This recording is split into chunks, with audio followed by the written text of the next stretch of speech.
Hi, welcome back guys.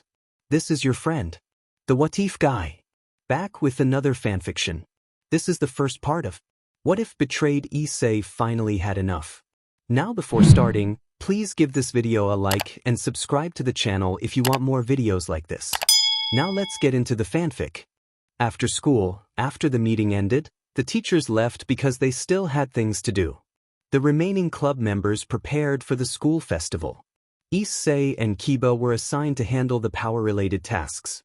Issei glanced at the club president, Rias, who was still looking over the documents from the meeting. She had not returned to her usual mood, and Issei worried that if he did not reconcile with her before the game it might cause problems. He thought he should apologize, but he did not even know what the cause was. While he was lost in thought, a light ran across the top of the table and drew a circle that became a magic circle. The symbol looked familiar. Kaneko muttered that it was the phoenix symbol. The circle was small and appeared on the table, perhaps meant for communication.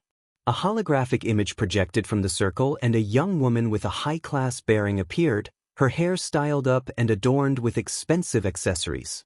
Ravel reacted with surprise and called out to her mother. Issei realized this woman was Lady Phoenix, the wife of the head of the House of Phoenix and the mother of Razor. She looked elegant and young, much like Ravel. Lady Phoenix apologized for the sudden call and explained she had been unable to find time for a proper visit. She noted that it was still school time in the human world and asked if Razor and the BGMI head were present. Ria stepped forward and greeted the woman respectfully, mentioning that it had been a while. Issei positioned himself so the lady would see him and introduced himself as Issei Haidu. Lady Phoenix said that this was the first time meeting Issei properly and apologized again for the informal introduction. She explained that she had meant to visit Rias at the Haidu residence and the academy where her daughter would be staying, but circumstances had prevented it. Kiba whispered to Issei that the demand for Phoenix's tears had been increasing and suggested the House of Phoenix must be very busy. Issei realized the lady was likely dealing with those pressures. Rias replied politely that it was understandable and asked the lady to leave Ravel in their care. Lady Phoenix thanked Rias and Issei for looking after both Razor and Ravel, and Issei sensed there was no ill will about the cancelled engagement. The Phoenix family seemed generous and considerate. He also understood that Rias had a complicated position, having accepted responsibility for Ravel. Then Lady Phoenix addressed Issei directly and asked him to especially look after her daughter. Issei told her he would protect Ravel, noting that Rias and the other club members were also there to help. The lady requested that he keep Ravel from attracting any troublesome people, meaning he should protect her from inappropriate attention while she stayed in the human world. Issei assured her he would protect Ravel and would not take advantage of her. Lady Phoenix looked pleased and Ravel flushed with embarrassment and spirit. For a moment, Rias's expression seemed wistful, but then the lady continued, thanking Ravel and giving her instructions. She told Ravel to support Issei, listen to her seniors, and deepen her bonds with the BGMI members, reminding her to uphold the Phoenix family name. Ravel responded eagerly and with determination. The lady then reminded Issei that Ravel was currently designated as her bishop in the family's arrangements but emphasized that Ravel was free and did not belong to Razor or anyone else. Issei acknowledged this and affirmed his understanding. With her business concluded, Lady Phoenix bade them farewell. The light from the projection faded and disappeared. Her greetings had been forceful and thorough, driven by her concern for her daughter and her desire to make proper introductions. Issei felt uncertain inside. He saw Rias about to leave the room unsteadily and asked Rias where she was going. Rias stopped and, without turning, asked Issei if he would protect her. Issei did not understand why she was asking that, but his answer was immediate: he would protect Rias. Rias then included Asia in the question, and Issei reassured that he would protect Asia as well. When Rias asked about Aquino, Issei said he would protect Aquino too and asked what had prompted such sudden questions. Rias lowered her voice and asked Issei what she was to him and who she was. Issei struggled with the meaning of the question, and after a pause said that, to him, Rias was simply Rias. Rias snapped, calling him an idiot with a choked sound, and rushed out of the clubroom. Ravel called after Rias, and Asia ran after her. Asia turned back to Issei at the doorway, tears in her eyes, and accused him harshly of being horrible and of failing to understand Rias's feelings before joining the chase. The others reacted around Issei. Kiba sighed and said Issei had been wrong. Akino agreed that it was natural for Rias and Asia to be upset. Zenobia opened her eyes half-lidded and told Issei he had been off. Irina scolded him, and Kaneko bluntly declared that he had been the worst. Issei felt baffled and considered going after Rias, but Akino stopped him, explaining that Issei in his current state would only make things worse if he followed. Gasper, looking apologetic and twitching, agreed that Issei had been in the wrong. Ravel, panicked and worried it was her mother's or her own fault, apologized, but Akino reassured Ravel that she did not need to worry and placed a hand on Ravel's shoulder. Akino said that Issei was chiefly at fault for never thinking about the important issue between himself and Rias, then urged Ravel to sit and began preparing tea. Issei realized everyone blamed him. He felt like the biggest villain and did not know what to do next. Part 1. I didn't know what I was supposed to do. After what had happened in the clubroom, I didn't know what to do. Everyone had somehow labeled me as the bad guy and berated me. Still didn't know why. I had a clear guess, but that couldn't be it. So then why? At the very least, please explain it to me. But it didn't matter right now. Right now I was walking home alone. I had left the clubroom later than everyone else because they had seemed uncomfortable around me, and I thought going alone would be best. I still felt lonely. Truthfully, I did not want to go home. Everyone had probably already arrived, and I did not know how to face them. I did not want to face them. I held a small hope that maybe things would go back to normal, that they would blow it over in a couple of days, and today had just been a bad day. Even I knew that hope was false, so I didn't want to go in. But it was too late. I was already there. I stood outside the gate of my large house and thought about the renovation that had happened while I was sleeping. When I woke up, the club president and Akino had been fighting. Thinking back, hadn't they been fighting over me? I still couldn't make sense of it. I approached the front entrance. I didn't want to enter, but my hand lifted to open one of the double doors. They're in there. This is where they live after all. What did I say to them? Should I apologize? For what? I didn't even know the reason. I was afraid. It felt like a blow to my pride. It was my house, yet I didn't want to go in. I entered through the front entrance. The large hall was empty, but I could hear the usual noise from the main living area. Part of me wanted to curse that I had to take the stairs past the living room, but I walked toward it anyway. Irina was playing a fighting game with Kaneko and loudly complained that she had tried so hard and still lost to Kaneko. Zenobia sat on the couch watching with Akino. Rossweiss was helping our mother in the kitchen. The club president and Asia were nowhere to be seen. Ravel sat beside the others with an embarrassed expression. It seemed they hadn't noticed me standing behind them. Or perhaps they had and were choosing to ignore me. Ravel looked up and then welcomed Issei home. I responded awkwardly and moved to drop off my bag. Ravel started to speak again and hesitated, giving up on calling me after all. That was probably for the best. I climbed the stairs, wondering where Asia and the club president could be. As I walked down the hall toward my room, I saw the same piece of white paper from the day before stamped on the door. The sign read Issei not permitted. I suppose that made sense. I would leave my bag in the spare room and sleep there again. The sight of the sign struck me, another pang to the heart as if my pride had been wounded by that small piece of paper. This is my room, and I couldn't go in it. My arm lifted slowly and my fingers gripped the edge of the paper. My room was off limits? The top of the page tore as I pulled at it. Anger began to seep into me. I did not want that sign here anymore. The paper tore free, and underneath a single new word was revealed. Partner. Drake's voice called out to me and it snapped me back to the present. I released my grip on the page, the torn corner drooped. I can't be here, I thought, and I left the page on the table. I walked to the extra room where I slept and tossed my bag inside without a second thought. Then I started down the stairs again. Ravel jumped up from the couch and asked where I was going. The other girls froze for a moment, then looked away. I turned to Ravel with what felt like an empty smile and told her that I was just going for a walk. She reached out and called for me to wait, but I was already leaving the house.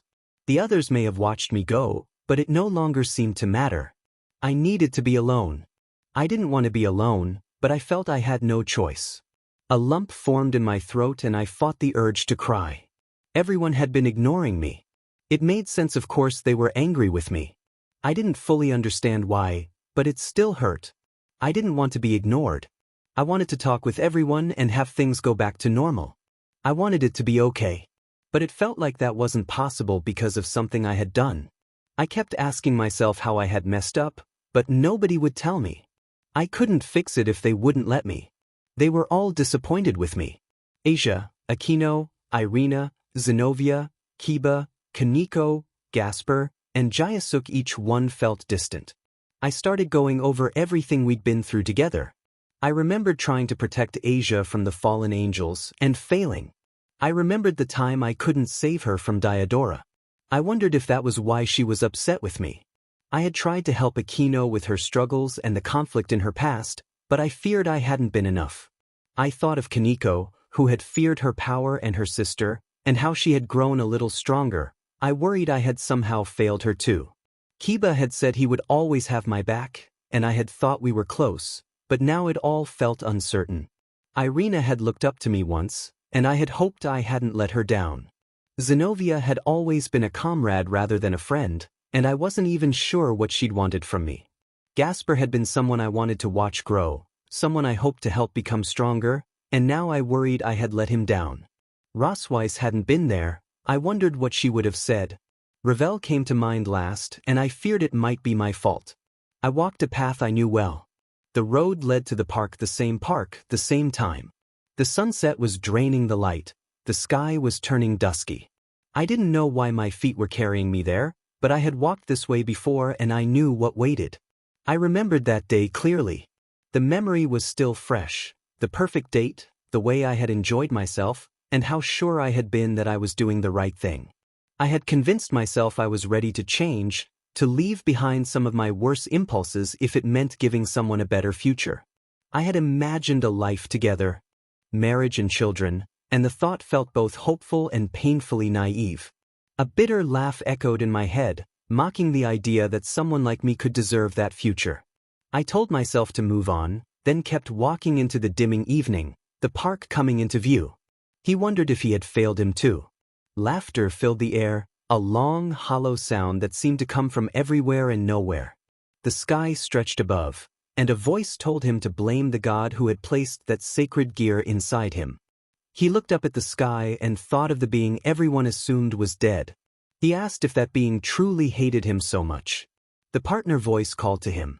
He watched the sky move in a slow, swirling motion, the same color as a day forever burned into his memory. He remembered preparing for that day. He had dressed in his best clothes, showered twice, put on cologne, and planned every detail. He had even arrived early. While he waited, a flyer had arrived from the school president's familiar. Later, after someone had revived him, the president would tell him about that flyer and how it had ultimately saved his life. A sudden, piercing screech split the air. Pain exploded behind his eyes as memories flashed through his mind.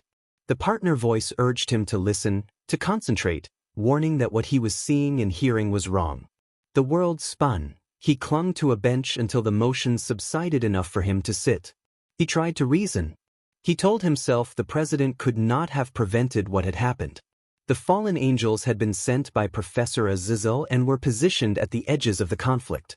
The president's hands had been tied. He reassured himself that for all she knew, those rogues might have been important, that she had acted within her limits. He argued that if she had seen him in danger, she would have acted life mattered more than taking risks. He remembered a plea, spoken by someone else, asking the president to look after their daughter, and he clung to the belief that she would never willingly let him die. The partner voice cut through his spiraling thoughts again, urging him to focus on his gear and not to trust the senses that were betraying him. He apologized silently to everyone, begged for their forgiveness, and told himself he would try again. Sunlight broke through and he found himself in the clubroom. The familiar faces of his friends were there, sitting where they always did. Irina was at the door, praying as usual. She bowed and offered her habitual invocation. He stood at the entrance and called to them, but they did not turn. He moved closer, thinking they were simply ignoring him, but then he noticed something deeply wrong. No one was moving. Kiba, Kaneko, and Akino sat together as if frozen. Gasper and Kaneko had been playing games, talking about who had lost, but their game consoles were dark. The students spoke to one another, but their faces were blank, vacant, replaced by a haze that shimmered like distorted static. They looked like mannequins rather than people. A cold chill ran through him as all of their heads turned toward him in perfect, inhuman unison. The sound that came from them was not speech so much as a high, keening siren that pressed against his mind. He stumbled backward into the wall, overwhelmed by the cacophony. Voices overlapped, each one shouting different accusations and taunts. One voice spat that it was always him, another mocked him as waste. The noise became too much. Amid the chaos, a mocking thought drifted through his head about the ridiculousness of a devil praying in a church. He begged for help from his partner, Drake, and for anyone to intervene. He pleaded not to be left to carry everything alone. Fragmented and distorted, a voice tried to form words, broken promises, and jumbled affection wrapped in static. It spoke of protection, of devotion, and of betrayal, but the message was torn and tangled, as if seen through a cracked mirror. He could only catch fragments that suggested both care and an impossible, clinging intensity. He cried out for help, but the sound dissolved into the ringing, and then everything became a pressure on his chest, a desperate silence after an onslaught. A doorbell rang late at night. Ravel wondered who could be visiting at that hour and asked someone nearby to check. She opened the door and found Governor Azazel standing there with a suspicious expression. Azazel asked where Issei was. Ravel replied that Issei was upstairs but that she did not think he was all right. Azazel passed her and moved past without comment. Akino and the others in the living area noticed Azazel's arrival. Akino questioned why he was there so late. Azazel asked if Issei was upstairs. Akino frowned and looked away, saying that there was no point in asking her. Ravel reappeared and asked why Azazel had stormed off asking about Issei. Azazel warned everyone not to enter the room where he and Issei were and ordered them to stay away from any aura leaking from it, especially the one coming down the stairs. He asked Akino where Asia and Rias were. Akino reported that Asia and Rias were in Issei's room. Azazel told Akino to contact them and instruct them to stay put, then hurried up the staircase. Ravel tried to follow, but Azazel stopped her and told her not to follow. Azazel moved quickly up the stairs, passing several rooms and tracking a troubling, mist-like aura that led to an extra room. He knocked and announced to Issei that he would enter slowly and not to attack, then opened the door. Inside the darkened room, Issei sat on the bed with his head down. His posture suggested deep distress, but the aura around him was far more threatening than his appearance implied. A gauntlet had materialized over his arm, and that seemed to be the source of the malignant aura. Azazel cautiously asked to whom the malice was directed. Issei remained silent, then began shaking his head and muttering in a broken, frantic way. That it was wrong, that he did not want to hurt anyone, and that everything felt unreal like a nightmare or fever dream. He struggled with a desperate need to escape the feeling and expressed that if he had to force his way out, he would. Azazel urged him to calm down and reassured him that there were no enemies nearby, insisting that Issei listen. Issei responded that he trusted them, but his words stayed fragmented. A voice of warning came from Drake, telling Azazel that Issei's subjective reality had diverged and that his influence could no longer reach him. Drake advised that incapacitating Issei for the time being was the only option. Azazel asked if it had truly become that serious, and Drake replied that he could not guarantee minor consequences if Azazel refrained. Issei lifted his head with his eyes glowing green and briefly recognized Azazel as his teacher. Then, with a swift and precise maneuver, Azazel rendered Issei unconscious, supported him, and laid him gently on the bed. Azazel requested an explanation from Drake. Drake explained that he would recount events up to that point but warned that some details were missing because Issei's subconscious had blocked full access to his mind when he began losing stability. Meanwhile, in the living area, the Occult Research Club had gathered. Rias and Asia had disobeyed Azazel's earlier command and gone downstairs. Rias had considered approaching the room where Azazel had gone but decided against it, The aura itself was unnerving, and she did not know how she would react upon seeing Issei. The group waited together, relieved that Issei's parents were asleep, though passing the staircase left them with chills. Azazel descended the stairs. Rias stood and demanded an explanation about what was happening with Issei. Instead of answering immediately, Azazel placed his back against the wall and looked down, thinking intently. He told Rias to be quiet while he considered the situation. Rias wanted to argue, but she recognized that Azazel only showed this level of seriousness when something truly important was at stake. After a moment of thought, Azazel admitted there was no avoiding the decision he planned to make and that it would be the right one, though the others would not be pleased. When Rias asked who he had been talking to, Azazel dismissed it as speaking to himself. His tone was casual but carried an unmistakable no-nonsense edge. Azazel then stated that Issei was fine and sleeping soundly, and that Ravel could check on him. He corrected himself, saying that none of the others should see Issei just yet, though Rosweiss could if she wished. He implied that the others did not hold Issei in the same regard and should stay put and listen instead. Rias demanded to know why she could not go up or see Issei. Azazel looked at her with a bored, distant expression, leaving the question hanging. It was uncomfortable, to say the least. Azazel apologized that he had been under the impression. Rias did not want to see him. Rias flinched visibly. She asked if he knew about what had taken place in the clubroom. Azazel confirmed that he did and said it would be best if she stayed downstairs with the rest of them, then told Ravel to go on ahead. Ravel stammered an excuse, excused herself from the group without hesitation, and started up the stairs. Rias demanded what he meant by saying she should stay, asking if he was implying she would make whatever was going on worse. Azazel replied that he did not mean that. Rias said she assumed I had already told him his side and crossed her arms in irritation, feeling justified in her anger. Azazel told her to stop acting childish. Those words finally enraged Rias.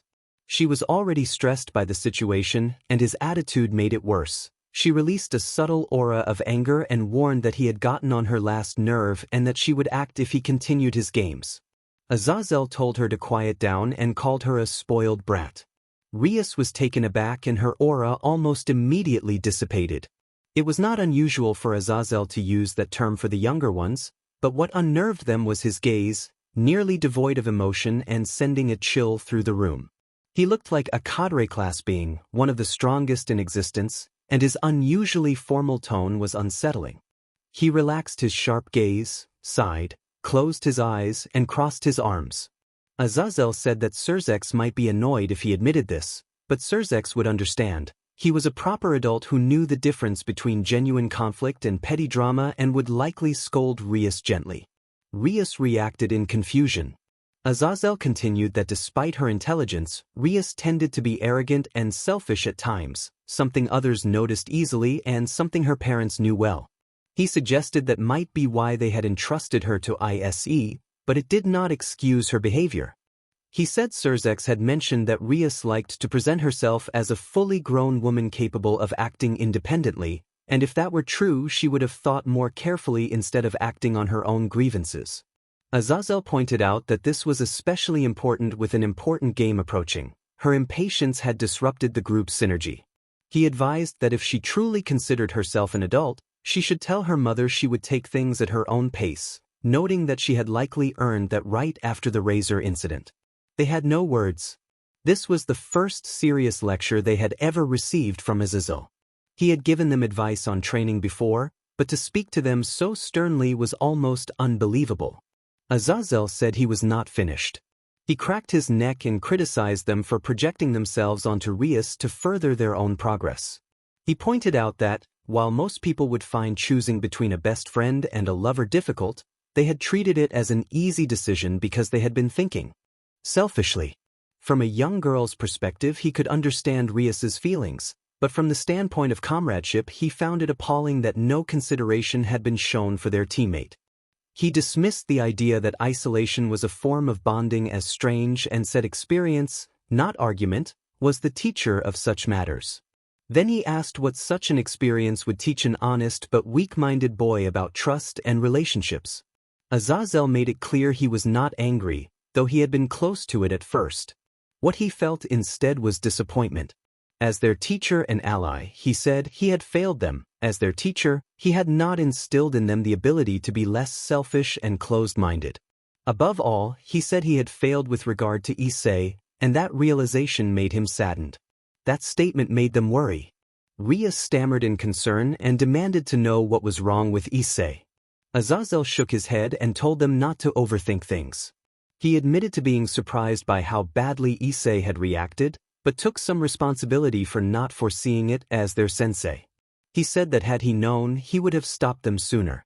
When they begged him to stop speaking in riddles, Azazel explained that Issei was not in a stable condition. His emotions had clashed with his subconscious and caused a psychological episode. As a result, his sacred gear was dormant and unusable due to complications with his psyche. The lack of support had allowed him to crumble more easily, and his confusion had made things worse. Issei was not foolish, Azazel clarified, but his mind was not as strong as his will, and he struggled to process something like this on his own. Azazel refused to tell them to blame themselves, insisting that would not be a healthy lesson, but he warned that because of their actions Issei was now in the worst state he had ever been in. Recovery would be handled without their interference. Hearing that Issei was in the worst condition he had ever been shook them. They had assumed the worst state was physical, such as an extreme power transformation, and had not expected psychological problems of this nature. Asia began to cry quietly, Rias felt tears roll down her cheeks, and Rosweiss stood there confused and worried. Asia cried that they had not intended to hurt Issei and asked what could have caused such a negative reaction. Irina asked with doubt whether it could have been solely their fault. Azazel said he suspected there was more to it than just their actions, but emphasized that, in the boy's current state, they were the last people who should be involved in his recovery, especially Rias. That pronouncement intensified their pain. Zenobia then asked Azazel what he thought was wrong with Issei. Azazel told them to figure that out for themselves and declared it their punishment. He said he would be lenient, but they needed to find the cause, and he wished them luck in discovering it before it was too late. He began to walk up the stairs. They called after him, demanding to know what he meant by a deadline. Azazel stopped, came back down, and informed them that Issei would be relocating to Grigori temporarily starting the next morning and would return only when he had fully recovered. Rias protested that she was his master and that they could not take him away. Azazel responded that he would discuss the situation with Surzex and that Surzex would understand the necessity, implying he had the authority to proceed. Rias's confidence faltered. Rias begged at least to be allowed to apologize to Issei before he left. Azazel said no. He explained that if Issei had already woken up thanks to Ravel, it would be dangerous to risk letting Rias see him. He defended Ravel's presence by noting that from Draig's description, Ravel had not berated Issei for something he did not fully understand, unlike what had happened with them. Rias tried again, asking simply to check whether Issei was asleep and promising to leave him alone if he were awake. Azazel refused and said this decision should be considered a personal punishment for Rias. As he spoke, tears formed at the edges of her eyes. Rias sat on the couch, overwhelmed by sadness. Asia sat beside her while the other girls stood nearby with their heads bowed in shock and shame. Azazel returned upstairs and went to the extra room. Ravel answered from behind the door, her voice loud enough to show that Issei was awake. Azazel entered and found Ravel sitting at the side of the bed where Issei lay, his back turned to the door. Azazel greeted Issei and asked if he was feeling better. Issei nodded that he was. Azazel asked if Draig had already explained what would come next, and Issei confirmed that he had. Ravel asked if Issei was really going to Grigori and then requested to accompany him. Azazel crossed his arms and told Ravel that the decision was not his to make. If Issei believed it would help his recovery, then Issei had the right to invite her. Ravel looked at Issei with a small hopeful expression, but he kept his gaze away. Azazel said that he wanted Ravel to continue her daily life and not miss her happy days, then suggested a compromise in which Ravel could go about her routine but visit Issei from time to time. Ravel nodded in agreement and thanked Issei. When Ravel asked how long Issei would be gone, Azazel considered the schedule and said that Issei only had about a month until the match. Azazel emphasized that Issei's health came first and that he did not want to pressure a hurried recovery. He promised to speak with Surzex and see what could be arranged, then took his leave. Before departing, Azazel reminded Ravel that he had to return to other obligations and asked her to contact him if any emergencies occurred. He entrusted Issei to her care and urged her not to disappoint him. Ravel reassured Azazel that she would do her best. Azazel vanished in a brief flash of light, leaving Ravel to gaze quietly at Issei. Ravel asked Issei whether she should bring him dinner. Issei said he was not hungry. When Ravel wondered if he wanted some space, Issei answered that he did not want to be alone. Ravel offered to stay and sleep in the room with him. As she rose to fetch a futon, Issei reached out and gently took her wrist, a small, earnest gesture to show he appreciated her company. Ravel felt embarrassed for a moment but pushed the thought aside, reminding herself that Issei needed support rather than anything more. She said she would stay. Issei shifted further into the bed to give Ravel some space, and Ravel settled down back to back with him, their shoulders almost touching. She wished him good night and fell asleep within minutes, comforted by his presence. Issei lay awake for an hour, his mind clouded and his heart feeling empty, but he accepted that there was nothing to be done about it for now. Morning light filtered through a side window of the large extra room. Issei woke with a hollow feeling and a very empty stomach. He realized he had not eaten the previous evening. He heard Ravel stirring and murmuring softly as she became awake and began rubbing her eyes. Issei sat up at the edge of the bed, slouched and looking down at his lap. He felt detached and wondered how he appeared to others. Ravel called to him again, sounding a little worried. Issei wondered if he seemed frightening or distant. Draig's voice spoke within his mind, asking whether he remembered times when strong emotions caused his aura to react. Issei thought about it and replied in his own thoughts that those auras usually appeared when he had bad thoughts, but he was not consciously thinking of anything harmful now. Draig then asked whether Issei identified more with what he was thinking or what he was feeling, leaving Issei to reflect on the difference as he sat there, unsure how to answer. At the Hyudu residence it was a school day, but most of the household were at home, gathered in different places. The television chimed with a colorful game overtone. Kaneko Tuju was playing video games, staring at the screen with a distant expression that suggested she was not invested in the game. She seemed lost in her own thoughts or perhaps quietly numbed, but beneath that there was serious concern. Behind Kaneko on the couch sat other members of the peerage. Zenobia sat directly behind her with a complicated expression, a mix of confusion and guilt. The day before she had told Issei that even though she was dense she understood the situation better than he did. It had not been meant as a jab but as an honest statement, and she had believed Issei had deserved his treatment. Now she was confused. She had thought she was right, but Issei's reaction had been unexpected. She wondered why something would have such a heavy consequence and whether she had misunderstood him. Had she misread Issei entirely? On the same couch, near the edge, Akino sat alone with her head lowered, and hands lifeless in her lap, guilt plain on her face. Of all the peerage, she was among the most emotionally aware, especially where past trauma was involved. She had loved her father, but when her mother died she had buried her sorrow by directing hatred toward her father and her connection to fallen angels. Hate had been easier than sorrow, and feigning ignorance had protected her. She knew what it felt like to lie to herself and convince herself of something she did not truly believe. Issei had offered her a chance at redemption. He had given her an opportunity to confront the pain she had hidden for so long. Now he was in what Azazel described as his worst state, a level of distress they had neither seen nor imagined, and Azazel had placed the blame squarely on their actions. The more Akino replayed the events from the clubroom, the more she feared there was a possibility she did not want to accept. She had an assumption about why Issei had reacted so severely and hoped it was wrong, but given the facts it seemed almost undeniable. If that assumption was true, the best course would have been to console Issei immediately and show understanding. But it might already be too late. They may have missed the only window they had to return to normal life. Azazel had lectured them more harshly than they expected, and Issei's reaction had been unpredictable. From that point on, they had no clear way to handle the situation. Would things ever be the same? Could they go back to how they were? Nobody knew. Issei would not be staying long. Azazel had declared Issei's recovery the top priority, and if that recovery required separating him from the group, the situation did not bode well for them.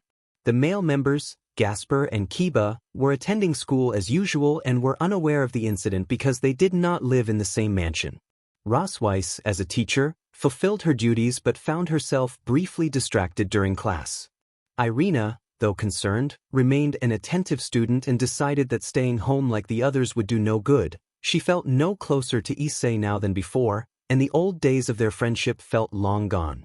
In the kitchen, Asia prepared breakfast beside Mrs. Hayadu while trying to follow the conversation but struggling to focus.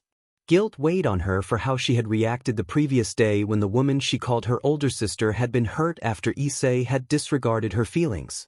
Asia felt both guilty and sad, knowing that the group's collective actions had contributed to Issei's condition, and she resented her own naivety that had driven her emotional response. She questioned what that said about the others who had acted similarly and felt conflicted. Rias Gremory, the most relevant person in the situation, was also in the kitchen attempting to assist with breakfast. In truth, she found herself staring at a plate with a distant look. She had been tasked with setting the table since most of the meal was already prepared and some eaten by those who had gone to school, but neither she nor the others were making much of an attempt to eat. Rias was the same. Rias stared down at her untouched plate of breakfast without interest. There was only one thing she wanted: to see him. The thought of not being able to do that made her uneasy and wounded her pride more than she cared to admit.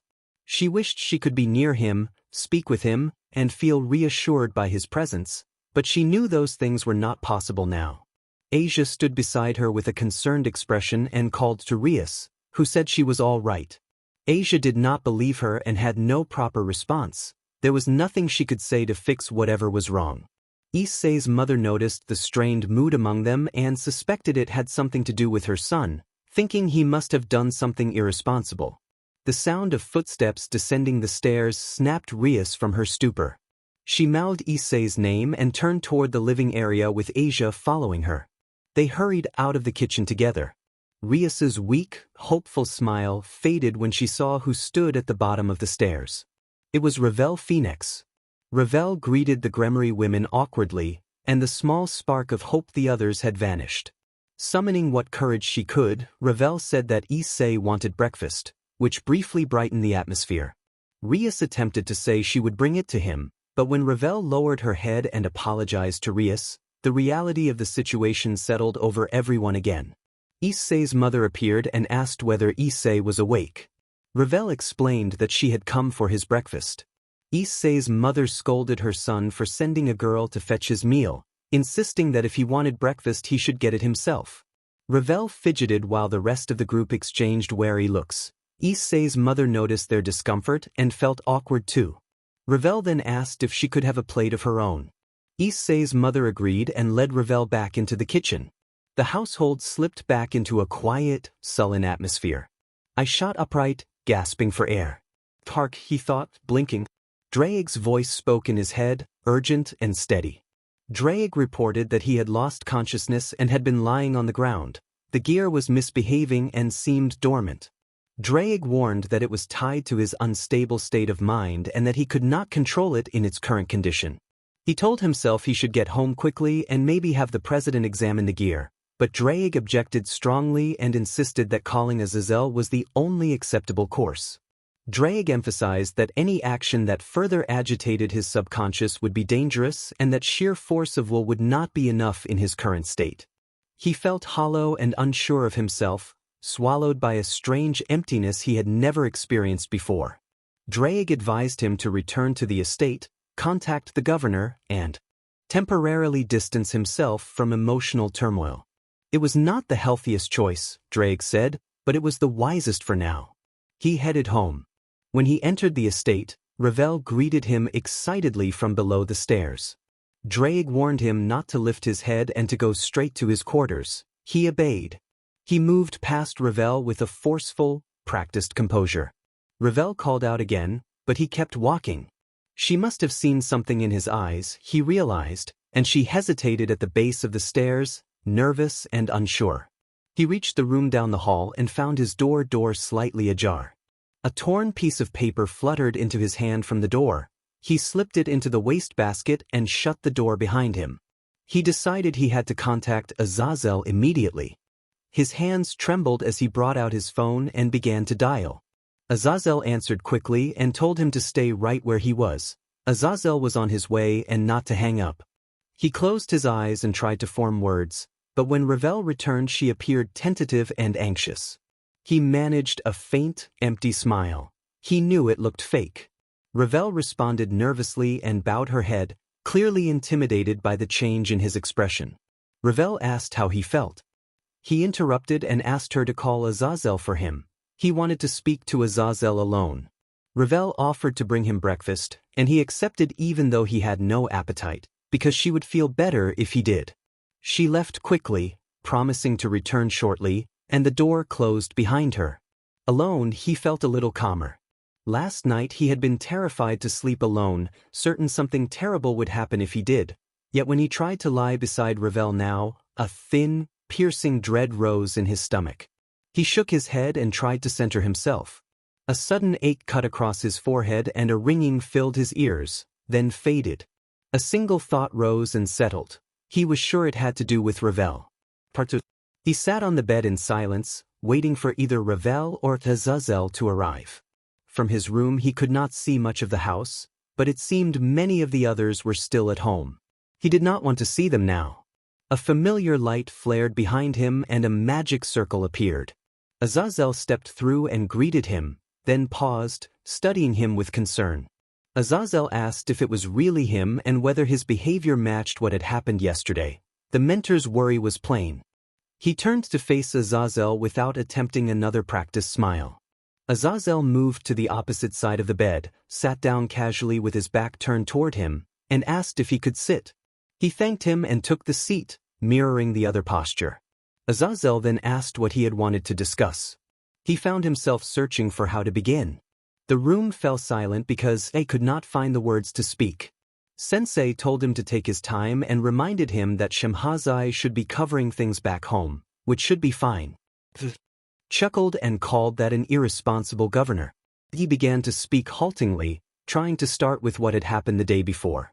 He calmed himself and tried to breathe, reminding himself that Sensei was the only one there. He felt his body shake without control and pressed his hands to his head to steady his vision. Issei admitted that he was afraid. He confessed that a person kept returning in his thoughts and in his nights, that her presence felt fresh and inescapable. He said he did not know if she would ever leave his mind. He explained that he often tried to ignore her, that she always came back, and that her hold on him made it impossible to move forward. He feared that what he most dreaded might be happening. There was no immediate response from Sensei, and Issei's fear rose with every quiet second. He prayed silently to his grandfather for strength. He told Sensei that he felt utterly alone, wondering if he had simply been led around or left behind, worried about becoming a burden and whether that had already happened. He blamed that woman for keeping him trapped in fear and ignorance, and he admitted he was terrified of what might be waiting for him if he ever broke free. Tears fell from his face. He did not want to keep going, but he felt compelled to finish. A part of him refused to stop now that he had come this far.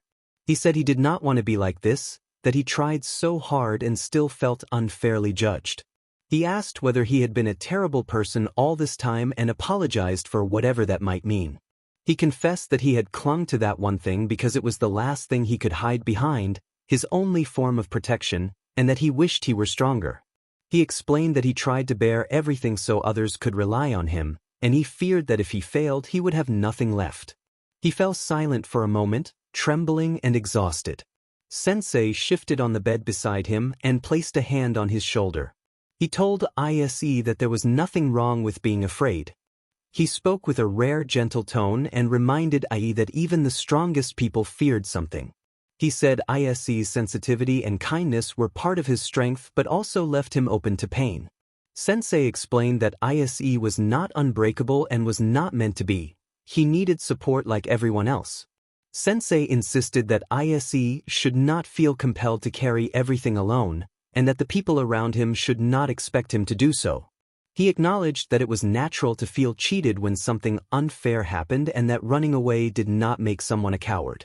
Sensei told Issei he was not in the wrong, even if others tried to convince him otherwise. He said Issei had just as much right to think of himself as anyone else, especially when others acted selfishly. Sensei admitted he could not guarantee that everyone Issei expected to be there would always stand by him, but he pledged to do his best as a teacher and, more importantly, as a friend. He promised to be the support Issei needed and to stay by his side if there was nowhere else to turn. Sensei said that if anything or anyone tried to prevent that, he would rather sacrifice himself than abandon his responsibility as a comrade and tutor. He allowed himself a rueful sigh, conceding that he had failed in some ways before, but affirmed that from now on he would try to be that support. He listened, the tension in his shoulders loosening a little as Sensei spoke. The rawness of his confession remained, but Sensei's steady presence felt like a bridge to the next step. I could say nothing, but I felt my chest tighten. The door burst open and Ravel entered, carrying a tray and sobbing. Ravel addressed him as Master Issei and, through her tears, vowed with all her heart that she would always support him and remain by his side. Her emotions washed over him. Sensei laughed and suggested that he might be the reason Ravel was crying. He stretched, said he should leave them alone, and told Issei that he would return in a few hours. Sensei instructed Issei to gather anything he wanted to take with him and noted that the length of his stay at Grigori would depend on his recovery. With that, Sensei vanished through a magic circle.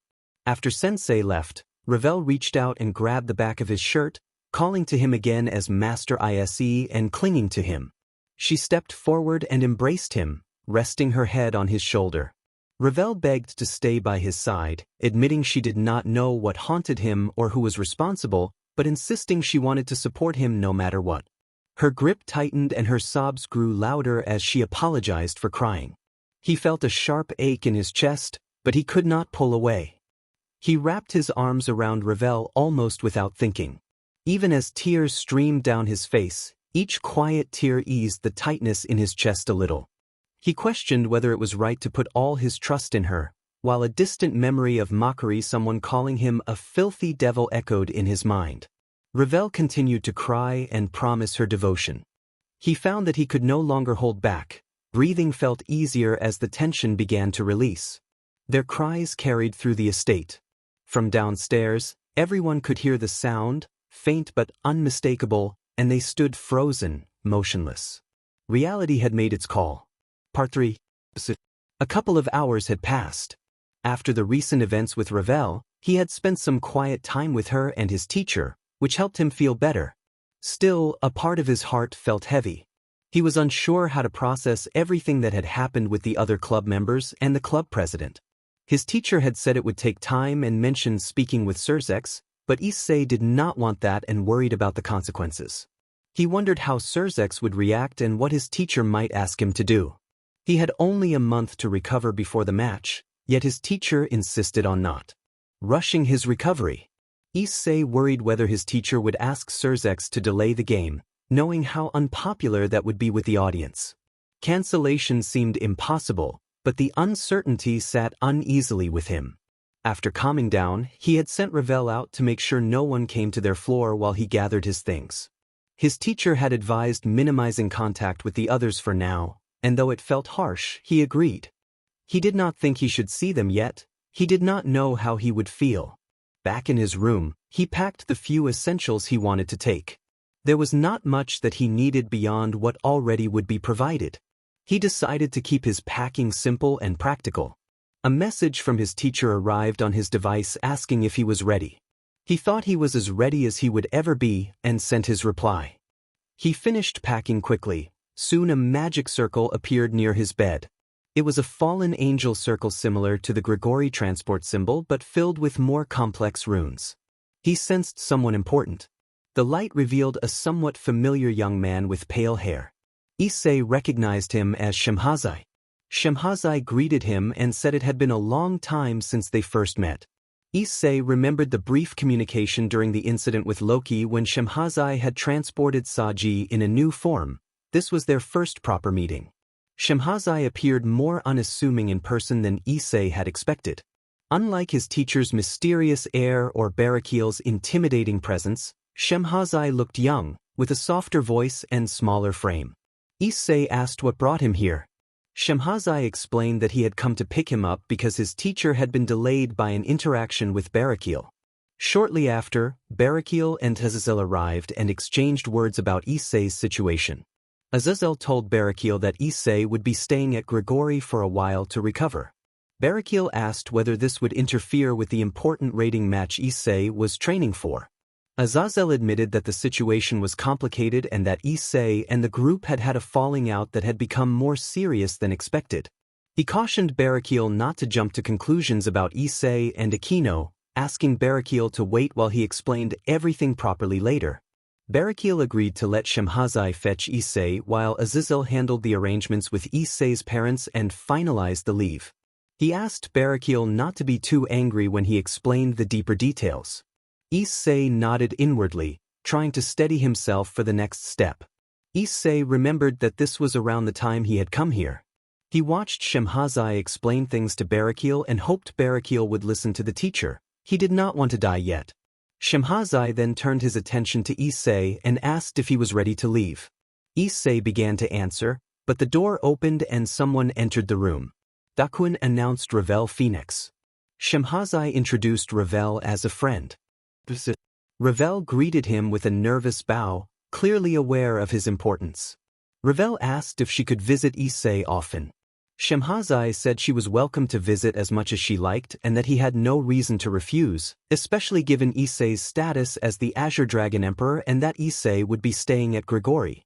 Ravel thanked him profusely and bowed again, showing sincere respect. Issei wanted Ravel to continue living her normal life, and he did not want his presence to interfere with her studies or duties. He reminded her not to skip school to visit. Ravel brightened, wrapped herself around him happily, and thanked him. She released him a moment later, embarrassed, and apologized. Issei brushed off the awkwardness and, clearing his throat to be more composed, told Ravel that he would be leaving. Ravel recovered her composure and said she would see him whenever she could. They shared a brief, awkward silence before Issei grabbed his luggage and stood beside Shemhazai. Shemhazai formed a magic circle beneath them, and with that Issei left his home for Grigori that day. When Issei opened his eyes he was already at Grigori. Shemhazai said he would show Issei to his quarters quickly because he still had work to do. As they walked through the halls of the facility, Issei reflected that he had been to Grigori once before after the incident involving Loki, and that this seemed to be the main headquarters in the underworld. They suddenly ran into someone familiar. Barakil greeted Shemhazai, then looked at Issei. Issei felt a hand rest lightly on his shoulder and looked up to see Barakil wearing a serious expression. Barakil apologized to Issei.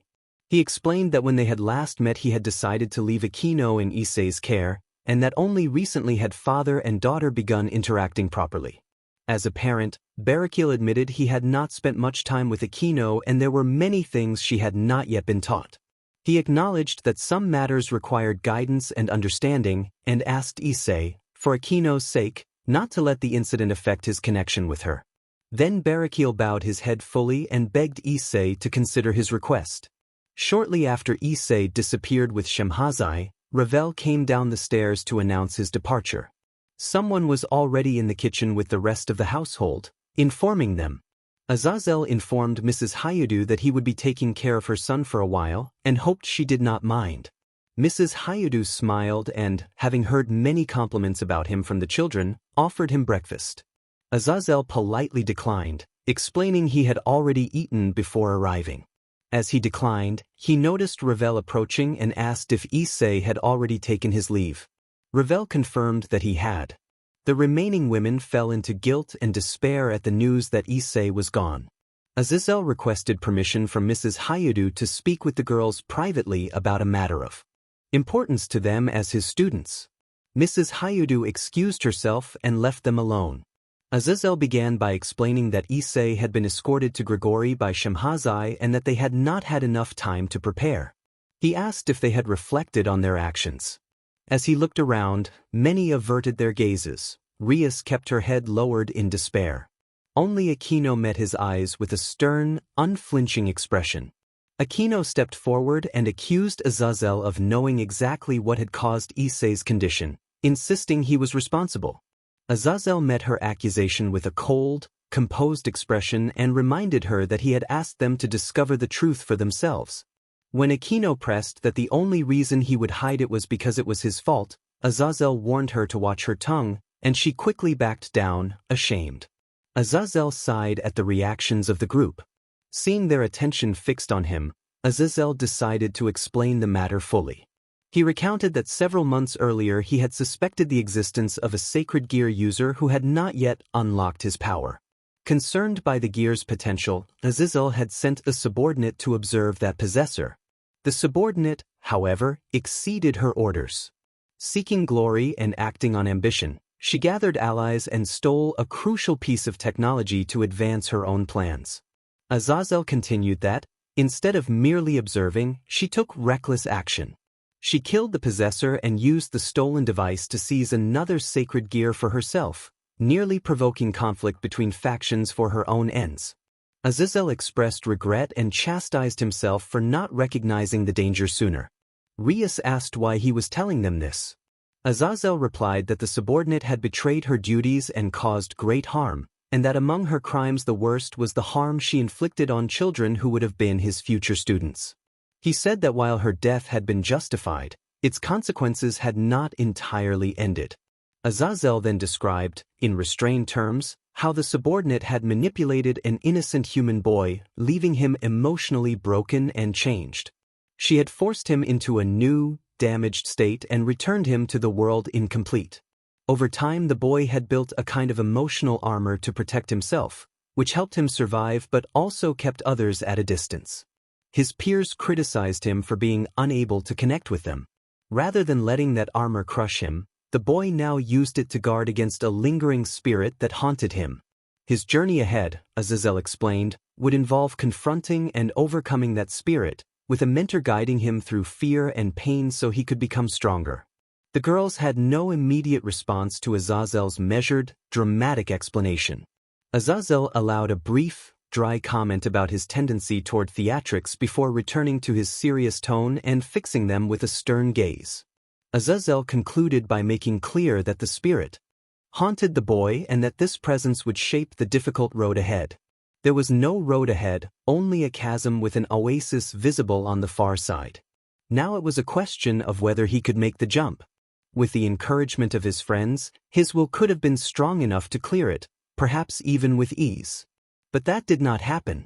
Instead his friends ridiculed him, saying he could not even walk this far and how terrible that was. They spoke without knowing of the deep canyon before him, a canyon they could not see from their angle and had not considered might exist. The edge of the cliff where he stood began to crack under his weight and gave way beneath his feet. The only thing holding him up were the hands of his mentor, and suddenly an unexpected young girl appeared. The moment stretched as everyone waited to see what would happen. Issei had been lying on the bed for about half an hour, unsure whether Azazel was still occupied or whether he would come at all. A knock came at the door, and Azazel entered, asking if Issei had been sleeping. Issei said he had not been, only thinking. Azazel took a seat at the side of the large bed and asked whether Issei had told the others. Issei reassured him that he had told them everything. A question that had been nagging at Issei finally surfaced. He wondered whether, when he had been close to death, it could have been allowed to happen, whether his fate had been intended so that someone could take him. Azazel dismissed the idea as unreasonable and said that there was no way such a thing was true. He asked Issei to think rationally and reminded him that when he had been revived his injuries had not been completely healed. If the body had been utterly destroyed there would not have been anything to bring back. Azazel pointed out that it made no sense for anyone to allow a violent threat to go unchecked in their territory given the rules and the fragile peace between the factions. Issei felt tension ease at Azazel's words, although some doubt still lingered. Azazel told him not to dwell on it and patted his back to reassure him. He then stood and gestured around the lavish room he had prepared. Azazel observed that the room seemed to suit Issei and teased him about the decorations on the walls, insisting they were meant to brighten the place. Issei responded that they were nice, though he lacked enthusiasm. Azazel noticed and lightly ruffled Issei's hair, teasing that he expected Issei to become popular someday and that he would see to it that he was not left lonely. The teasing softened into a smile, and Issei felt tears prick his eyes beneath his hair. Azazel told Issei to rest and that they would decide what to do tomorrow. He reminded Issei to ask if he needed anything related to the research facility before leaving the room. Azazel departed, and Issei lay back, staring at the canopy and thinking about what tomorrow might bring. In a separate chamber, 5 powerful figures sat around a table. Surzex Lucifer, with a mane of crimson hair, sat with his hands clasped before his face and a complex expression. Ajuka Beelzebub, with long pine-green hair, regarded the matter with calculation. Seraphal Leviathan wore a more somber expression than usual. Falbium Asmodeus, ordinarily lethargic, was awake and thoughtful. Zizel was also present, and Graphia Lucifuge stood behind Surzex with a stoic air. Surzex commented that the situation was unfortunate after Azazel had explained what had occurred with the Gremry group. Azazel apologized for interrupting the meeting. He had intended to speak with Ajuka and Surzex privately, but it seemed appropriate to inform everyone present. Surzex reassured him that it was fine and that it would not hurt for all of them to know the details. Surzex reflected that the outcome made sense in context. The Gremry group were young and had not always considered the consequences of their actions. Their immaturity and impulsive tendencies had contributed to the problem, and they had not handled things in a more rational way. Surzex felt a twinge of shame, not because it was his fault, but because he had been presumptuous in expecting Issei to address him without hesitation as an older brother. The disappointment he felt was directed inward and toward the pride he took in his younger sister. Surzex understood Rias's intentions and why she had handled the situation the way she did. She was his sister, after all. Even so, a small, persistent disappointment nagged at him. It hurt too much to admit it openly, and he could never find the strength to tell her for fear of breaking her heart. He refused to let her think she lacked his full support, especially in her weakest moments. He sat back in his chair with a bitter smile and confessed to himself that he was not as strong as Azazel. Azazel asked how Surzex meant that, but Surzex did not answer. He stared at the ceiling and thought through the problem. Even if Azazel had said he would handle the situation, Surzex still felt involved. Logistically, especially for the raiding game, it affected him. Seraphal pouted and complained about the children, insisting that Senaton would never have allowed such behavior. She declared that Rias should have considered her servants' feelings and warned that Riaton needed to think more and feel less. Azazel laughed quietly and agreed that the children had acted from emotion rather than critical thought, which was to be expected. Seraphal protested more forcefully about Icekun, calling him a nice little boy who would never intentionally hurt Riaton's feelings and arguing that Rias should have known better. She waved her wand in a cute, exasperated manner and declared the offense unacceptable as both a master and an important friend. Surzex returned to his contemplative posture, worrying that Icekun would be out of commission until he recovered and that forcing him to participate in or train for the upcoming game would be unwise. Considering how close Icekun had been with Rias, the setback must have hit him hard. Surzex felt uncertain about the potential consequences and thought Rias alone would ultimately bear responsibility as his master. He also wanted to speak with their mother, suspecting she had played a role. Rias's impatience felt too much like their mother's influence. Only as an adult had Surzex learned to control the impatience he had inherited, and he sighed at the thought that their mother had always rushed arrangements, especially those involving Razor.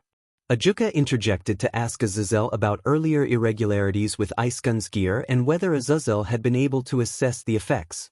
Azazel crossed his arms and explained that the gear had entered a temporary stasis, similar to a crossroads when it was on the verge of evolving and became practically unusable until it peaked.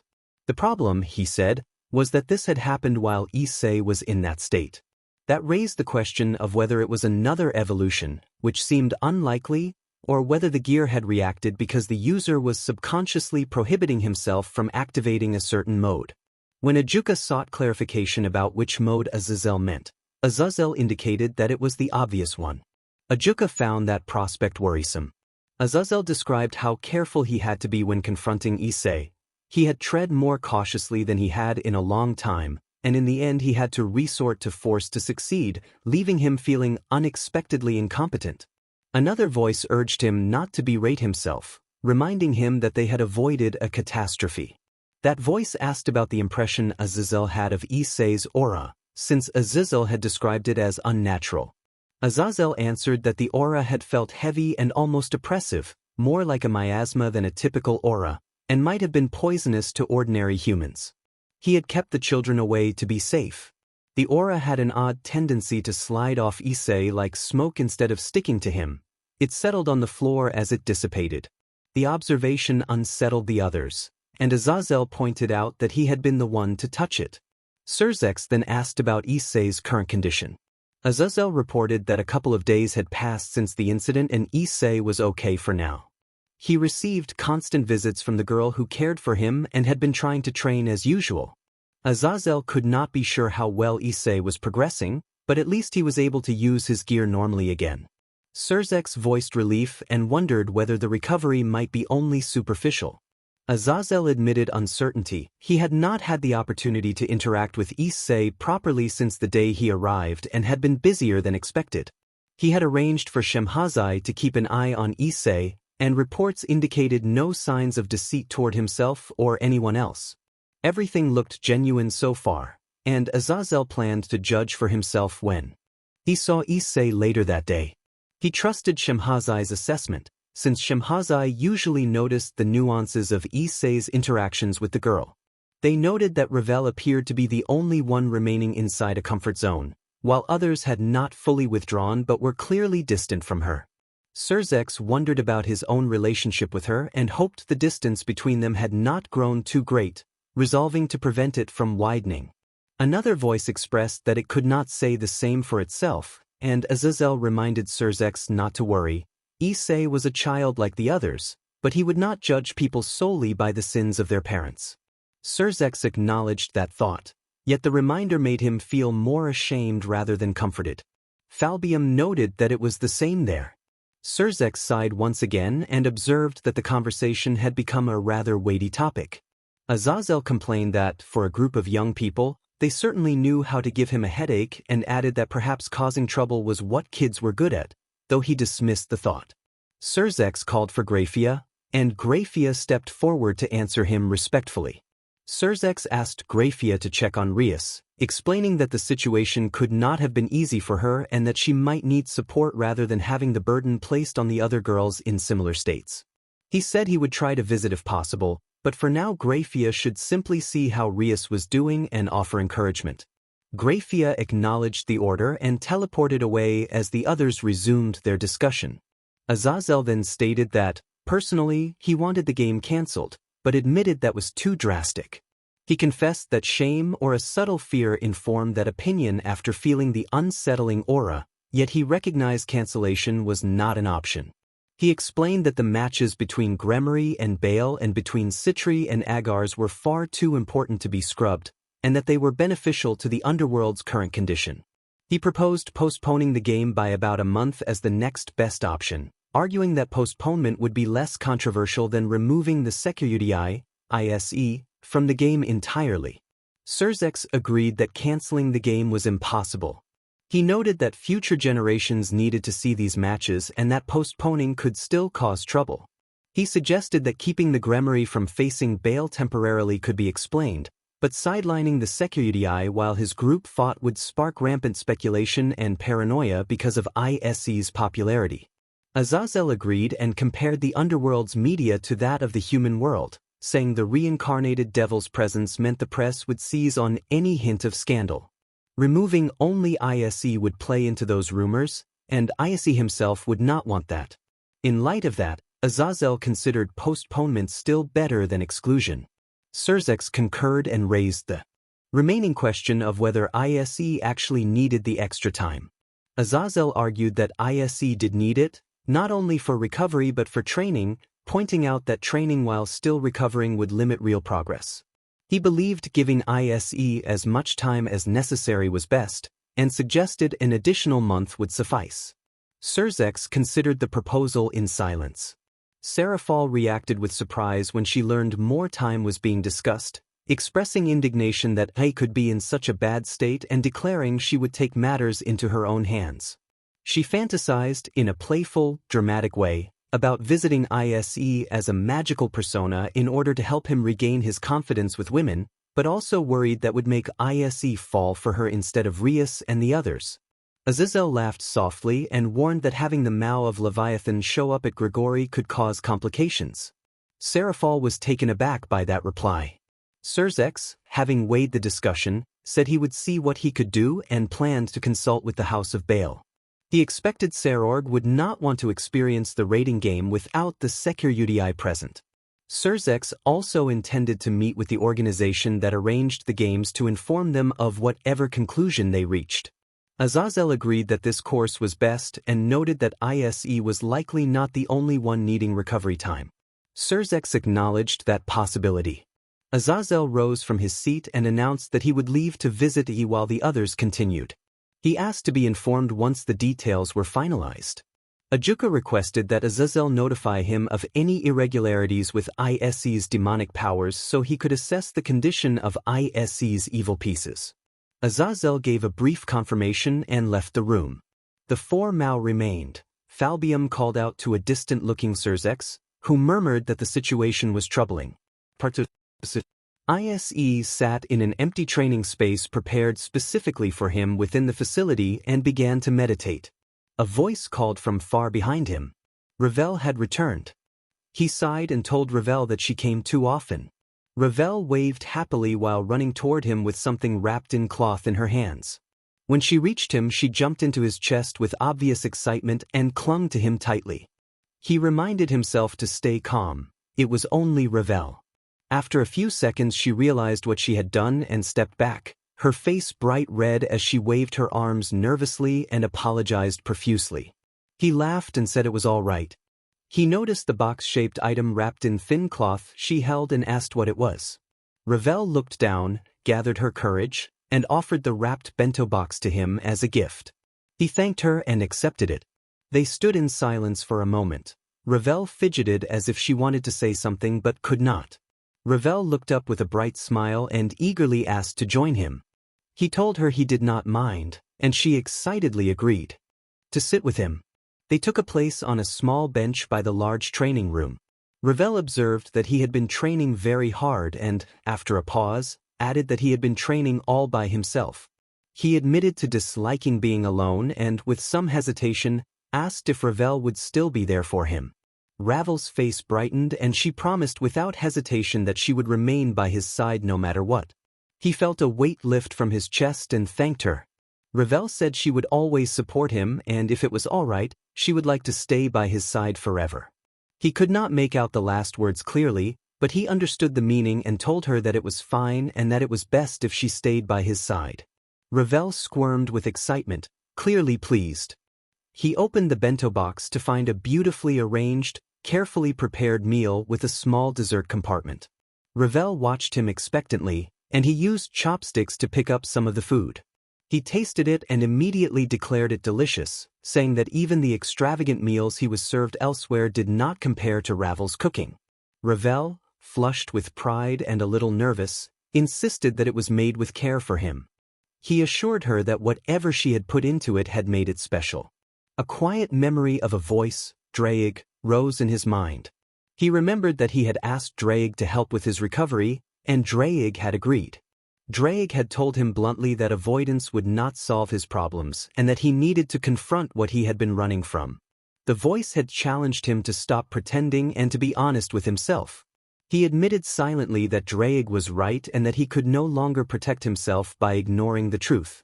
He told himself not to be ashamed and to be better, for Ravel's sake. He gathered his courage and addressed Ravel with a serious tone. He took a breath to calm his nerves. Issei looked Ravel in the eye as steadily as he could and thanked her for everything, expressing his gratitude for her staying by his side. He admitted he was beginning to understand how she felt and, although he was awkward with such things, he promised to try if she did. Ravel regarded him with a touch of longing and they both hesitated, uncertain whether to move closer. At that moment Azazel appeared ahead of them and greeted them with a teasing tone. Ravel and Issei started back in surprise when they recognized him. Azazel asked if he had interrupted, and they quickly denied it. He smirked and leaned against the wall by their bench, watching them. Azazel asked Ravel if she had finished her discussion with the Mao. Ravel affirmed that all the demon lords had been present, and Azazel replied that he had managed to discuss the matter properly with them despite the attendance.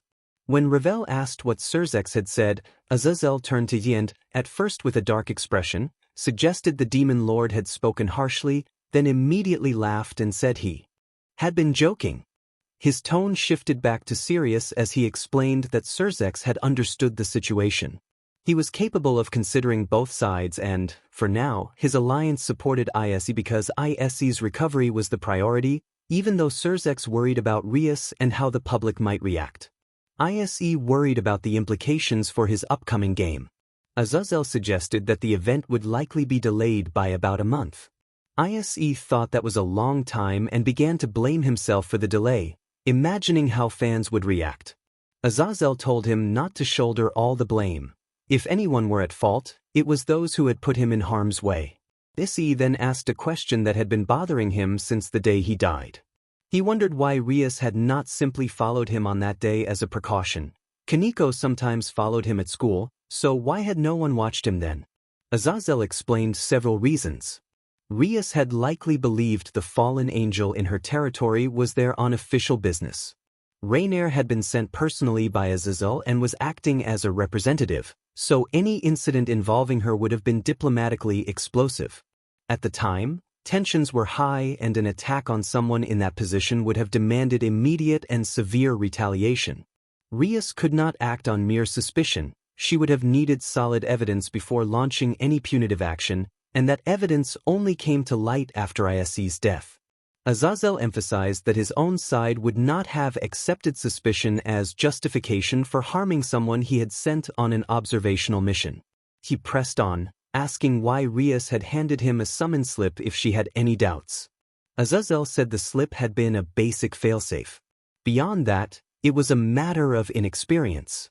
Rias was still young in her role and had mostly dealt with aimless threats that did not require subtle diplomatic consideration. She likely assumed Rainier would try to recruit Issei rather than kill him. Given Issei's personality and Rainier's talents, it would have seemed an easy win. As for Issei's sacred gear, Azazel admitted he had been the only one to suspect it might be more than ordinary, which was why he had arranged for Issei to be observed. He did not want Issei losing control. Rias probably had no reason to suspect it was a Longinus. Azazel added that when Rias learned of Issei's death, she had been troubled by the responsibility of using her resources to revive him, but those worries had lessened when she discovered her pieces were insufficient.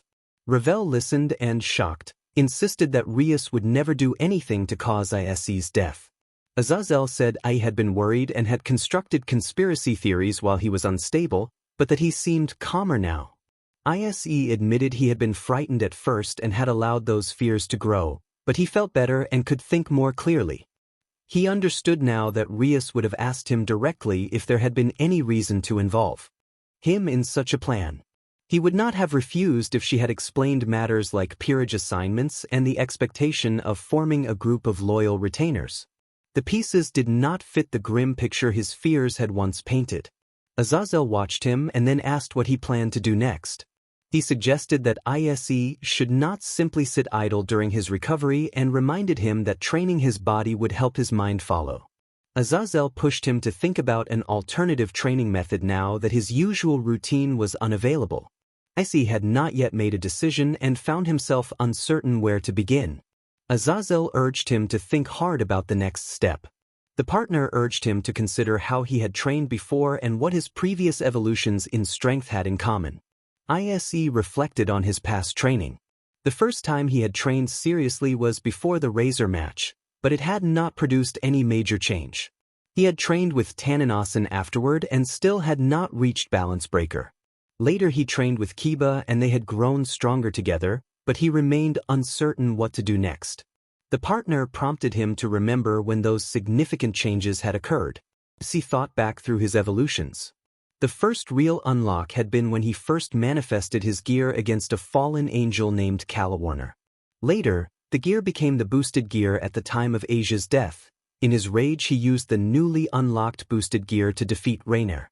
The second liberation had occurred during the match with Razor, after which he gained the ability called Gift. A few months later came the incident with Kokobile and then another power-up following an event with Br Rias. The specifics of that event were a private matter. He finally reached Balance Breaker during the fight with Kuroka, and most recently he acquired the forbidden technique Triana in Kyoto. The partner asked him to think about what all those evolutions had in common and when they had taken place. Issei realized in that moment that every single one of those evolutions had happened in the middle of battle. Drake emphasized that such evolutions, including Balance Breaker, required a significant change from within the user and almost always unlocked through perilous events. Training prepared the body and mind, but it did not itself trigger those sudden transformations. Issei suddenly understood the pattern. He acknowledged that while some unlocks had come through unconventional circumstances, several had occurred through hard-fought combat. His conventional training alone had not produced those leaps in power. He rose from the bench and addressed the teacher, stating that experience was the greatest mentor. The teacher raised an eyebrow, smirked at his determination, and said he preferred causes that pushed one to the brink. He offered to use his connections to arrange the kinds of experiences that would force growth, but asked Issei to write him a list of targets and places.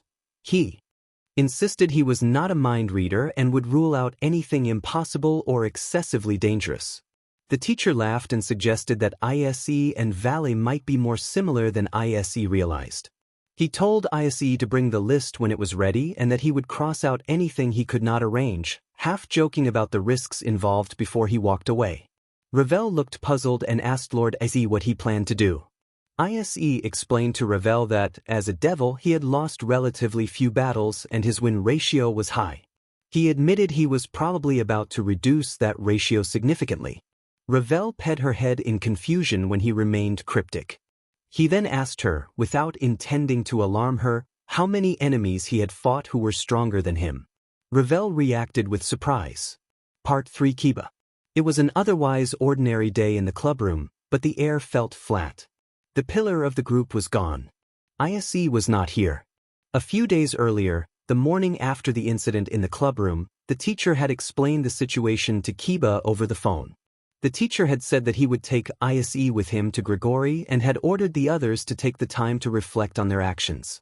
He had reserved special admonition for the male members, telling them not to hide behind appearances and insisting they examine themselves honestly. The teacher had acknowledged his own failure in some respects and demanded that everyone use the time to rethink their conduct. Kiba remembered the sting of that scolding, how it had hurt his pride, and worst of all how Issei's absence left the club feeling empty. Just then a bright magic circle appeared and the teacher returned. The club president rose from her desk, eyes tired from several sleepless days. Although her voice was barely audible, she called Issei's name, and Kiba already understood what she meant. The teacher reappeared and greeted the members casually as if nothing had changed. He was alone. Azazel entered the room, and the quiet that followed his arrival was heavy. Bucho slid back into her chair and the small light in her eyes dimmed further. Azazel noted their silence and, with a restrained tone, asked what had caused such a reaction and whether they were not happy to see their sensei. No one answered and none met his gaze. Azazel then explained that he had come to give an update. Some of the students lifted their heads with renewed hope, and Bucho asked if the update concerned Issei. Azazel clarified that it concerned the raiding game. The hope that had risen fell away, and Bucho sagged in her seat. Azazel reported that he had spoken with Surzex and the other Mao, but the decision had not been finalized. When someone asked if all of the Mao had been consulted, he confirmed that they had. Bucho lowered herself, ashamed at the thought that all the Mao might be aware of the situation. Azazel said that the most likely outcome was a delay of the raiding game by 2 months. 1 month for recovery and 1 month for training for the students, though he was uncertain about the other party. Bucho looked to him expectantly, asking about the other's condition. Azazel replied that he was improving and that, with the support he had, he would get better more quickly than they would. He was progressing little by little, and Azazel would continue to check on him and on the students. The others wondered whether the improvement applied only to his injuries or also to his heart. Azazel did not elaborate. Azazel added that he would like to stay longer but had to speak with Shemhazai and would be busy making arrangements for the boy, so someone else might need to take his place for certain duties. He said that was all he had to say and that it was better to deliver the news in person. He began to prepare to leave, but paused before departing and fixed them with a serious look. Azazel warned that, even as they recovered, negative feelings such as resentment could arise and might be redirected towards someone who did not deserve it simply because that person provided a convenient target. He made it clear that he would not allow them to view the woman who had been supporting the injured person in that way, and he admonished them that they had no right to act like petty children toward her. No one replied, but they understood the message, a warning aimed at the women of the group who might resent the only person with access to him. Azazel assured them he would return and asked Rosweiss to watch over the recovering students. Rosweiss agreed, and Azazel departed at once, leaving the group in the familiar silence that followed his exit. At the house of Baal, a heated discussion followed. Surzex had requested that the raiding game be postponed, but Lord Baal, incensed, declared that such a request did not concern the house of Baal and was insulting. He ordered Serorg to deny the request. Serorg refused, explaining that to deny a request from the Mao out of pride would be insulting both to the Mao and to their house. He also refused to participate in the raiding game without the Secure UDI present, as he had already promised a battle. Lord Baal denounced Serorg as a foolish boy who had no right to make such choices and warned that such actions could be punished. Surzex intervened and reminded Lord Baal that he, Surzex, was the Mao and that his decisions carried weight. Surzex said he had spoken with Zekrom, who had no objections and would respect Serorg's wishes, and that he intended to respect Serorg's decision as final. He urged Lord Baal to temper his pride, warning that the situation affecting the Gremry was more serious than Lord Baal's narrow view allowed. Lord Baal bristled at what he perceived as Surzex's bias, but Surzex held his ground and advised him to be careful with his tongue. With that, Surzex took his leave, offering a parting, polite farewell to both of them. Part 1. It had been a full week since he left home for Grigori. He had not interacted with many people during his stay. The only person he really spent time with was Ravel. She visited whenever she could, which was often so often that he suspected she skipped club activities just to see him. Being in the underworld did not prevent him from knowing what time it was in the human world. He could calculate it well enough, and there were devices here to confirm it. He could tell that when she showed up, it was usually time for club. He paused from writing the list he planned to give his teacher and took out the phone he had brought with him. The mail app showed messages from Matsuda, Motohama, Saji, and his mum. The missed calls log revealed many entries. Irina had called 12 times, Zenobia 5 times, his mum 3 times, Rosweiss 3 times, Matsuda twice, Saji twice, Motohama once, Kiba once, Kiyomi Abe once, and an unknown caller once. He had not checked unread or missed notifications in a few days. He had mostly used his phone to talk to Ravel now and then. She often called at night to say goodnight.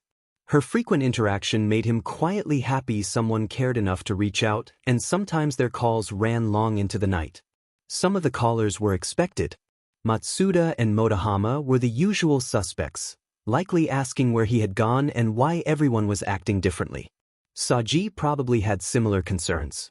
He did not know if anyone had told Saji about what happened, but he imagined his teacher had explained to the student council president why he had been absent. Maybe Saji knew a bit and was just checking up on him. His mum was obviously checking in as well. He did not know what his teacher had told her, but it was probably an excuse about traveling abroad or some educational reason. Perhaps his parents wanted souvenirs. Given his teacher, an educational explanation fit well enough.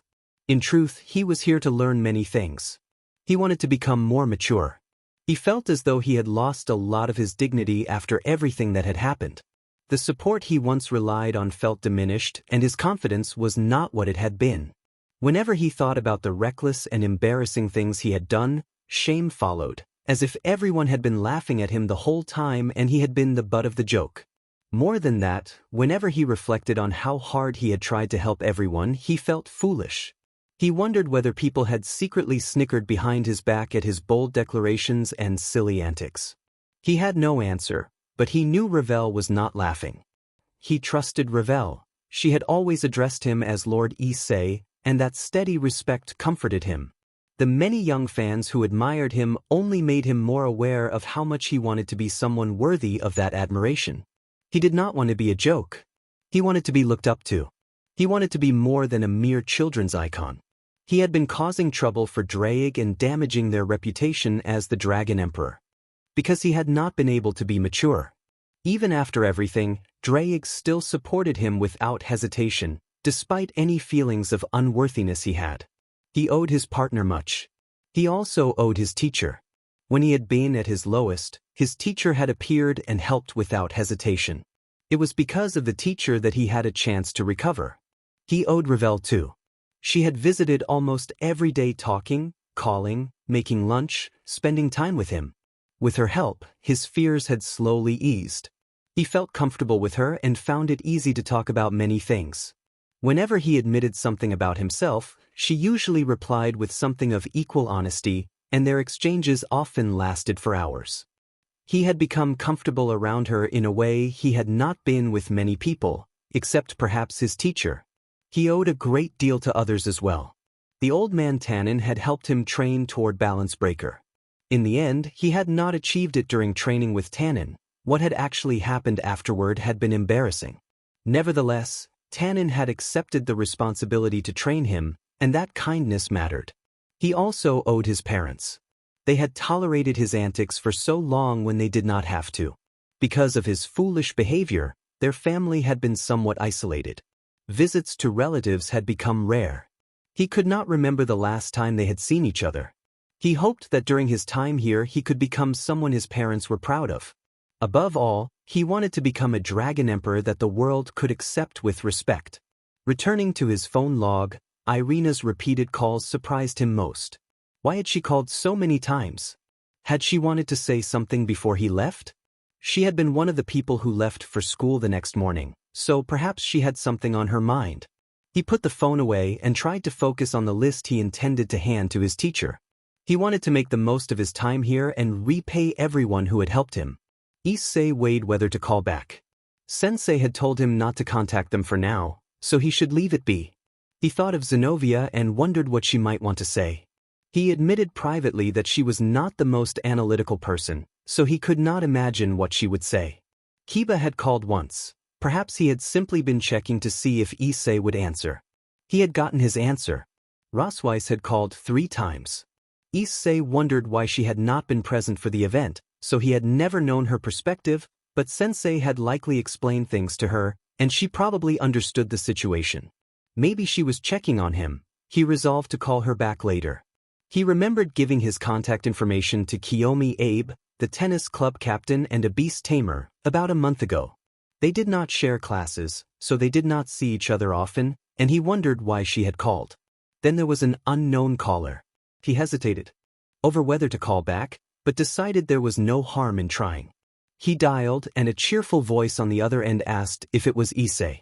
Issei told Barakiel that if the request was for him not to hate or dislike her, he should not worry about that, and Barakiel lifted his head in surprise and allowed a slight smile. Barakiel replied that this was all he asked of him. Issei nodded, easing Barakiel's worries, and promised he would not hate Akino. After parting from Barakiel, Shemhazai escorted Issei to his personal quarters. The room was unexpectedly lavish for a place like this, with a large television, a well-appointed bathroom, gaming systems, and tasteful posters of fallen angel characters on the walls. Issei assumed his teacher had arranged the room for him and thought he should thank him when they met. He did not feel the usual reaction when looking at the posters. He simply did not have the energy for it right then. He told Drake that he was all right and just did not feel like engaging. There was a heavy silence among the girls, which felt like an eternity to them though it lasted only seconds. Azazel rose from his chair without looking at them and told them he would leave, but warned that they would pull Issei up from that cliff and prop him on his feet. When Issei made that jump and Azazel was sure they would make it Issei's choice whether to walk toward them or past them. Azazel walked toward the exit, likely to teleport away, leaving the group stunned. Rias staggered forward weakly, slumped and drained of energy, and reached out as if to hold onto something. She begged for a chance to apologize to him just once. Azazel stopped and, without turning, refused. He explained that they were still young and Issei was too kind. If they were allowed to make that apology, Issei would forgive them and they would forget and learn nothing. He insisted that without this intervention Issei would not take that jump, and that they would never reach him themselves. He told Aquino to take care of Rias, then left. Rias collapsed to her knees, and Asia ran to her side but received no response for a long time. Later, Issei heard his phone ring and saw that Serafal Leviathan was calling. Serafal had obtained his number from the student council president, which made sense given her position and connections with supernatural allies. Issei wondered why Serafal was calling and why she addressed him in such a playful manner. Serafal explained that she had heard everything from Azazel and was calling to check if he was all right. Her tone shifted to a more serious, adult manner, and Issei felt reassured. Issei told Serafal that he thought he was okay and that he had been talking with Ravel, which helped him feel less alone. Serafal asked about his eating, sleeping, and training. Issei explained that he was still training but needed to adjust his regimen since he was alone. He was preparing a new program for his teacher to set up. Serafal acknowledged that he seemed to be managing and expressed approval of Ravel's support. Issei hesitated over how to address Serafal, feeling that it might be more respectful to call her by name, and she responded playfully, encouraging him to use the more familiar form. Issei took the small encouragement and felt a little lighter for it. A brief pause followed, and then the call ended. He did not answer at first. Serafal asked gently if he was there, and then apologized, explaining that hearing him ask such a sad question hurt her. She did not want him to apologize. She felt the sadness in his words and insisted that she would be the one apologizing for making him feel that way. Issei tried to apologize again, but Serafal asked him not to. She told him he was very important, not because of what he meant to the devils or the three powers, but because he had changed and saved many lives. Without him, she said, things would be very different. Sanatan might not be here after what happened with Kokabeel, she might not be here, and the alliance of the three great powers might not exist as it did. He, surprised, denied he had done so much. Serafal insisted that he always did more than he realized. He thanked her awkwardly and she replied cheerfully, calling him sweet and urging him to value himself more. He laughed nervously and thanked her again. Serafal asked if he felt better, and he said he did, grateful for her words. She encouraged him to call whenever he wanted to talk, even during meetings, because she found them boring and would rather pretend to be doing something important while talking to him. Issei was embarrassed but honored. Serafal pressed him to respect himself and not speak of himself as unworthy. She apologized for not visiting in person and suggested they hang out sometime. She mentioned their old film, Magical Girl Leviathan vs. the Legendary Dragon Emperor, and proposed a crossover or another project, promising to talk to his manager, Grafia, about it. They exchanged goodbyes and the call ended. He sat there for a moment, feeling relieved and grateful, and decided to call Rosweiss next. He dialed. Rosweiss answered warmly but surprised that he had called back. She admitted she had not expected it and was glad to hear from him. Issei said he had not called anyone else from home, and Rosweiss thanked him. When he asked how everyone was, she replied that they were all right, though not as talkative or bright as usual. There was little light or happiness in the house at the moment. Issei listened and acknowledged what she said. Rosweiss asked how he was doing. He said he was all right, still training on his own, and that Ravel visited him often. Rosweiss said they were aware of Ravel's visits and that Azazel had already warned everyone to be respectful. She added that she believed those who were struggling could recover with time. Issei asked what she was doing, and Rosweiss said she was grading assignments and still working hard as a teacher. She expressed gratitude that he thought well of her as a sensei. Before they hung up, Rosweiss asked him to call again so she could let others know he was doing all right, since Ravel did not always get to talk with everyone. Then, almost hesitantly, she asked whether he did not hate them. He answered with a single no. The person on the other end acknowledged and said they would talk later, then said goodbye. The call ended. So that's how it is, he thought. He couldn't say he was surprised. Oddly enough, Knowing how things stood made him feel strangely satisfied. He hated himself a little for it. He checked the last name on his list, Kiyomi Abe, his senior. He wondered why she would call him. They had only talked once after the incident with her father, the second time he had put a stop to an arranged marriage. That father had been eccentric, almost amusing in memory. Afterward, Kiyomi had asked for his contact information. He guessed she might be calling because of his help. At first he hadn't understood why she acted so strangely around him, but taking a step back, he could see why. He decided to call her. He dialed. Kiyomi answered, and he heard crashing in the background and other girls calling her name as if a club meeting was in progress. Kiyomi quickly assured him she was fine and asked someone named Haruka to take over. He addressed Kiyomi Abe, his senior, and she responded with relief when she recognized him. She asked what was going on and why he was calling, and he returned the question. She explained that she had noticed he had not been at school lately. He pointed out that they did not have classes together, and she insisted she had noticed his absence because he tended to stand out. She mentioned that everyone in his club had been acting differently. He admitted that she was right. He tried to explain, in broad strokes, that he had had a falling out with most of the club and had taken some time away. He told her he was training at the Fallen Angels Grigori Institute in the underworld and expected to stay for almost 2 months. Kiyomi exclaimed that 2 months would mean he might miss the festival. He reassured her he would come up for the festival, and then return for further training. She asked how he planned to manage returning if he had conflicts with the club. He confessed he did not know if he would help with the club's preparations but that he wanted to attend. He added that Ravel still wanted him to go. Kiyomi brightened at that and noted that he still spoke with Ravel and possibly Rossweiss as well. He confirmed that Ravel was one of the few he still talked with. Kiyomi said she was surprised he had called her back, and he told her he had not expected her to call either. She agreed with amusement. He repeated that he would be training at Grigori until the festival. She said she would see him there, and he promised he would check on whatever the club had planned and look for her if nothing was set, just to say hello. She happily agreed and then, suddenly flustered, reacted to someone off-screen asking if she was talking to a guy. She denied it, claimed the person had misunderstood and that it was her cousin, and then hurriedly ended the call. He leaned back and let out a breath. That cleared up the last person he planned to call. He would message his mother later and maybe Saji. He considered whether to leave his 2 close friends in the dark for a while as a little payback for the rumors they had spread. He wondered if more gossip would start because of his absence. A knock came at his door. It opened to reveal the teacher, who greeted him and asked if he had finished the tasks they had discussed. He handed over the paper he had been writing on.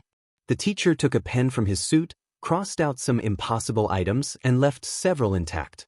He did not cross out the final request on the list, which made Issei suspect the teacher could actually manage that one, even if it skirted the rules.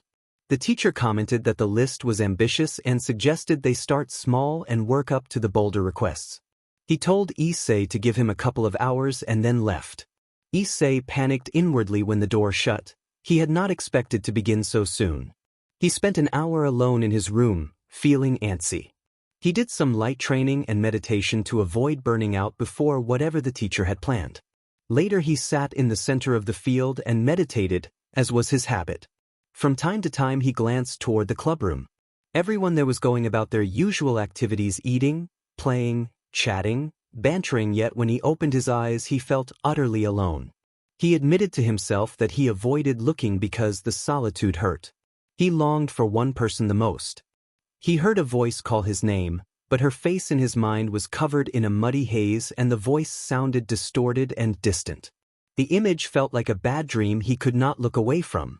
He felt panicked and isolated even though he imagined himself surrounded.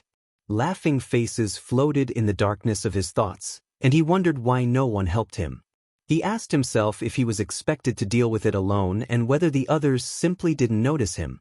They stood in the quiet and told themselves it wasn't fair. They believed they had helped and that they had done everything they could, and they wondered whether they had failed. He opened his eyes to a familiar voice and asked what had happened. Drake addressed him as his partner and explained that he had been unable to reach him. He answered with a weak joke that he might be starting to lose his mind, and Drake reassured him that he would be all right. The dragon then used a respectful name for him, and he promised himself he would be fine. Sensei returned and told him that he had taken care of one of the items on the list and already had people waiting, urging him to come along. Sensei produced a magic circle and pulled him by his collar toward it. He protested that Sensei had not even said what he had chosen, but Sensei replied that he would see for himself and that only the items that would definitely kill him had been crossed off. He pressed further about items that came close to killing him and was told those were untouched. The sky tore open with lightning and thunder. Rain hammered the deck and wind howled as waves crashed against the hull. Sailors shouted orders and strained at ropes, trying every trick to keep the old wooden ship from capsizing. He found himself on a large vessel in the middle of the Atlantic with a crew that spoke Greek and wore garb that belonged to another age. Sensei had teleported them to an unfamiliar dock, spoken with a sailor, and left him to board this ancient ship. The men had handed him a coat and announced that such dress honored tradition while fulfilling the task. He had been left wondering what the task was and why he alone was in the dark. A lookout on the mast announced that he could see something ahead, and the captain ordered everyone below deck. From the upper deck, a sailor wished him luck and invoked Zeus's favor before the crew descended. He watched in disbelief as the ship trembled, as if something from beneath the waves was forcing its way up. Drake urged him to calm himself and to confront every opponent with determination, reminding him that he had asked for assistance and that the dragon would try to cure his habit of hesitating. The dragon insisted that he think clearly and rationally about how to win, not about the slingness of his chances. He bristled at the new inspirational tone, but Drake warned that something was coming. 3 masses pushed through the surface of the sea, stirring up water that splashed across the deck. 2 of them were similar in size with heads a few meters tall. The central mass was far larger, its head rising more than 10 meters, scaled and green with glowing eyes. Drake identified them as the offspring of the Lernaean Hydra, a subspecies related to the legendary beast Heracles had once slain. The 3-headed sea monster roared, sending wind across the deck. Drake ordered him not to fight on the ship and told him to use his armor to keep the creature from tearing the vessel apart. Drake activated the Welsh Dragon Balance Breaker and he donned his armor, launching into the stormy sky. The beast followed with a terrifying cry and began snapping its heads toward him with unnerving speed. Drake reminded him to rely on what they knew, and he admitted that his research had not covered this exact variant and that he had expected a much smaller, landbound Hydra. Drake assured him that much was understood about this offspring. It shared many traits with conventional Hydra types and with its predecessor. Before he could plan further, the creature lunged. Multiple heads snapped with frightening quickness, one of the smaller heads clamping down on his leg and yanking him. Pain flared as he was hauled and tossed, and he fought to break free as the storm raged around them. Issei was whipped around and thrown onto the deck of the ship. Heavy blows shook the wood. He grabbed his leg and felt armor give way. His leg took a severe hit and intense burning spread, steam rising from the damaged plating. Issei screamed in pain as Drake warned that the Hydra's saliva was poisonous and could harm many beings. Panicked, Issei heard Drake urge him to use Triana because of its speed advantage, while also warning that the Hydra's venom and jaws could wreck his armor. Drake pressed him to focus and act like a warrior if he wanted to survive. Summoning his will against the pain, Issei activated the Welsh Sonic Boost Knight ability. His armor flared and began to shrink into a slim, aerodynamic version of Scale Mail. The beasts roared at the change. Drake directed Issei off the ship and up into the sky, ordering him to fight over the sea. Issei launched himself upward, his injured leg still burning, determined to deal with the monster. The Hydra lunged, snapping and spitting venom. Issei asked Drake for a rundown. Drake explained that Hydras generally regenerate rapidly, can increase heads when severed, possess poisonous venoms, and have thick necks. This particular Hydra seemed especially durable. Drake warned that severing heads would be problematic in the rain, that Ascalon would struggle to slice through the thick necks, and that the creature's blood was poisonous. Issei protested the disadvantage, but Drake admonished him to stop complaining and start thinking tactically. Drake said the greatest asset remained Ascalon and that they needed to use the knight form to strike quickly while avoiding counterattacks.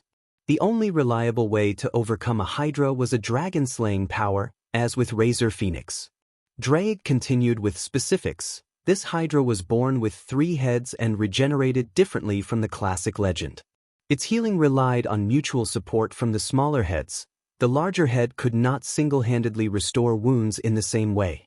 To defeat it, Issei would need to neutralize both smaller heads before taking on the largest one, and crucially, do so without fully severing the heads. Realizing a new approach, Issei considered driving Ascalon into their skulls rather than chopping heads off. He summoned Ascalon and prepared to attack the left head. He boosted toward it, circling while dragging Ascalon along its neck and scoring the creature. The head roared, but the cuts barely registered. The Hydra's skin and resilience were formidable. Another head lunged, forcing Issei to retreat and hover above. He thought quickly and decided he would have to drive Ascalon through the skull if he could get close without being snapped at by the other heads. After a moment, he transferred power into Ascalon and boosted its aura. Jet hoped the plan would work. He launched Ascalon straight at the head he had been attacking, aiming for a decisive threat. The sword flew true and the creature snapped its jaws shut around it. The beast roared as something inside it reacted to the blade. Drake warned that they needed Ascalon back and that they could not leave it with the monster.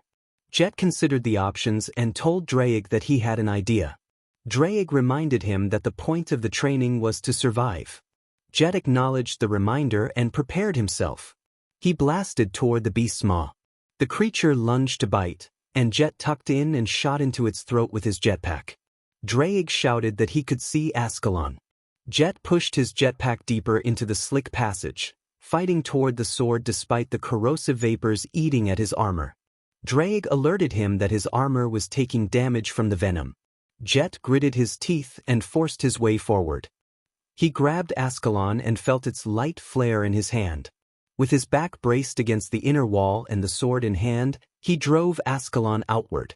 Drake urged him to slice the throat open, and Jet obeyed without hesitation. He engaged the jetpack again and drove the blade through the throat, cutting a passage toward the outside. The beast staggered and roared as the strike opened a long wound along its neck.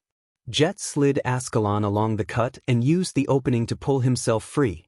He pushed through the creature's outer layer and hauled himself free, emerging into the air as the beast reeled from the blow. The creature let out a new, anguished cry and staggered back. Its movement slowed and it began to collapse as the damage prevented it from recovering. Jet kept his distance and felt the pain in his body from the corrosive exposure and the strain of the maneuver. He called out in pain about his arm and back as the armor and his skin burned from the venom. Drake told him he would work to repair the armor. Jet forced himself to focus, riding on adrenaline until the immediate pain dulled enough to think. He watched the crippled main body of the beast begin to fall toward the ocean. Suddenly, one of the smaller heads latched onto the fallen neck and held it up, preventing it from sinking. Drake warned that the small head was trying to prevent the main body from falling so it could begin healing the wounded area. Jet realized the other head intended to restore the damage and understood why he had to act quickly.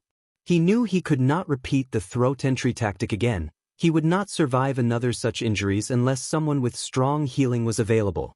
Drake urged him to use the environment and to stop the small head from healing the main one. Jet scanned the deck for anything he could use as an improvised weapon that could pierce the head. He spotted the ship's mast and the lookout platform. There were chains on the deck he could use to rig a spear-like improvised weapon. Drake praised the idea and instructed him to move quickly. He suggested using Divide to strike and siphon power from the small head to hinder it, even though it would cost some of Jet's lifespan. Drake insisted that only a small amount of lifespan would be needed to disrupt the head and that they would deal with the consequences later. Jet hesitated briefly, thinking of the lifespan that Kanekakin had tried so hard to restore, but the urgency left no room for doubt. He prepared to use what power he had and to employ the mast and chain as a makeshift lance to stop the small head from healing the larger one. Issei asked if he had failed. Jet screamed in frustration and activated his jetpack. He launched toward the head that was trying to heal the fallen one and slammed into its jaw. He quickly created distance and engaged the Hakuryuku's Divide ability. The live head dropped the other and it tumbled into the sea. The remaining head roared. His partner warned that it would attack and told him to use the chains.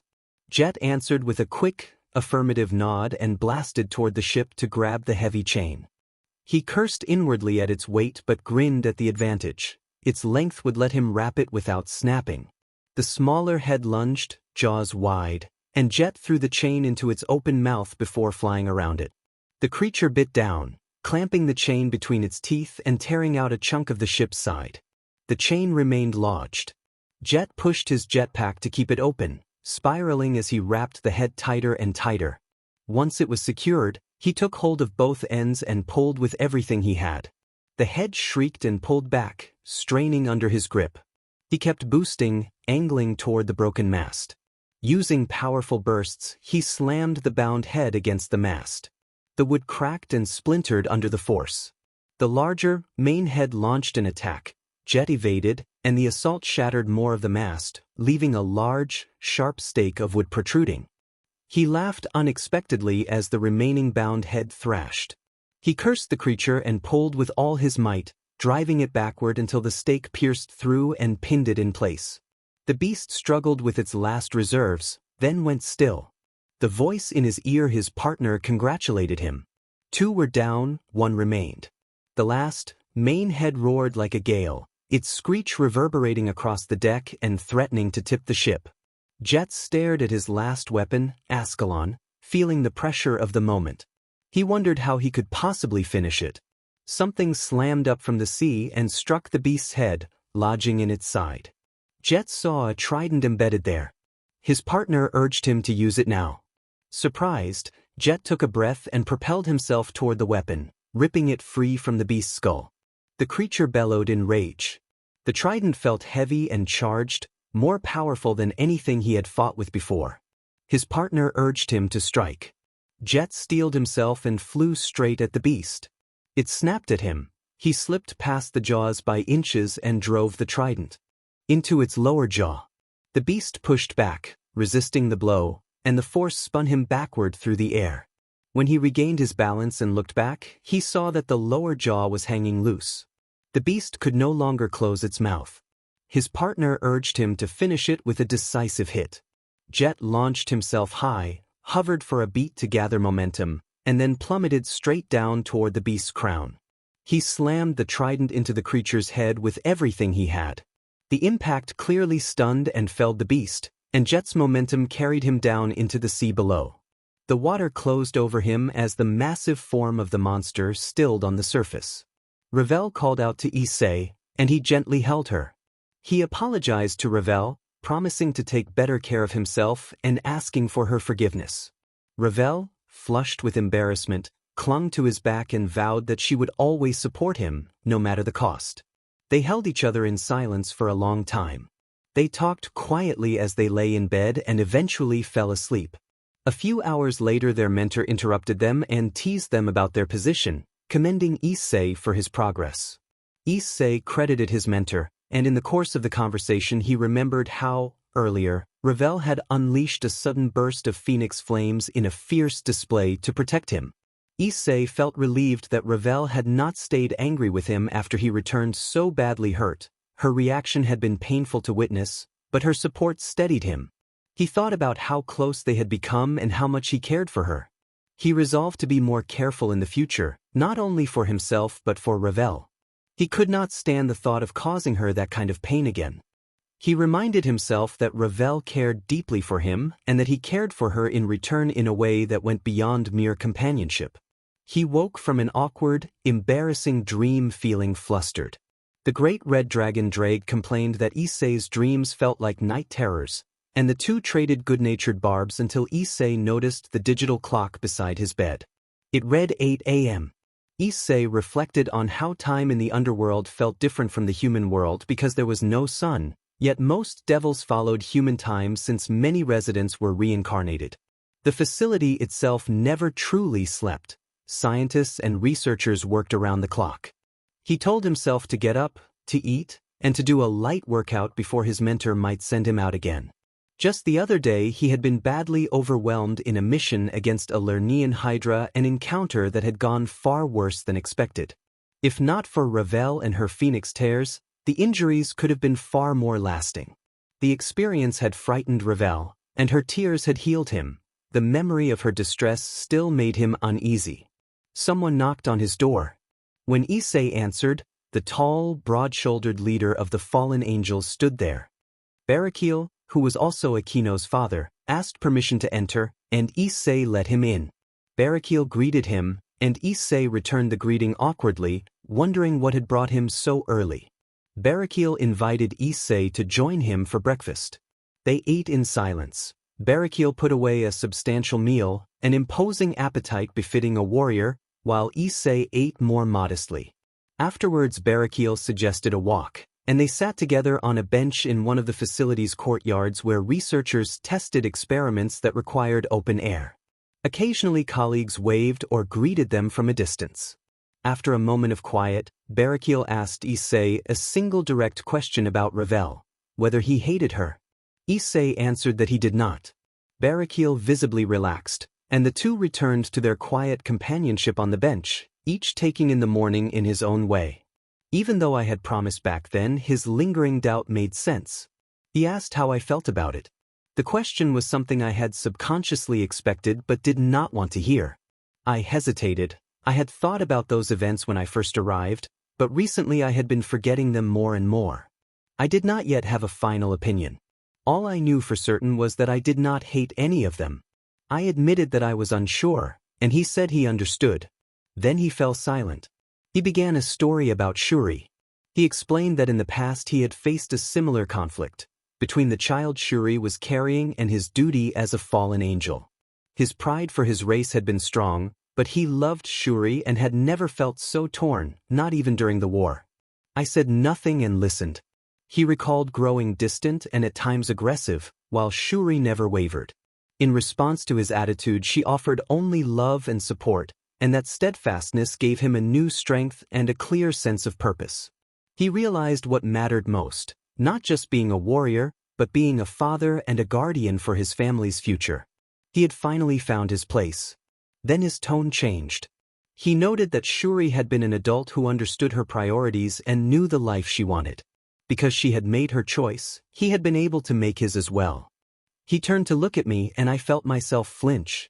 He pointed out that Akino was still a child and not yet fully aware of all the consequences of her actions. He said she might think she understood, but she did not, and without parents to guide her she remained immature in many ways. He lowered his head toward me and asked me, earnestly, to forgive her one day. I averted my gaze and gripped my shoulder. Tension rose in my nerves, and a long silence stretched between us. He repeated the plea for forgiveness, and then the silence returned. He gasped for air as he lifted his head above the water. The last head fell into the ocean and sent a wave that nearly drowned him. The creature floated for a moment before sinking into the depths. It was dead. He had killed it.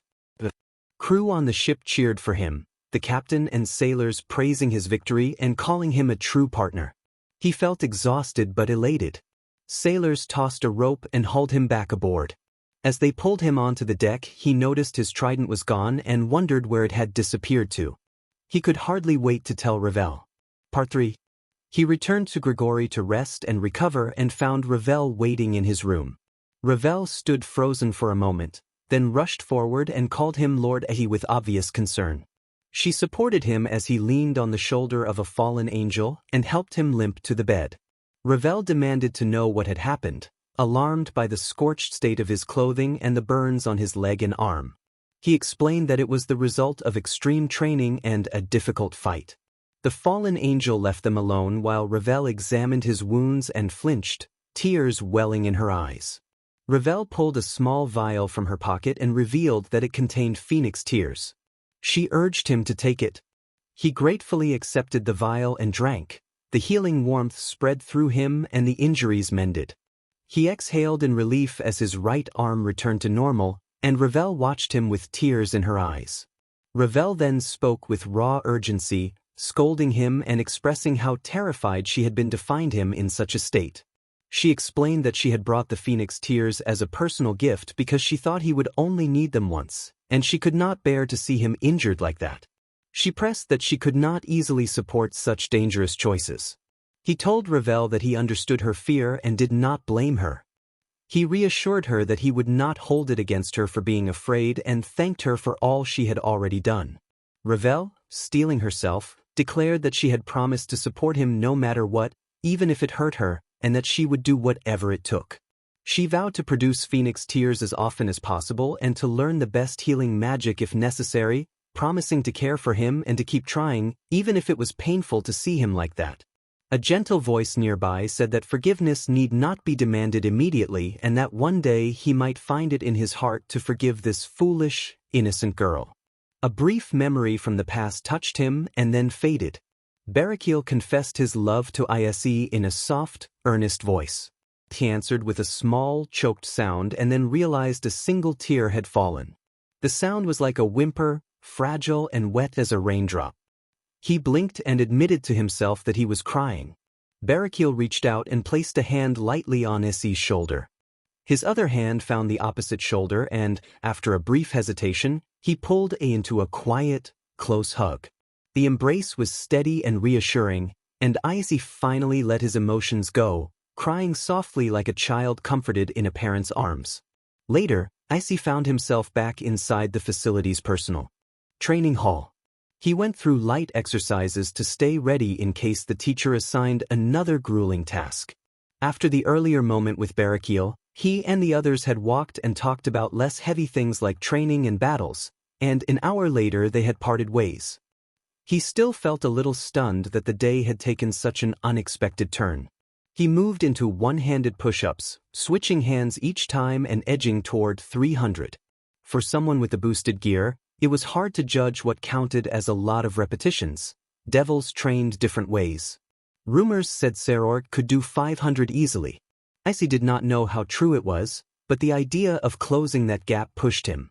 He had already asked the researchers what exercises best suited someone who used the boosted gear for physical strength.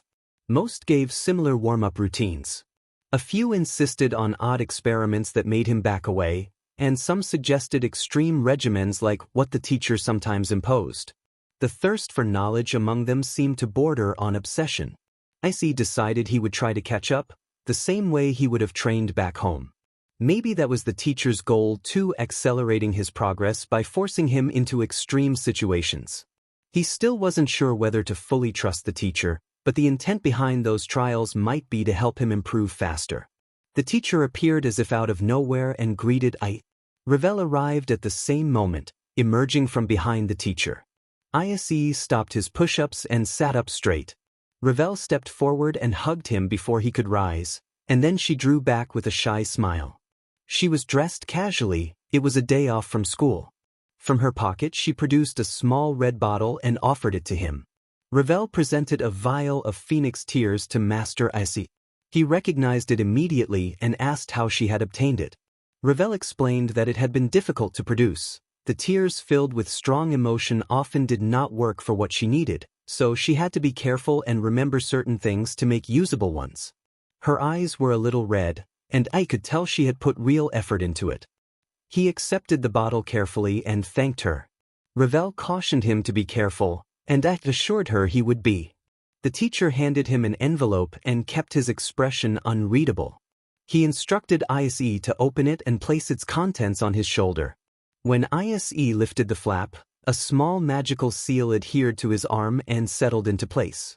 A faint magic circle appeared, and something popped out and flew away with a low, metallic buzz. Issei scanned the training hall and spun in a circle, trying to catch the tiny object, which looked like a small mechanical insect. It hovered just out of sight, making a soft buzzing sound that seemed to slip around him. He demanded to know what it was, and the teacher identified it as Curiosity, presenting the device with an almost proud air. The name raised Issei's hackles. He suspected that anything the teacher introduced under such a name would complicate matters. The teacher dismissed his worries and told him that Curiosity would only bring good things, urging Issei to focus on the trial ahead instead. He then handed Issei a blank slip of paper and told him that when he reached his location he should blow fire onto it and wait, and that reading the instructions afterward would show him what to do next. He felt a surge of anticipation and glanced at Ravel, who smiled encouragingly. He had to go. The teacher asked if he had eaten well before coming, and Issei replied that he had. The teacher shrugged and said that would do. A memory of Barakiel's earlier conversation surfaced in Issei's mind. Barakiel had told him that love was an obvious foundation for a relationship, but that support and communication were equally important. Relationships required overcoming hurdles that could not be handled alone. Support was for personal struggles and communication for problems between partners. Those elements were the true foundation of a healthy relationship, Barakiel had said. Ravel wished him luck before he left. He felt a new confidence fill his chest as he prepared to set off for whatever trial the teacher had arranged next. Sensei remarked that he had survived on a mountain with tannin after all. The narrator asked why that mattered. Sensei brushed it off and then snapped his fingers. A magic circle appeared beneath the narrator. Sensei wished the narrator luck and told him to try not to die. The narrator apologized for the blunt parting remark, then added a teasing insult about Sensei's competence. Sensei laughed and the narrator began to protest, but before he could finish, Draig's voice cut in and a teleport spell took him away. Part 3. The narrator found himself walking up a mountain about 10 minutes after the teleport. He wondered if this was tied to his training with tannin because he was literally on a mountain. There were no dragons or magical beasts in sight. This mountain lay in the human world. He guessed Europe, maybe Ireland, but Draig intervened and told him this was Wales. Draig said the place was his homeland, the place of his birth. The narrator reacted with surprise at the idea that the dragon on the Welsh flag was Draig himself. Draig noted that the narrator had finally understood the name the Red Dragon.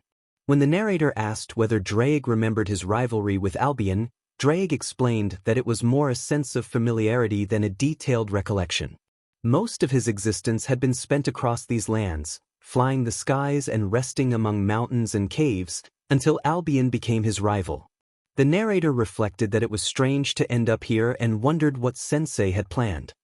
He remembered the slip of paper Sensei had given him to burn upon arrival.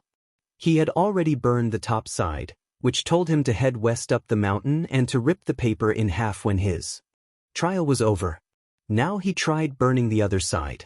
A small, controlled burst of demonic fire singed the paper. Hidden writing appeared and faded into view. The heading read conditions and the narrator read the list. Boosted gear allowed. No flying. No Ascalon. No balance breaker. No Triana. 3-day time limit. He stopped and leaned against a boulder, stunned. These were the trial's restrictions. No balance breaker, his primary tool. What had Sensei put him up against? A faint rumble ran through the ground and a small rock bounced off his shoulder. Draig warned him to look behind. The earth began to shift, boulders sliding together and binding with moss and shrubbery. The formation rose from the ground and took shape, skeletal at first before becoming a massive leg that planted firmly in the soil. Draig identified the emerging creature as a stone golem and said it brought back memories. The formation completed itself into a towering figure that released a deep, resonant roar. At 30 meters tall, 3 red crystal-like stones gleamed atop its head. The golem noticed the narrator and unleashed a gust of wind from its roar that snapped smaller trees and sent debris flying. The narrator protested that this could not be low-level, and Draig admitted that the assessment was relative to his earlier years. The golem lifted one massive foot and brought it down where the narrator had been standing a moment before. He managed to dodge, and the impact crushed the exact spot he had just vacated, leaving a wide crater behind. The narrator realized that without balance breaker this would be difficult.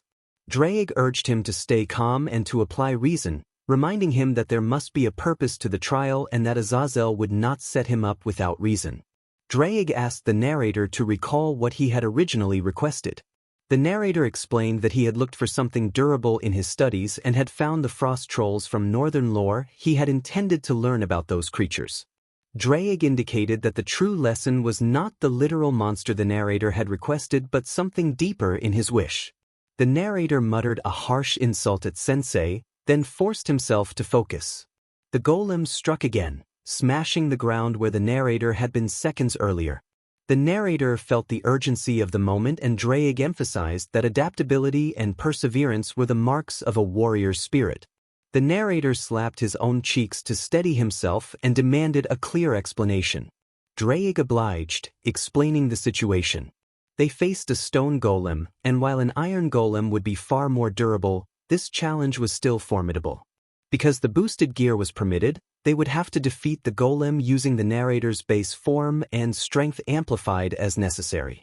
This was the trial's challenge. He assessed the stone golem as extremely durable and solid. It was not as durable as the Hydra, but that was another tale. In his Triana Rook form, this would be no trouble to defeat. With Balance Breaker, it would be a troublesome opponent, but ultimately a victory. Without Balance Breaker, it would be a truly arduous challenge.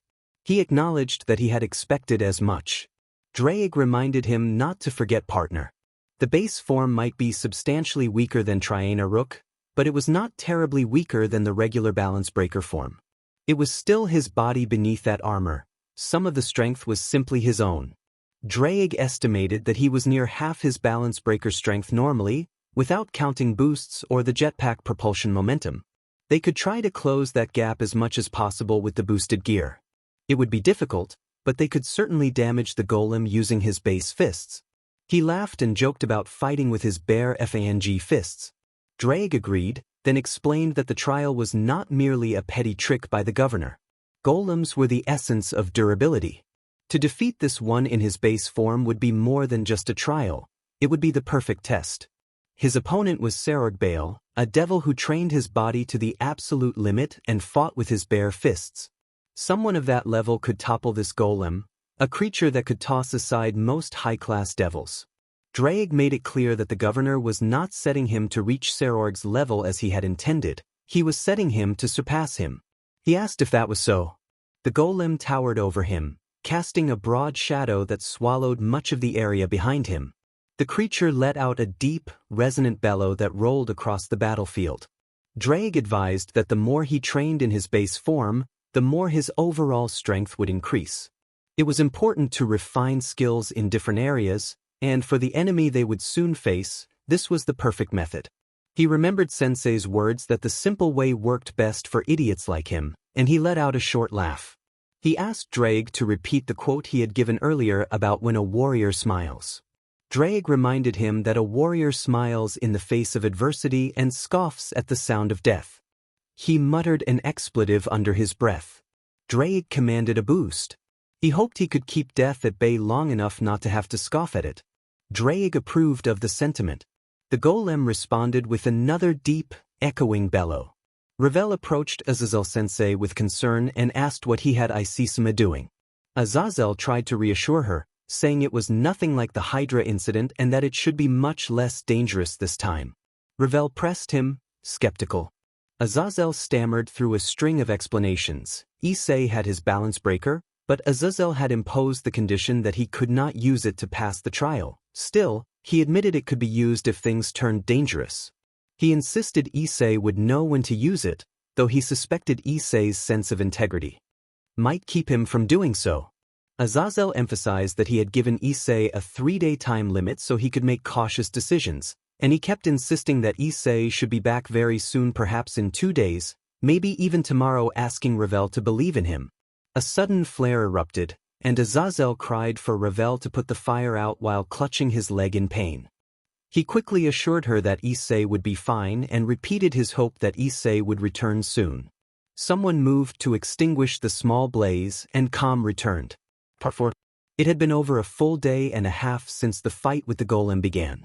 Night was drawing in, and the time limit was almost up, nearly 2 days. Knowing that one well-placed dragon shot could end the battle by destroying the golems had only made him feel more exhausted. He had been fighting and striking that thing for almost 2 days. His power had reset twice and he hadn't slept. The golem had taken damage in several places. One arm was cracked and both legs were fractured all the way around. A few more full-power hits and it should go down. He had never expected to damage something this tough with his bare hands. This was the kind of training Serorg put him through, and it was brutal. He had noticed something odd during the fight. Sometimes, when he put everything into a strike and his aura peaked, the power of the hit would spike unexpectedly. Drake had told him to make sure Sensei knew about that anomaly. Drake told him another chance had come and asked if he remembered where to hit. He confirmed he did, and Drake urged them to go. After dodging the golem's swing, he sprinted toward the arm the creature had planted in the ground. The golem had stopped using its legs much. It was protecting them because they were already damaged. Now its attacks came mainly from its arms. The golem reared and roared as it lifted that planted arm, but he was already racing up along it. Drake had explained the weakness: 3 small crystals on the golem's head. To kill it they needed to smash the head where those crystals sat. They had been holding the golem off to use it as long as possible, but he was reaching his absolute limit. He had never burned this much power in base form and then used it again without downtime. At least Tannen had given him breaks, he thought.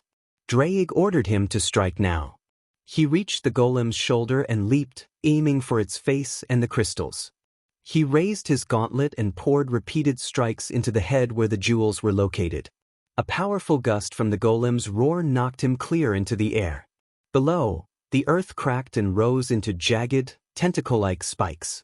The golem had the ability to manipulate the environment, and every time he dodged a body attack it retaliated through the ground. Most of the damage he'd taken in the fight came from those environmental attacks. If he had taken a full hit from the golem's main body in his base form, he would have been crushed. Wings out of the question, he improvised. Drake affirmed the plan and initiated a dragon shot. He aimed his gauntlet at the ground and fired a blast to propel himself away from the hazard, clearing the spikes and landing safely only to find a massive shadow falling over him. The golem brought a leg down where he had just been. The monster's weight slammed into him, but he wedged his arms under the leg and held it up to keep from being crushed. Pain seared through his legs as the crater from the impact widened, and for a moment every muscle screamed. Drake kept calling for him, urging him to keep going. He gritted his teeth and pushed with everything he had, straining until the leg began to give. With one final, desperate heave he tossed the limb back. The golem staggered and crashed into the mountainside, trying to find balance. Drake suggested trying the same move again. He gulped air, planted his feet into the earth, and launched himself onto the forest. Unable to rely on flight or natural speed, he used the strength in his legs to bounce from tree to tree like a pinball, building momentum. The approach made up for what he lacked in pure speed. Trees snapped under his pressure as he pushed harder and harder until the last one broke and sent him flying straight at the golem's left leg. He drove through the cracked limb and shattered it. The golem roared and dropped to its knee. He slammed into the mountainside, pushed off the rock, and propelled himself toward the golem's back. He struck the rear with his gauntlet, forcing the massive creature to topple forward and hit the ground. Drake announced it was time for the final hit. He ran up the golem's backside as it tried to lift itself, climbed to the shoulders, and planted his feet. He leapt, breaking away from the shifting shoulder pieces, and shot high into the sky above the golem. He raised his gauntlet and let gravity and momentum do the rest. Drake signaled a full boost and an explosive assist. Drake referenced the old human saying about the bigger they were and how hard they fell. With that shared resolve, he plummeted straight for the golem's head. He screamed as he drove the gauntlet down, and the golem's head slammed into the earth with an impact that echoed across the mountain. He laughed triumphantly as the partner's voice declared that it was over and that he had won. The golem's head lay smashed into the ground below him and the crystal chamber had completely caved in. He sighed and fell onto his back with a heavy thud, then winced in pain. The partner announced that the system had reset. He noted internally that the power surge from the explosion would not last much longer and swore under his breath as the boost began to fade. The partner congratulated him. He gasped that he could not breathe, and the partner suggested that perhaps he should not speak. He told the partner that he could not think, and the partner asked for clarification. He tried to ask how many boosts he had reached, and the partner estimated that it was somewhere beyond 50. He reacted with disbelief, and the partner admitted that it had stopped counting after that threshold and that his limit had increased substantially since achieving Balance Breaker. The partner explained that because he rarely used his base form, he would not have noticed. He felt nauseated and said he thought he was going to be sick. The partner pointed out that he had not eaten in 2 days, and he remembered that he had been starving. The partner advised that they should return soon because the boosted power would leave him imminently, and warned that he might experience light, crippling exhaustion and severe nausea afterwards. He complained that his whole body hurt, and the partner laughed in a way that made him uneasy. He asked if the partner was laughing at him, and the partner admitted that there were times when each of them terrified the other. He asked whether the partner meant one of his named abilities, and the partner clarified that he meant the monstrous improvement achieved in such a short time, though the partner acknowledged that the other ability contributed as well. He felt faint, and the partner instructed him to call for the governor to avoid freezing to death where he lay. He pulled a slip of paper from his torn pants, tore it in half, and traced the circle that appeared under him. A portal formed to carry him away. He allowed himself a small, relieved remark that at least he had not needed the phoenix tears, and the circle took him. When he opened his eyes again, he was not in his room but in an infirmary. The portal had deposited him standing. Ravel ran toward him in a nurse's outfit, concern clear on her face, and she addressed him as Master I. The scene registered slowly as he came back to himself. Part 4. Issei groaned in pain as he struggled to open his eyes. He felt sore all over. When he opened his eyes fully, he realized he was back in his room. His body was wrapped in bandages and an 4 dripped from his right arm. Ravel sat in a chair beside the bed. Ravel asked if he was all right. Issei answered that he was okay, though in pain. Ravel urged him not to move. He laid his head back on the pillow and looked around. Ravel was no longer wearing a nurse's outfit. His clothes had been changed into soft black sweats and socks, the rest covered by bandages. He asked how that had happened. Ravel looked away, embarrassed, and explained that she did not want to leave the responsibility for Issei to anyone else. He noted that his wounds had been washed and dressed, and Ravel nodded. He smiled awkwardly and averted his gaze, feeling embarrassed but relieved it had been Ravel who had taken care of him. At that moment the door opened and the teacher walked in, remarking that I had awakened. He struggled to sit up but the teacher warned him to rest and not to push himself. The teacher explained that the 4 had been administered because I had been dehydrated. Issei joked that it was hard to notice dehydration while fighting a giant sentient rock. When the teacher asked whether Issei had destroyed the golem, Issei said he had defeated it by striking its weak point rather than destroying it completely. The teacher said he had not expected such a finish in Issei's base form and that he had wanted Issei to learn certain lessons. He asked whether Issei had learned anything. Issei said he thought he had. The teacher reached out and removed a seal from Issei's shoulder, then commented on his own singed hair and explained that Ravel had appeared earlier asking about Issei's return. He remembered that he had not been there until later, and Ravel looked slightly annoyed at the teacher in a way that made Issei smile inwardly. The teacher advised Issei to rest, not to overwork himself, and to eat something because he was likely starving. As the teacher prepared to leave, he mentioned that Drake had wanted him to tell the teacher about moments during the fight with the golem when his strength seemed to surge spontaneously. The teacher grew intrigued, asked for details, and then said he would add an extra item to Issei's training list to investigate. He muttered a sharp retort under his breath as the teacher left the room. After the teacher departed, Ravel fidgeted in her chair and then, gathering her courage, announced that she would stay with Issei that night. Issei accepted her offer. Ravel brightened, crawled into the bed beside him, and tucked the blanket up to her neck. She smiled and seemed content to stay by his side. Later, Issei's stomach growled. Ravel started to get up at once and said she would return with food shortly, asking him to wait where he was. She left the room to fetch dinner. A short while later a quietness settled over the room as Issei rested and Ravel retrieved something to eat. Someone off-screen called for Asia to record a moment, saying the club president wanted footage of it. Asia asked Rias, addressed as her older sister, to stop watching those videos and to get some sleep. Rias apologized and asked if she had been keeping Asia awake. Asia warned that Rias had been watching the videos for too many days and that her condition at school had been suffering. People were beginning to notice. Rias confessed she did not care. Asia repeated her plea. Rias insisted she no longer cared what any student thought of her, and that it no longer mattered to her not even the opinions of those from the underworld, nor her mother or father. Asia reminded her about what Rosweiss had said, suggesting that Rosweiss did not feel that way about them and that maybe there was no reason to be so distant. Rias told Asia not to patronize her, explaining that Rosweiss had been called because she had not been present at the critical moment and therefore had nothing negative to say. It was clear to Rias that he did not want to speak with them and only wished to see one particular person. Asia apologized. Rias said it was all right and asked if Asia would like to go to sleep now. Asia agreed, and they decided to go to bed. Issei woke with a groan, rubbing his back and thinking how much the fight against the golem had drained him. Ravel was clinging to his arm as they slept. He realized he had almost forgotten she was there. He checked the clock beside the bed and saw it was 3 in the morning. He noticed a disc case sitting on the stand next to the clock and removed the 4. The case had a note from their teacher instructing them to watch the broadcast when it aired, preferably together in the private theater with food and drinks.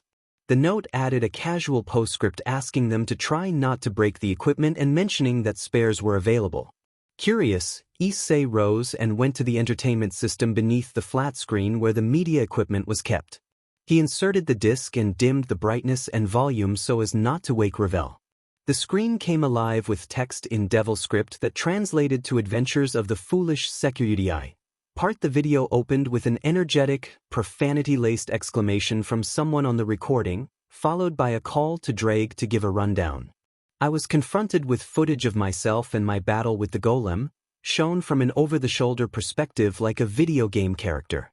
I wondered what it was. I looked down at the metal ball in my hands, which made a noise. It suddenly transformed into a small device that resembled a ladybug, its eyes like camera lenses. The device buzzed. I crushed the mechanism in my hand and destroyed it. I also burned the paper note left by the teacher. It had happened while I was sleeping. A tune came through the intercom in my room, a trumpet-like wake-up call. I groaned as I rubbed my eyes and cursed the teacher. Something rustled beside me. Ravel, the girl who had been sleeping against my arm, murmured sleepily, calling me her master. She had been coming over and sleeping here a lot lately, and I was starting to worry that she might be missing school. She even brought work to do in my room while she waited for me, all because she was anxious about what the governor might put me through next. At least her grades were still good. Right after my trial with the golem, I had made a troubling discovery. The teacher had been recording all of my trials, starting with the golem and continuing onward. At first I thought it was absurd. I woke up in the middle of the night to a recording of myself fighting the golem and learned it would be broadcast the next day without my consent. I even watched it with Ravel when it aired throughout the underworld in the theater, just as the teacher said. Ravel watched with stars in her eyes while I felt ashamed for being fooled again. At least she called me cool. It turned out the teacher had a motive beyond teasing me. Just like with the Hydra, there had been an ulterior purpose. Our match with Serorg had been delayed for another month, as we had suspected. As a result, many of my trials would be packed into this last week, then I would return for the festival, spend the extra month training, and finally the match would take place. According to the teacher, the trials had been recorded because the delay had caused an uproar. People wanted the match as soon as possible, and the delay without explanation angered the masses. The media began generating conspiracy theories since both the Gremory and Bale households refused to comment. In response, the teacher presented my trial with the golem as a new series framed like a game show.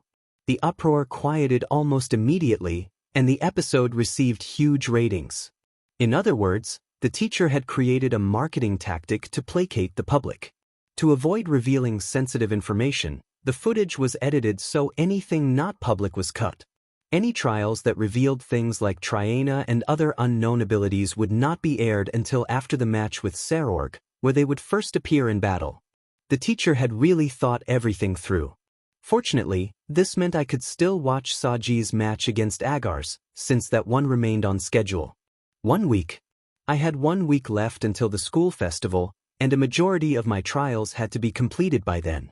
All this time I had worried only about the trials, but now something else gnawed at me. I was going back to school for the festival, not my real home, but the school itself, and the thought made me extremely nervous. I would be spending time with Ravel and Kiyomi, my senior. What if I ran into one of them? What if they saw me? I did not know how I would react, and I did not know how they would react either. I was afraid. I simply did not want to see them yet, but I could not focus on that now. If my mind wandered, I would become preoccupied and unable to perform.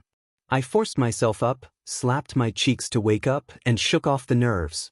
I steeled myself for what came next, and as if my life were a montage from a comedy, memories of the trials played in quick succession. Part 1. Trial 1. Conditions. Boosted gear allowed. Scale mail allowed. No Triana. Use a strategy. The 3 fallen angels greeted Issei and said they were there to assist him. The trial had begun. He was in a forest in the underworld, face to face with 3 fallen angels who were apparently assigned to help him. From left to right there was a blue-haired man, a black-haired man, and a burgundy-haired woman. He wondered why they were there. He nodded in thanks to their greeting. A clearing in the forest revealed the target, a huge magical beast about 3 meters tall, grazing on plants. It resembled an enormous wild boar with 4 eyes. That had to be the creature he was hunting. He turned to the fallen angels and asked the blue-haired man what he could do. The blue-haired angel gave a salute and explained that he could create perimeter barriers up to a 50-meter radius by generating lightning between light spears placed near each other. He demonstrated by spawning several light spears. When they drew near one another, a static electric field formed between them and a lightning barrier appeared. Issei noted that the technique was an inventive variation on an ability he had seen before. He then asked the black-haired man about his ability. The black-haired angel nodded and summoned 10 thin light spears above his head, explaining that he could spawn a greater number of lighter, faster light spears than the average fallen angel, up to around 50 at once. Issei judged that while those spears might not be as thick, their speed and sharpness would make them excellent for precise strikes. He asked the burgundy-haired woman what she could do. She struck a dramatic pose and produced a bright, unstable light spear, explaining that she could spawn spears with volatile power that created concussive blasts designed to blind and deafen opponents. Issei noted that her power was useful for disorienting a target. All of this felt like overkill to him. He had hunted beasts like this before on the mountain with Tannen, the older hunter. He believed he could handle it alone. Then he remembered the note Sensei had left on the back of the assignment paper. The note bluntly advised that straightforward approaches suited fools, and if he wanted to become a king he needed to learn teamwork. Issei asked Drake if he had any ideas. Drake replied that he had a few, but it would be best to leave the decision up to his partner. Issei forced himself to think strategically. The fallen angels each had unique powers and could be used in combination. He recalled times in Kyoto when he had to take the lead and always wondered what the team leader would do. He pushed the doubt aside and focused on assembling a plan that used everyone efficiently. Drake urged him to boost his power. He instructed the fallen angels to step forward and then began bestowing power to them in sequence. He boosted the barrier user's strength first so that he could set up a perimeter and prevent the beast from running wild. Then he boosted and gifted power to the disorienting ally so she could blind the creature when needed. Issei reasoned that if the creature felt threatened it would lock onto one of them. A leader should not put the team in danger, so they needed to mask the creature's focus. He planned to use his own ability as a controlled threat. By appearing with his power he could spook the animal so it would instinctively charge away in the opposite direction. He activated his Welsh Dragon Balance Breaker to provoke that reaction, trusting the animal's instincts to move predictably. After provoking the creature, Issei boosted and gifted power to the black-haired angel so he could wait and unleash a torrent of light spears aimed at the beast's legs to immobilize it. Given the thickness of the creature's body, targeting the legs made more. Once it was brought down and contained, Issei would deliver the final strike to finish the hunt. He explained the plan to the 3 fallen angels, laying out the sequence: barrier first, then disorient, then provoke and draw it away, then the spear assault to immobilize, and finally his finishing move. The 3 angels listened intently and nodded seriously, placing their trust in his leadership. The team moved into position. One fallen urged them forward, another ordered a 15-meter barrier and confirmed it was up, and a third directed a blinding maneuver. Partner reminded them to send the target toward the narrator, and the others complied, launching coordinated energy strikes and slashing attacks. Swords hummed and blasts lit the air. With Ascalon's final strike to the beast's head, the creature fell silent and the narrator dropped to the ground. The three fallen celebrated with high fives, then bowed in respect and thanked him, addressing him as Lord Securudai. Partner reminded him that a good leader praises his team. The narrator felt awkward but expressed gratitude for their trust. One of the fallen girls credited the narrator's plan for their success and smiled. The narrator acknowledged that Sensei had likely arranged the pairing so a solid strategy could be formed quickly. Partner suggested the trial had been a gateway into strategic battles that relied on the narrator's own mind and predicted more strategy-centered trials ahead. There was no break in the montage of trials. Trial 2 conditions. Scale male allowed. No triana. Level the environment. Flawless victory. The narrator found himself in a random swamp in an unfamiliar country. The mission description read, "Don't get hit." Bubbles rose from the muck and dozens of swamp creatures crawled up. The narrator took to the air and Partner activated Welsh Dragon Balance Breaker, sending a powerful beam that flattened and cleared a large group of monsters. The blast left a dip that quickly refilled with sludge, forming even more foes. The creatures retaliated by hurling muck. The narrator realized they wouldn't stay down and had to rethink tactics. Remembering the condition to level the environment, he looked for a way to change the battlefield and calm the enemy. Trials 3, 4, and 5 followed similar lessons.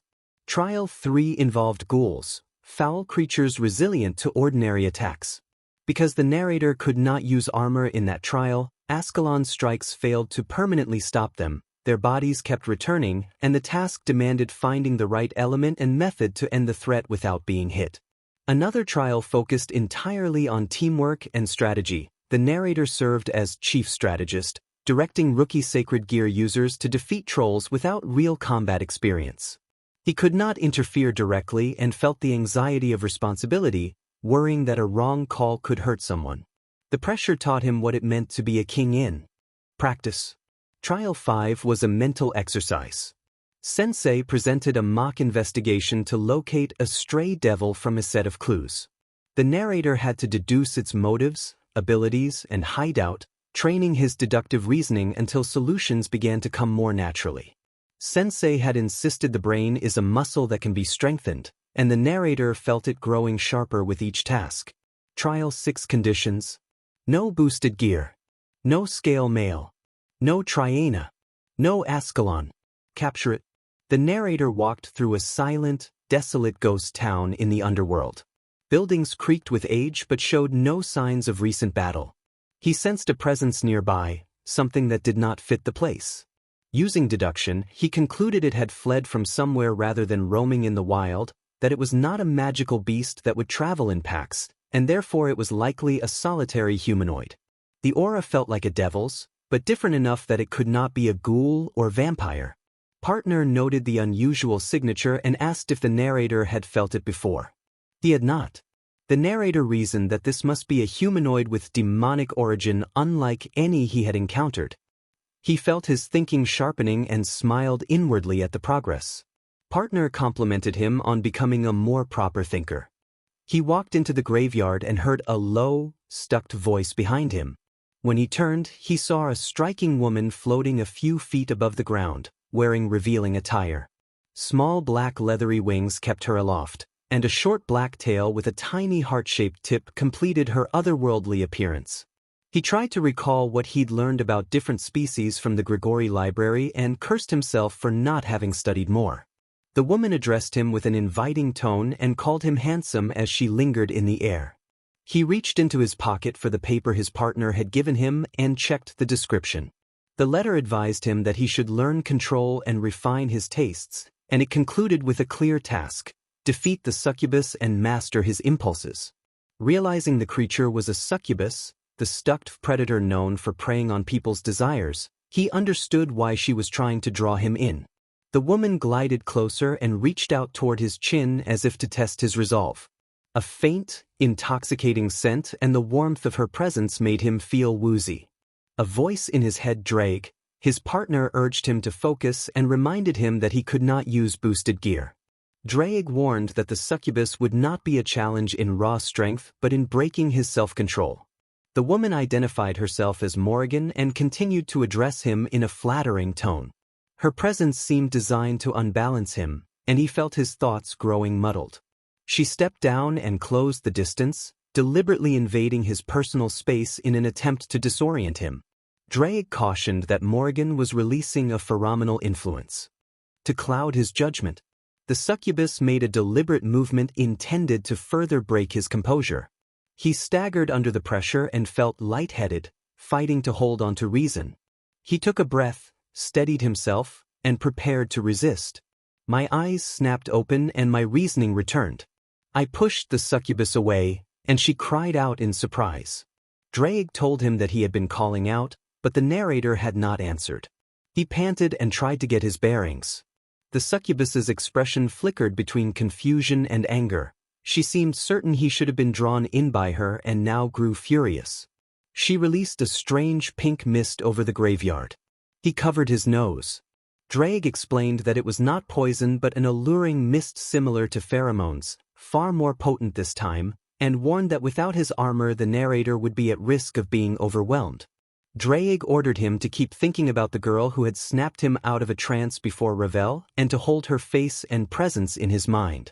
He tore a strip from his shirt and wrapped it over his face, then moved behind the stunned succubus. Memories of Ravel surfaced and briefly distracted him, but he realized at once that this creature was not her. He launched a punch that sent the succubus sliding across the ground. Drake praised his quick recovery. He planted his feet and adopted a confident stance, determined to control his impulses. Drake approved of the result and added a small test to make sure his method held up. Later he stood beside the bound succubus, who bore a few marks from the skirmish. He felt uncomfortable about having to subdue her, but he was expected to capture, not harm, and wondered what would become of her. He contacted his teacher to report the capture. His teacher expressed surprise that he had finished so quickly, noting that succubi were a particular weakness for him, and said he was impressed that he had overcome it on the first try. The narrator explained that he had found a way to keep his focus in battle, and his teacher decided to add one more trial when he was brought back, just to be certain the method worked. They discussed the succubus's fate, and his teacher said she would be handed over to the appropriate authority for processing and guidance rather than treated as a dangerous criminal. A short time later he slammed the door and called Ravel's name as he burst into his room. Ravel, sitting on the bed doing homework, was startled by his sudden entrance. He rushed to her side, still shaken from the encounter and its lingering effects, and impulsively blurted something that immediately alarmed her. He realized his error and took a steadying breath to compose himself. He felt his strength slipping away. He thought he might die, and at least he had seen Ravel before it happened. He was sitting in a small, rectangular white room with two white couches facing each other. He sat alone on one of the couches when an intercom in the corner emitted a light screech. The teacher announced that this was the extra side trial he had mentioned before and added that they were technically not supposed to enjoy it. The lights dimmed and shifted to a pinkish red. The door opened and three women in robes entered and sat on the opposite couch. The teacher reminded him that he had claimed to have found a reliable method for controlling his urges and demanded that he prove it. The women attempted to test his resolve, but he resisted. A brief distracting trial took place and then ended. He found himself back in the human world for his seventh trial. Thunder cracked and lightning flashed as he stood inside a large, old, decrepit castle somewhere in Europe. The place felt like a maze, and whatever he was hunting here would not be easy to find. The trial conditions allowed scale mail, banned Triana and Ascalon, required fighting without sight, and required obtaining a familiar. He reacted inwardly to the last requirement. He had never been expected to find a familiar in a place like this and did not know which beasts could be contracted. He assumed the teacher had made the trial possible, but he still felt unsure about how to proceed. A strange sound drew his attention. Three magical beasts appeared, large green flying eyeballs with wings. One spat acid at him and he dodged instinctively. Drake identified them as nightmares and dismissed them as weak cannon fodder. He fired 3 shots and destroyed the nightmares. Footsteps and a heavier sound echoed from across the castle. Drake sensed something serpentine beyond a large staircase. He climbed the stairs and entered an opulent yet ruined ballroom, where overturned tables suggested it had once hosted gatherings for the elite. A slithering noise came from behind him. A figure was being lifted into view by a long snake-like lower body. The woman had long lavender hair with some scales along her cheeks and arms, and she wore a black mask over her eyes set with a red jewel. Her lower body resembled that of a lamia, and several strands of hair terminated in black snake heads with red markings. Drake identified her not as the slain Medusa, but as a gorgon. Drake warned that the jewel on her mask was dangerous. The jewel began to glow and Drake urged him to look away. He shut his eyes and turned aside. Instinct guided him to dodge a powerful whip from the gorgon's tail. Drake explained that the gorgon would attack through the mouths of the snake heads, and he prepared for an assault despite his closed eyes. He unleashed the Welsh Dragon Balance Breaker technique, naming the jet maneuver as he moved through the ballroom while avoiding a blast of energy that tracked his presence. A powerful explosion followed, and although he could not see the damage, his instincts confirmed the blast's force. Drake acknowledged the attack's strength. They found that the gorgon could not petrify him. Drake reasoned that this was likely because he wore the armor of the Issei. The legendary armor represented a dragon emperor and must make it difficult for a being similar in origin to a gorgon to turn them to stone. Drake observed that, against them, the gorgon was at a serious disadvantage. The protagonist realized the creature's power would be quite useful against other beings and noted that, without armor, it might have been able to freeze him. The viper let out a fierce cry as it charged another beam of energy and fired. The protagonist dodged while flying around the room to avoid the blast. He told Drake that, based on this power, she seemed slightly above high-class devils, or at least above the average for that rank, which was objectively impressive. He asked Drake if they were thinking the same thing. Drake answered that it seemed obvious. The protagonist acknowledged their agreement and prepared to see what the viper could do. I hovered above the gorgon, breath heavy, my armor almost intact. The gorgon herself was the one panting. She had no mask, I had knocked it off earlier. The fight had been quick and not especially difficult. I could see how she might trouble high-class devils, but I was beyond that level now and the battle had felt routine. The gorgon began charging blasts from the multiple snake heads in her hair. Those attacks were more powerful than before and could have stripped my armor away, but I kept my cool. She fired beams of energy all at once. With my sight impaired, dodging was harder, but I decided to finish it.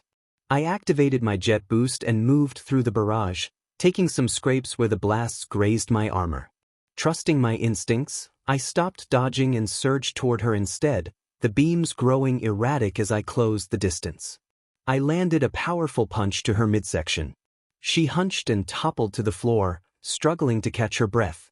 Her body slumped, incapacitated but alive. From the hair came a hiss as the snakeheads released a purple mist. Drake observed that the mist appeared lethal and advised keeping my armor on. I kept my helm in place. It seemed like a last-ditch attempt. The gorgon then lowered her head and told me to kill her. I was taken aback by her request. Drake explained that the gorgon seemed resigned. She had been fighting only to survive and, having lost, saw death as the only remaining outcome. When I wondered aloud about leaving her, Drake said nothing would happen, she would simply remain and fade. I called to the gorgon, asking if she would like to come serve me. She lifted her head and glared with a deadness in her eyes, then frowned and lowered her head again, repeating that I should kill her. It seemed she truly did not care anymore. Drake found the situation odd and began to analyze her nature. Drake noted the lore of 3 gorgons from legends Stheno, Euryale, and Medusa, and that Medusa had been the only mortal among them and had been slain by the hero Perseus.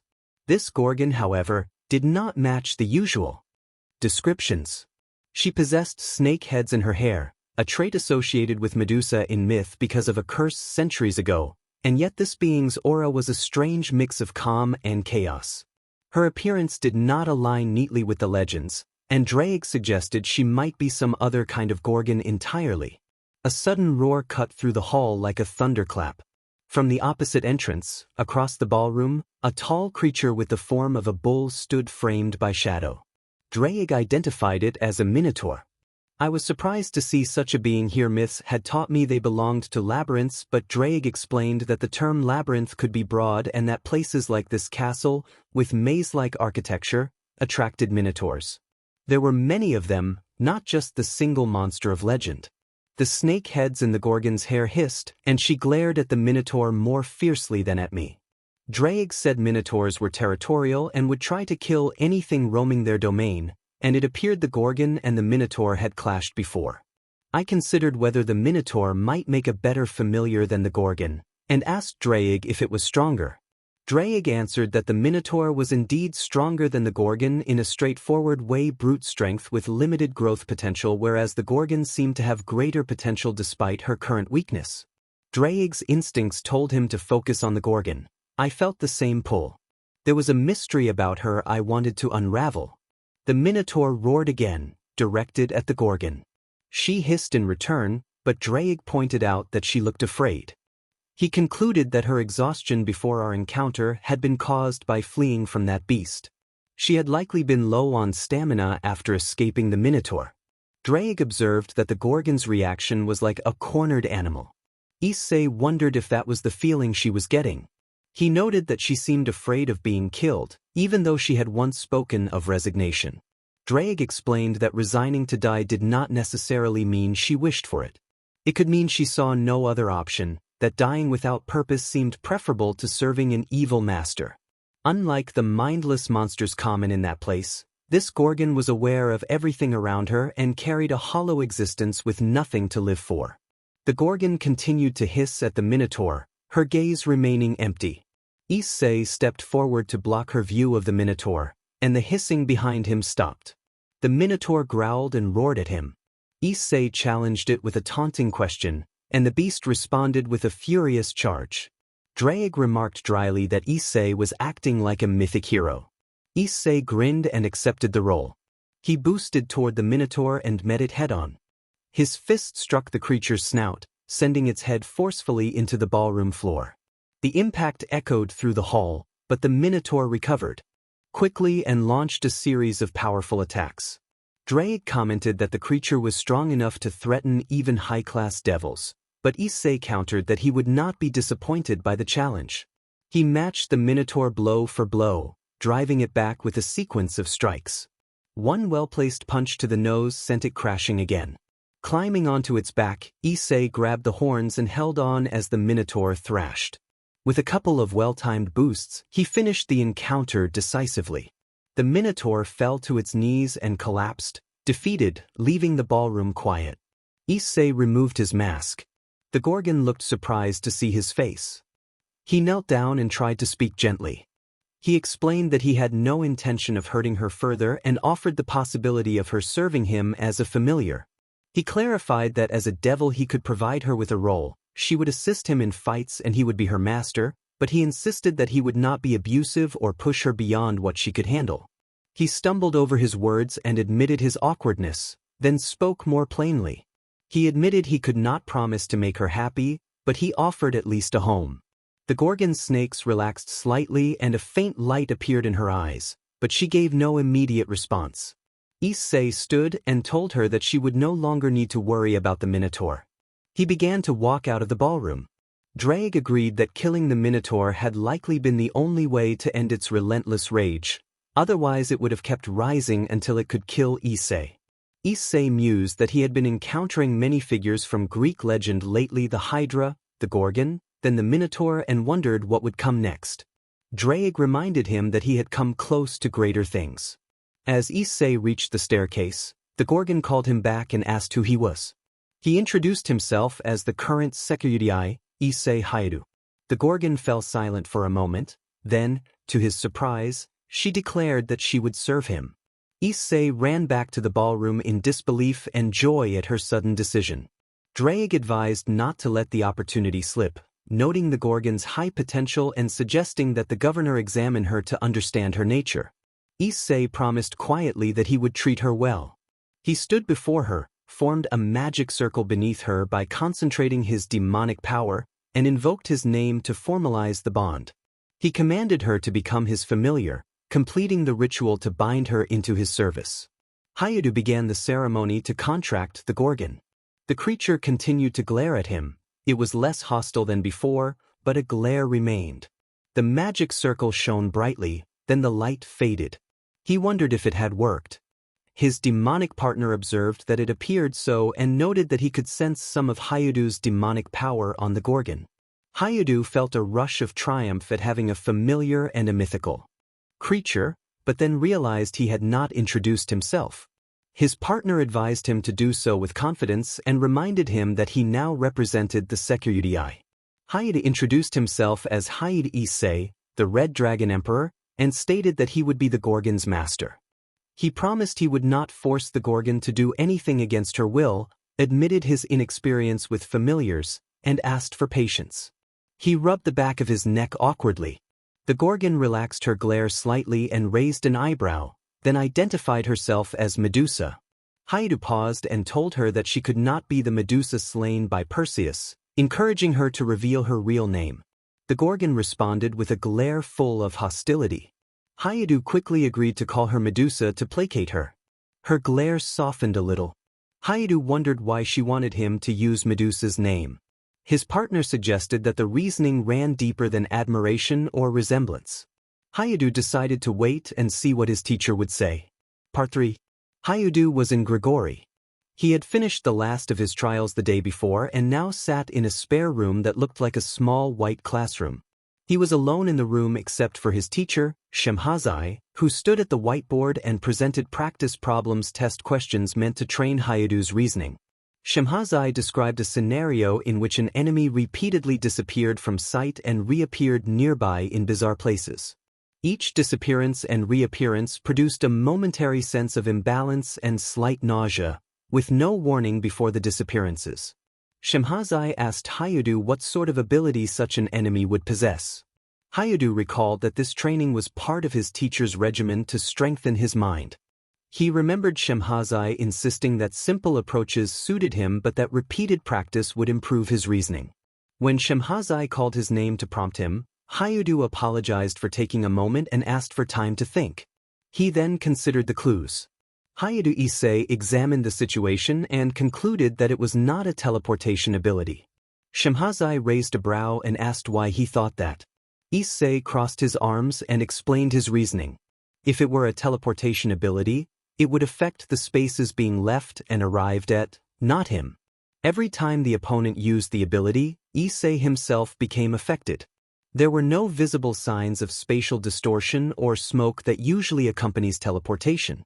The lack of environmental indicators suggested the phenomenon was not actually moving space.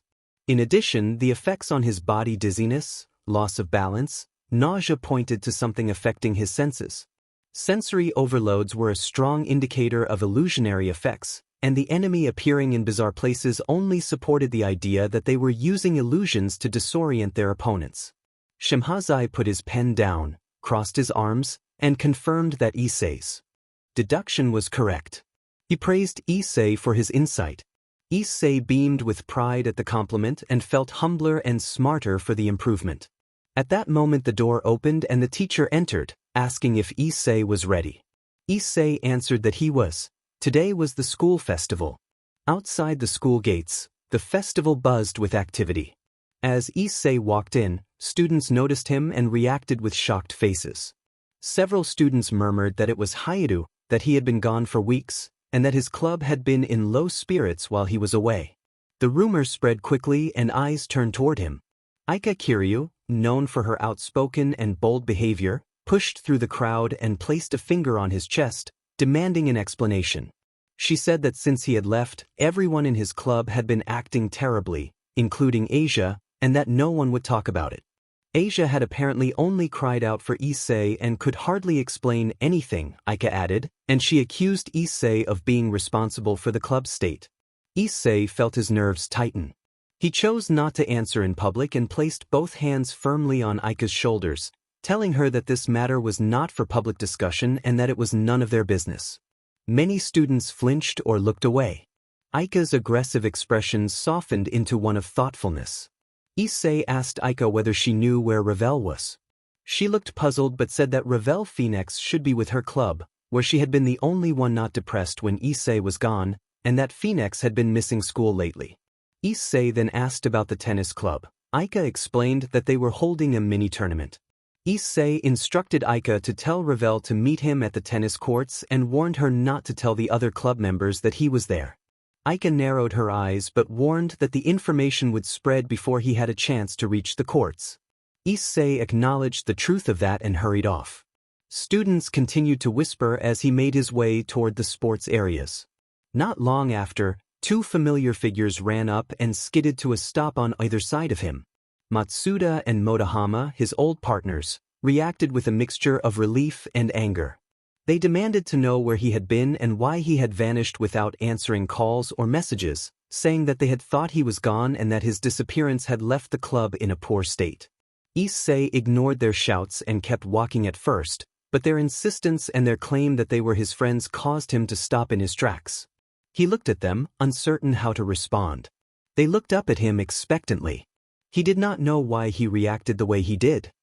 He looked at them with a pained expression and, without thinking, demanded what kind of friends they were. He accused them of being the sort of people who spread cruel rumors, humiliated others, and abandoned one another when things got difficult. He remembered how they had damaged people's reputations and sabotaged each other's chances, and how they had treated friends thoughtlessly. Many of the students passing by fell silent and turned to watch. He finished with a strained, bitter smile and walked away. He kept walking until he reached the tennis courts. Inside, he could see the person he had come to find, Kiyomi Abe, an upperclassman, playing against other students. A girl on the court noticed him and pointed him out excitedly, drawing Kiyomi's attention. When Kiyomi glanced toward the fence and saw him, her eyes widened, but a stray tennis ball then struck the side of her head. Other students rushed over to help, offering a towel and concern. Kiyomi waved them off and said she would sit down for a moment and might go to the nurse for an ice pack. A classmate offered to accompany her, but she insisted she could go alone and subtly signaled for him to leave, indicating she could handle it. He turned to walk toward the direction of the nurse's office, but Kiyomi called after him and caught up. She stopped in front of him, breathing a little hard, and apologized for not waiting near the courts. She admitted she had been the one who had said he should go in the first place and tried to compose herself, but the conversation grew awkward and quiet. She became visibly nervous and flushed, then acknowledged that he had come to see her, and he confirmed that he had kept his promise. She scolded him, half joking and half earnest, saying she did not like people who broke their word. He responded lightly to ease the tension. She immediately backtracked and clarified that she did not mean it in a romantic way, only that she appreciated reliability, and then hesitated, gathering her courage. Her cheeks remained flushed as she lifted her head and began to say something to him, starting with his name. I reacted with confusion and then realized what I had said as Ravel's face flushed deeply. Ravel stammered and became increasingly flustered. Suddenly a burst of flame shot from her hand and struck me, sending me crashing into the wall. She hurried to my side and apologized profusely, calling me by name. I gave her a pained smile and tried to reassure her that I deserved it. She insisted I did not and fretted over me, shaking her head. He thought about how he was used to getting scolded by the girls, especially Kaneko. Ravel's embarrassment grew until she excused herself and hurried away. A short time later, at the school festival, our haunted house attraction was in full swing. Gayasuk tried to play a monster and declared theatrically that he would drink their blood, but many students found him adorable and squealed in delight. Some of the girls called to me as I stood in the next corner dressed like a zombie. I smiled and waved. The attraction had become quite popular. The club members had been improving over the past few days. Conversations were happening during club time, the curtains were left open for light, and the girls were sleeping better, even if they still kept to themselves around other students. The number of visitors had decreased a bit, but things were getting better overall. Then I felt a familiar presence off in the distance, near the new school building. Without asking to be excused, I walked out of the haunted house. Zenobia, Irina, and Aquino followed me. The three of them, like me, were stunned when they saw who had arrived. Life seemed to return to Akino's eyes after a long emptiness. Even when she had been smiling and serving tea, she had locked herself away afterward, according to Irina. It had been the same with the club president. The rest of the club members emerged, leaving the haunted house empty while the line at the entrance paused under Rosweiss' supervision. The club president and Asia came out last. The president looked into the distance longingly and whispered Issei's name. The girl with glasses, Kiryu, quietly called Ravel over and spoke to her for a moment. Ravel nodded and began to walk away. The club president called out to Ravel and asked where she was going, saying there was someone she needed to see. When Ravel did not answer, the president ordered Kaneko to find him. Kaneko's ears and tail, part of her costume, flicked immediately as she prepared to search. Rosweiss stepped between the president and the group and stopped them. She explained that she could not let the president go and that she had been ordered by Azazel not to allow an encounter with him. The president's eyes clouded with emotion. She bit her lip and struggled to contain her feelings. Tears gathered as she covered her mouth, then she turned and ran back toward the clubhouse. Asia hurried after her. Zenobia and Irina returned to their places in the haunted house with a resigned sigh. Gayasuk and Kaneko returned looking dejected, and Akino's expression returned to its quieter state as she moved back into position. Rosweiss resumed regulating the line, and Ravel walked away on her own. I was left standing there, doing nothing. Students nearby began to gossip loudly about what had happened. They noted that Issei had returned and that he had apparently had a confrontation with the perverted duo. Rumors and questions swirled, but I tuned them out. It felt unbearably cruel. She seemed to be gathering her courage. She lifted her head, cheeks flushed, and began to speak to him, but a sudden shout cut her off. Issei turned toward the voice and immediately recognized who it belonged to. Ravel rushed in, and Issei smiled as she appeared. Without thinking, they hugged. Ravel exclaimed with delight that he had come, and Issei confirmed that he had promised to attend. They realized their position and quickly separated, both apologizing awkwardly. Issei rubbed the back of his neck, wishing he could have held the hug a little longer. Abe cleared his throat to break the moment and greeted Ravel. Ravel returned the greeting to Kiyomi and was surprised that Tomi knew of her. Kiyomi explained that she knew all the non-humans at the academy. The mood remained a little awkward until Abe asked whether Ravel would be joining them. Ravel answered that she would, and Abe suggested they get going and enjoy the festival. Abe smiled, Ravel looked to Issei expectantly, and Issei smiled back and agreed. They spent the rest of the day at the festival together. Issei did not see Matsuda, Motohama, Kiryu, or any club members. In the end, he returned to Grigori without incident. He scrubbed shampoo from his hair and hummed as he relaxed in the bath. A few days had felt almost normal. He had attended his school's cultural festival with Ravel and Abe. It had been a good day that allowed him to take his mind off the endless, relentless trials he had been facing. Still, a faint unease lingered. He could sense the presence of friends at a distance and had felt a subtle desire to see them that day. He thought back to the festival. Abe had said he would go get some takoyaki cups, leaving Ravel and Issei in the crowd to watch the drama club's performance. It was already night. Cultural festivals could last several days, but tonight was ending and Issei could not return the next day because his teacher had scheduled him for poison resistance training at the facility. He found the training daunting, so he was determined to enjoy the evening as much as possible. They watched a production of Romeo and Juliet. Issei found it a little cliché and was bored, especially since they were near the back where the crowd almost blocked their view. Ravel, standing beside him, suddenly became shy and began to fidget with her fingers. She blushed and averted her gaze. She told Issei that she was very happy to have spent the day with him. Issei felt bashful in response and rubbed the back of his neck, saying that he had enjoyed the day as well. Ravel blushed deeper and lowered her head, and a comfortable silence settled between them. Lately, his teacher had been urging him to expand his boundaries and put more effort into his interactions if he wanted a romantic future. Issei inwardly resisted the thought of being coached on such matters, but he had promised Ravel that he would try if she tried to be closer with him. Then Issei felt a soft touch in his left hand. He looked down to find Ravel holding his hand gently. She had moved closer and looked up at him with a gentle, hopeful expression. She said that she hoped they could continue to spend time together in the future.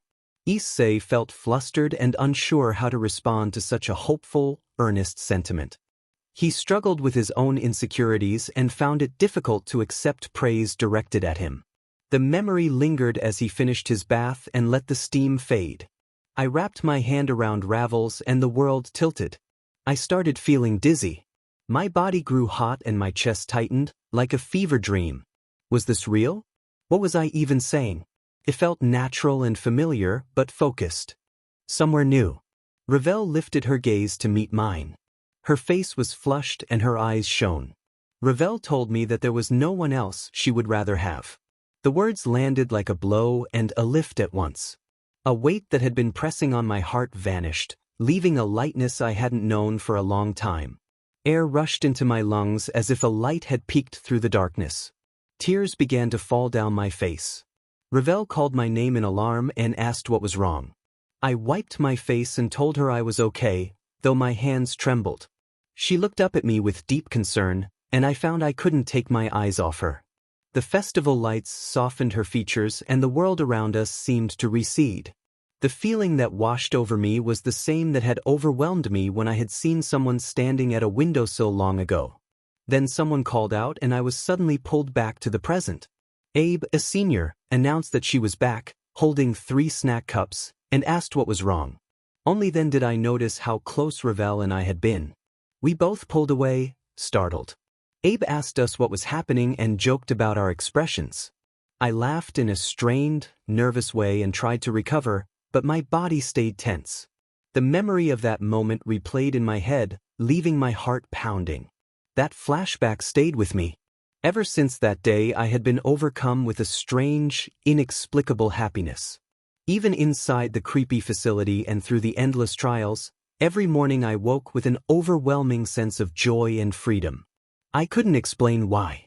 It felt like something I had known before, a familiar warmth I couldn't place. I sighed, unable to solve the mystery. To clear my head, I decided to check on my familiar. I gestured to a corner and concentrated my demonic power. A magic circle appeared and shimmered for a few seconds, but nothing responded. My summon failed. Ever since I had bound that Gorgon as my familiar, she had not responded to any of my calls. She kept leaving me hanging. I had shown her to my teacher and watched his reaction change from surprise to serious contemplation. He had said he would contact some people and told me to keep trying to summon her in the meantime. Curious, I visited the Grigori library and read everything I could about Gorgons. There were mentions of subspecies and malformed creatures in the familiar forest, largely mindless and bestial, whose masks could temporarily petrify nearby familiars and who could spit corrosive substances. Those accounts felt more like wild tales than true Gorgons. Drake had been mostly right. The official records listed only 3 true Gorgons: Medusa, Stheno, and Euryale. Medusa alone was known to have serpents for hair as the result of a curse by a goddess. According to legend, Medusa's petrifying power was so strong she did not need a mask. That made me even more confused. If those accounts were accurate, then whatever my familiar was did not fit neatly into the records. Had I actually bound? It felt like setting out to catch a rare mutwo and ending up with an even stranger legendary. I was frustrated and bewildered, and I resented the unnamed familiar masters who seemed to always have an answer when I needed one. Ravel called my name again. I turned to her and greeted her, trying to steady my expression and return to the present. Ravel. Issei stopped Ravel from leaving with a call. He stood up, holding a towel around his waist, and offered to wash her as well. A sudden noise made Ravel look overwhelmed and disoriented. Ravel replied in a robotic tone that she would obey Issei. She wobbled unsteadily toward him but managed to steady herself and sit on the stool. Issei took a breath to steady his nerves and composed himself. Ravel sat down on the stool and handed him a wash rag. Issei accepted it and prepared to begin. When the rag first touched her skin, Ravel squealed and then apologized, saying she had simply been unprepared. Issei apologized in return and began washing her back carefully and respectfully. He noticed how smooth and clean her skin and hair were and thought she seemed unusually perfect, but kept his focus on the task at hand. Suddenly, flames formed into wings and extended from Ravel's back. Ravel immediately apologized, explaining that pressure on a certain part of a devil's back could cause the wings to protrude instinctively, and that she hoped she had not hurt him. Issei assured her he was not hurt and asked whether he had been the cause of the pressure. Ravel nodded and affirmed that the pressure had triggered the response. Ravel moved to retract the wings, but Issei stopped her and asked to look at them for a while. She hesitated briefly, blushed, and then agreed. Issei watched, captivated by the gentle movement of the flames and the soft warmth they emitted. He told Ravel that they did not burn him and that he found them calming and beautiful. Ravel blushed more deeply at his compliment. Issei then asked if he could touch the wings. Ravel hesitated but consented. He reached out and placed his hand into the flames. The heat was warm but not overwhelming, more like a pleasant warmth than a burn. The flames felt like a smooth, tickling texture as his hand moved through them. Ravel quivered slightly as he explored, and she confirmed that she could feel the movement. Issei observed that Ravel's wings seemed more subtle and controlled than some he had seen before, and he suspected that their intensity was influenced by emotions. He reflected that while the wings could be delicate and safe in peaceful moments, they could become fiercely powerful when needed. They continued in quiet amazement at the wings, the two of them sharing a calm, reflective moment. He imagined how cool it would be to have wings like that.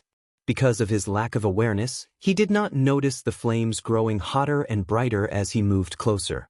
A sudden burn on his hand made him pull back. Ravel turned and retracted her wings, calling his name in alarm. She rushed to his side, dumped her towel into a bucket of water, and used it to dab at his arm while apologizing profusely. He reassured her that it was fine and that he had been the one who got distracted. She continued to worry and rub his arm with gentle concern. He thought how sincere and kind Ravel was, how easily she felt guilty and how quickly she acted to help. He recalled Sensei's advice about comforting others and trying to speak from the heart when needed, and he tried to put that into practice now. He wrapped his hand around Ravel's and held it gently, forcing a warm smile and telling her that it had been a beautiful moment to share. Ravel grew red and looked distant, and he noticed her eyes as a perfect, deep blue that seemed to change with the light. He admired them in quiet appreciation. Then he realized they had forgotten that she had used the towel to cool his hand. Suddenly, feeling faint from the day's exertion and the lingering effects of earlier training, his vision blurred and he was pushed back by the weakness. Ravel cried out as he collapsed, and he passed out. Part 1. He was training in the usual arena set up for him in Grigori. It had been a week and a half since the cultural festival, leaving only 2.5 weeks until the game. He worked on one-handed handstand push-ups and had somehow exceeded 500 repetitions. Sensei had told him to take it easy that day, but he had grown used to training in his base form. The many trials had increased his base strength considerably. He wondered how he would compare to Serorg now, though he felt he had not quite reached that level. He reminded himself he was doing everything without artificial boosts. After finishing, he propped himself back on his feet and took a small vial of purple liquid from his pocket. He popped the cap and drank. The taste was awful. It was literal poison, a part of Sensei's regimen to build gradual resistance. This particular dose tasted terrible but was milder than some of the others. Most of the time, those concoctions left him nauseous or with nosebleeds, so this was relatively easy. Still, he knew Sensei was preparing something serious today. The toxin he had just downed was potent enough to incapacitate an average high-class devil, but he was resilient.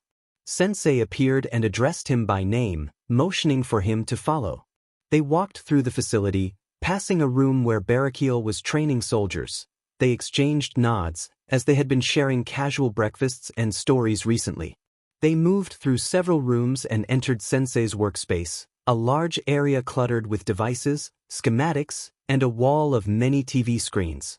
Sensei handed him an earpiece and placed a matching device in his own ear, then sat at a desk and activated the screens. With a serious expression, Sensei asked him a difficult question about how many people he had killed.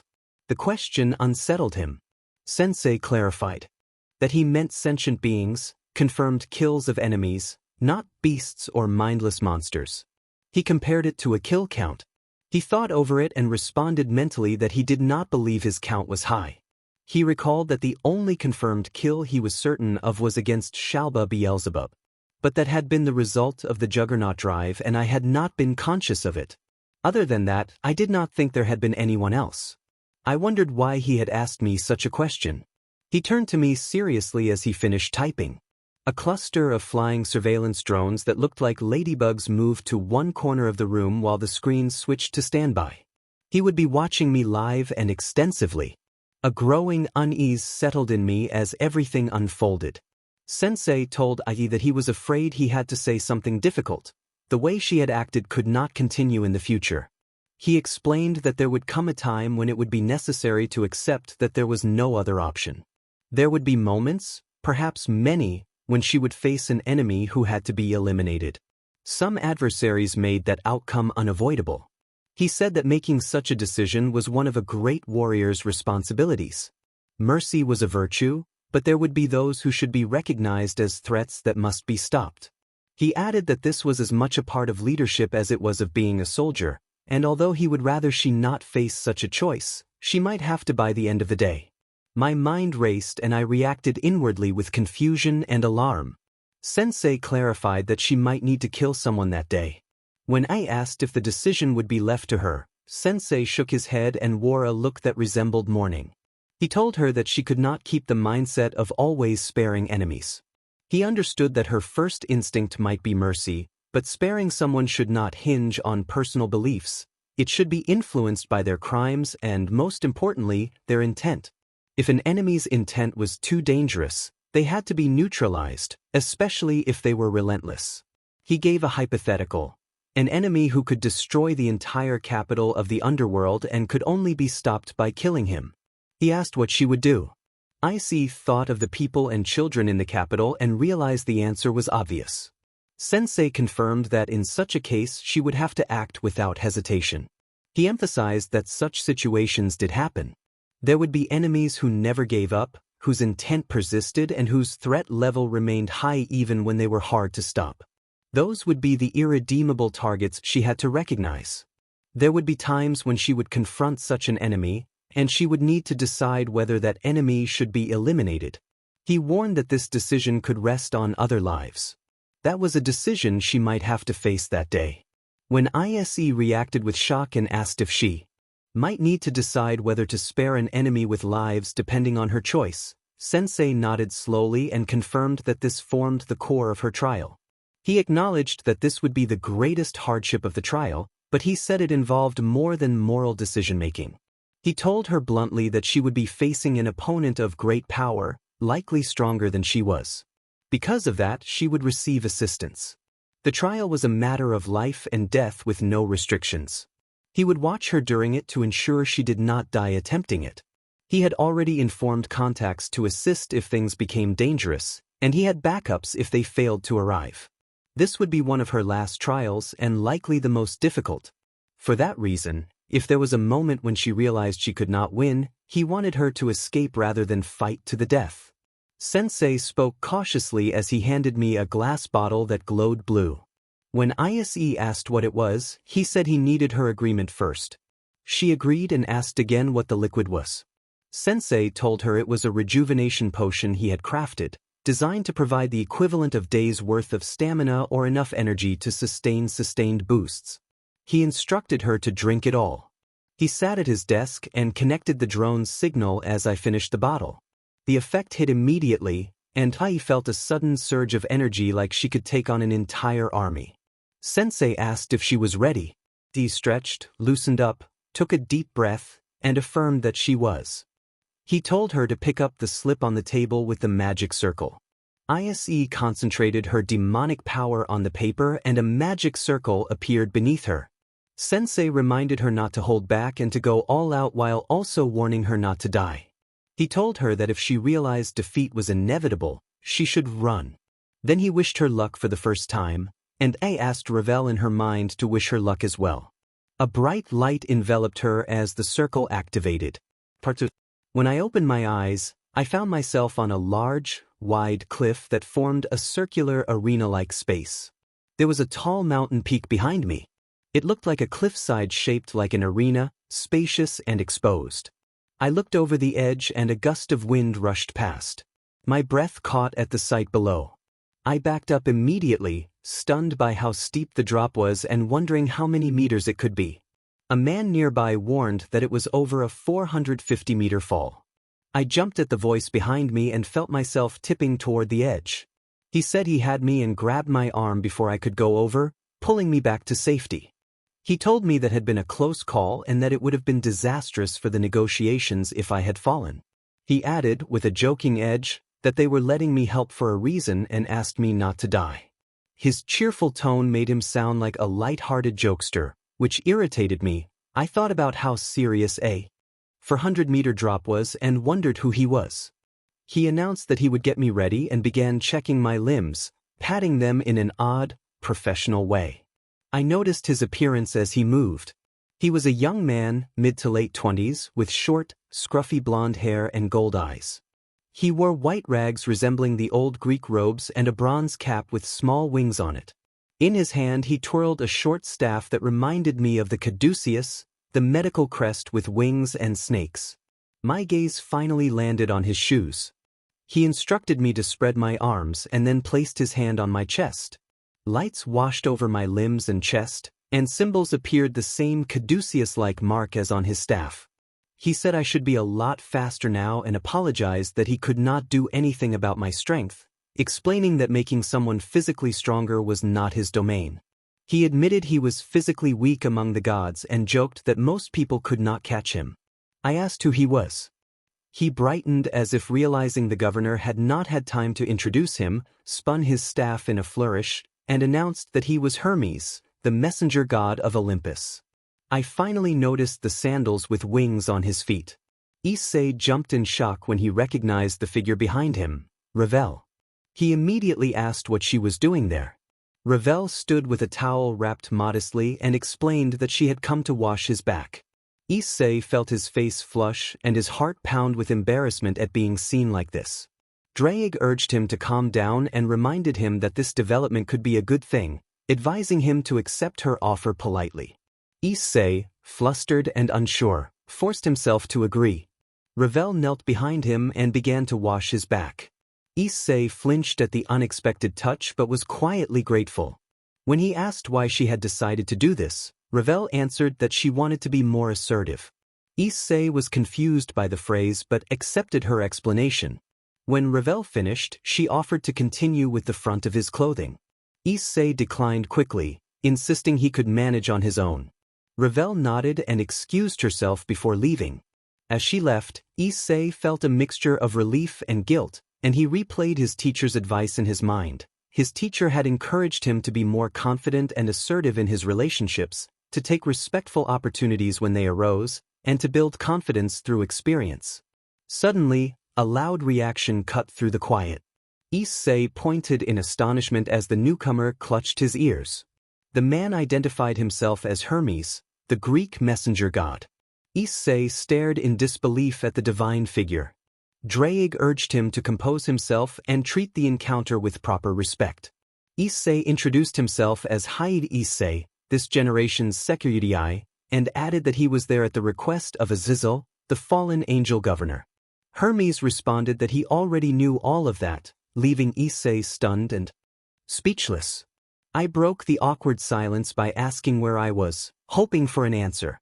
Hermes smiled and explained that I was in Greece, far out on the outskirts in a place mortals could not reach. He pointed and described a nearby mountain, then told me to look up. I followed his gesture and saw a taller peak rising above us, its summit crowned by a vast ornate palace that gleamed golden in the clouds. Hermes identified it as Mount Olympus. Hermes went on to explain that most of the major gods were absent, and that the ones who remained were not well suited to confront the threat we faced. He muttered a curse and admitted that his remarks sounded harsh, then clarified that some gods were not fighters but fulfilled other roles. Right now the powerful gods were away negotiating, Hades showed no interest in helping, and Ares was missing. Hermes said he would try to contact Athena and Artemis and would alert the others while I faced the enemy. He added that he was also in touch with the fallen angel governor and would return as quickly as possible if needed, but for the moment I would be on my own unless he recruited a fragile god from Olympus to help. He joked about Dionysus attempting to stop the foe with a splash of wine, laughing in amusement. I stood frozen as Hermes' information sank in. All of that training, all the knowledge I had been given, still felt thin when faced with the reality of so many important figures and dangers. Hermes suggested testing my newfound speed. Following his advice, I threw a punch as fast as I could. A gust of dust spiraled near my feet and traced a line where my fist had moved. The speed was astonishing, far faster than anything I had experienced before. I realized it outpaced Kiba, exceeded night form Triana, and even surpassed Vala's famed swiftness. The implications made my head swim. Hermes asked how the blessing felt. I told him it was incredibly fast and that I couldn't even see my own punch, asking if it was safe to use such an enhancement. Hermes raised a brow and told me bluntly that it was the only way I would survive.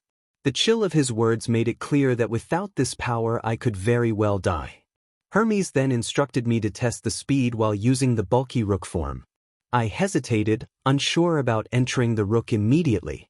At that moment my transmitter activated and Sensei confirmed he was watching via camouflage drones. Sensei insisted I transform into the rook form, stating plainly that if I did not keep the rook on during the battle I might die. His warning left no room for doubt. I accepted the order. Sensei initiated the Welsh Dragon Balance Breaker, and I promoted into the Welsh Dragonic Rook. Another command adjusted the form to its solid impact configuration. My armor reconfigured, placing me into the large, rigid rook shape. Hermes observed with curiosity and a low whistle.